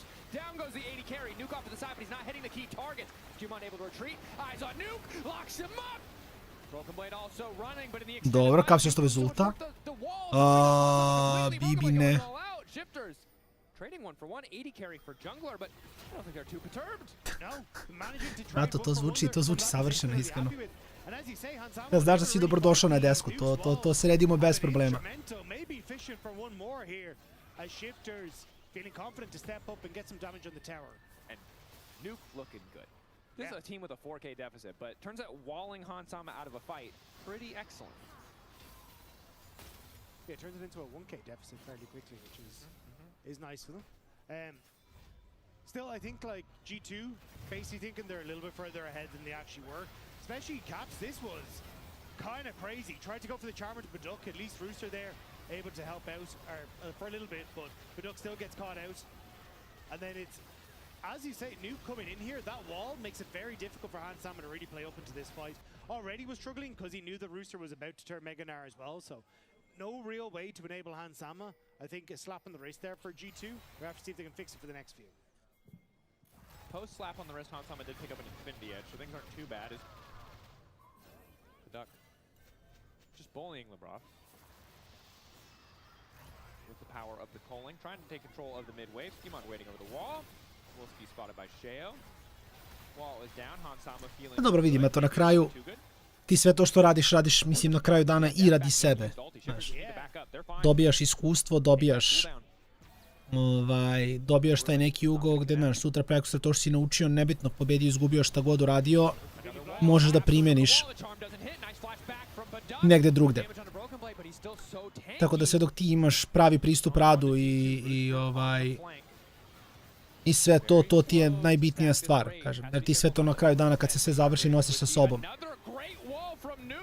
I za svaki neuspjeli projekat i za svaku mislim, ja sam bio deo svega i svačega.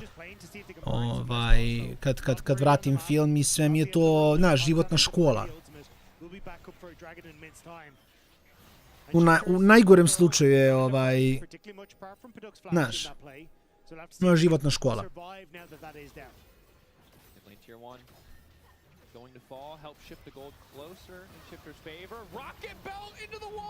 Znaš, mislim, kao, ne znam, i sa Zvezdom, čist primjer, ja tamo na kraju dana rezultatski ništa nisam uradio, a opet mi je neko iskustvo. Ja sam sa Zvezdom, fun fact, snimio ceo video serijal, cijelu seriju nečega sam snimio sa igračima, što se nikad nije emitovalo. Kaže da je bilo trošenje mog vremena, apsolutno jeste. Ja sam i njima napravio scenariju, snimili smo 10 epizoda, znači banger sam napravio i samo ga nikad nisu releasovali. Znaš, Sapapu dok sam bio, ja sam im sagradio prvih 25.000 sabova od nule, oni su posle taj kanal prodali. Razumeš, mislim, ali opet je sve to neka škola.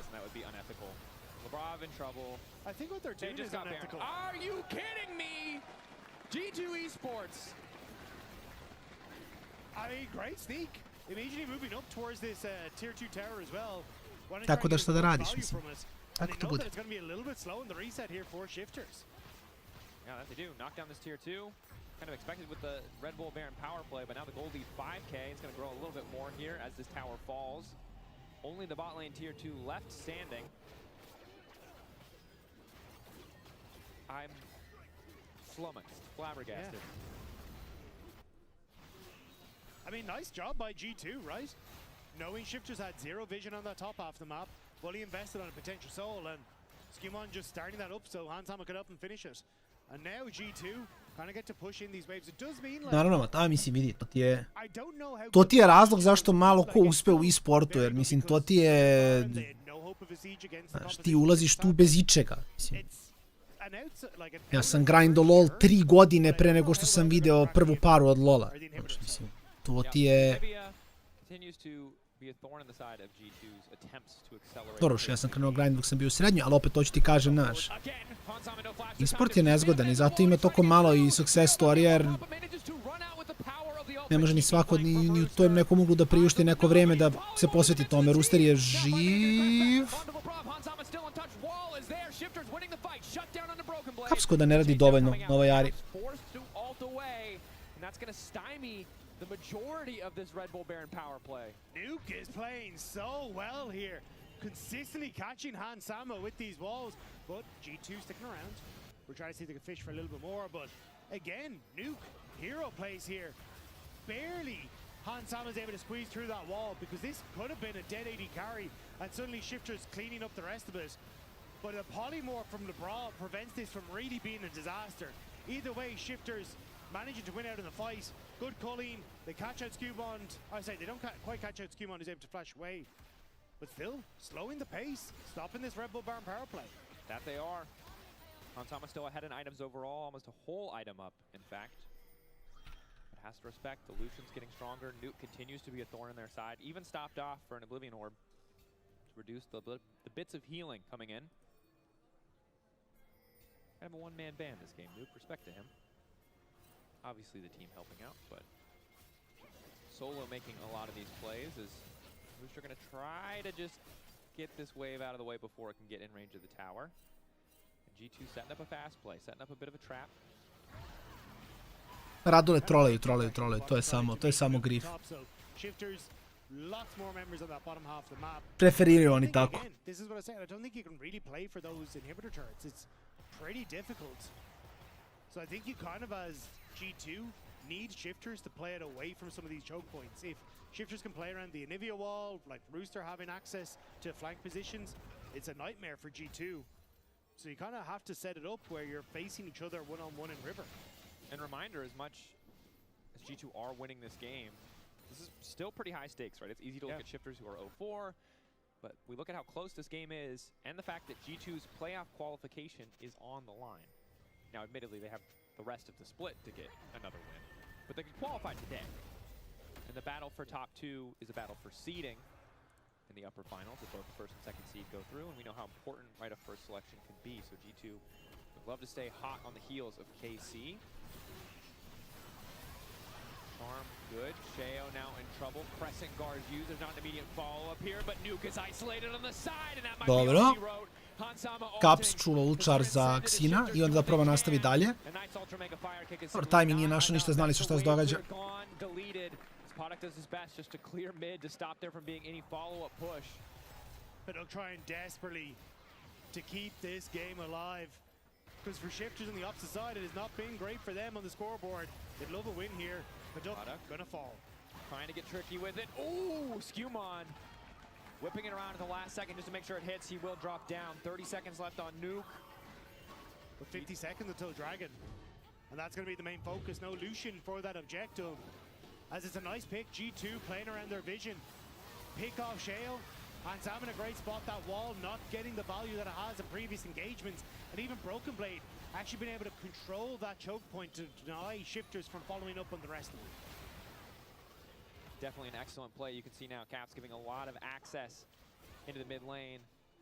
Nuke finally back up, Sheo as well, but Podok still needs another 20 seconds. The Drake will already respawn, very likely Mountain Soul to the side of G2 with a now 4-item Cassante. Stopped off for a Knight's value. Love to see it. Ansama is the princess. He will get the support. Caps on the flank though might just be able to make the difference. Godlike once again. G2 ruthless in these picks.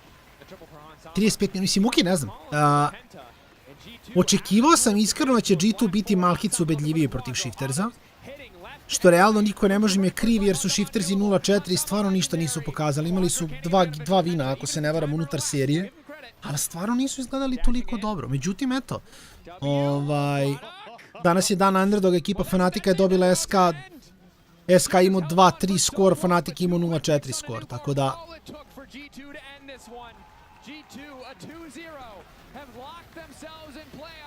To je cool, to je cool. Ma to dogovorno, to ćemo vidjeti šta i kako, Dobro, GG's, mislim, lepa serija na kraju G2, ipak ubedljiv favorit, iako, kažem, možda su trebali malo da budu čistiji. Bilo kako bilo. Što se tiče leca, danas jako brz dan. Kasnije malo idemo u arame, idemo na fudbal, tako da će biti lagani Patreon Game Night. A što se leca tiče, kolamo ga sa jednim jako laganim i brzim 2-0-2-0 danom. Ljudi moji, hvala što ste gledali. Vidimo se večeras na Patreon Game Nightu za vas koji gledate lec. Vidimo se sutra od 5 sati. A pre nego što odjavim lec, ostavit ćemo i možda ovaj kratak intervju da gledamo šta gledamo sutra, odlično, Navi i koji će biti prvi meč, nakon toga Fnatic i G2 sutra, meč 2 će biti apsolutni banger, tako da ljudi moji, uživajte, vidimo se kasnije, sutra na lecu, a večeras na streamu.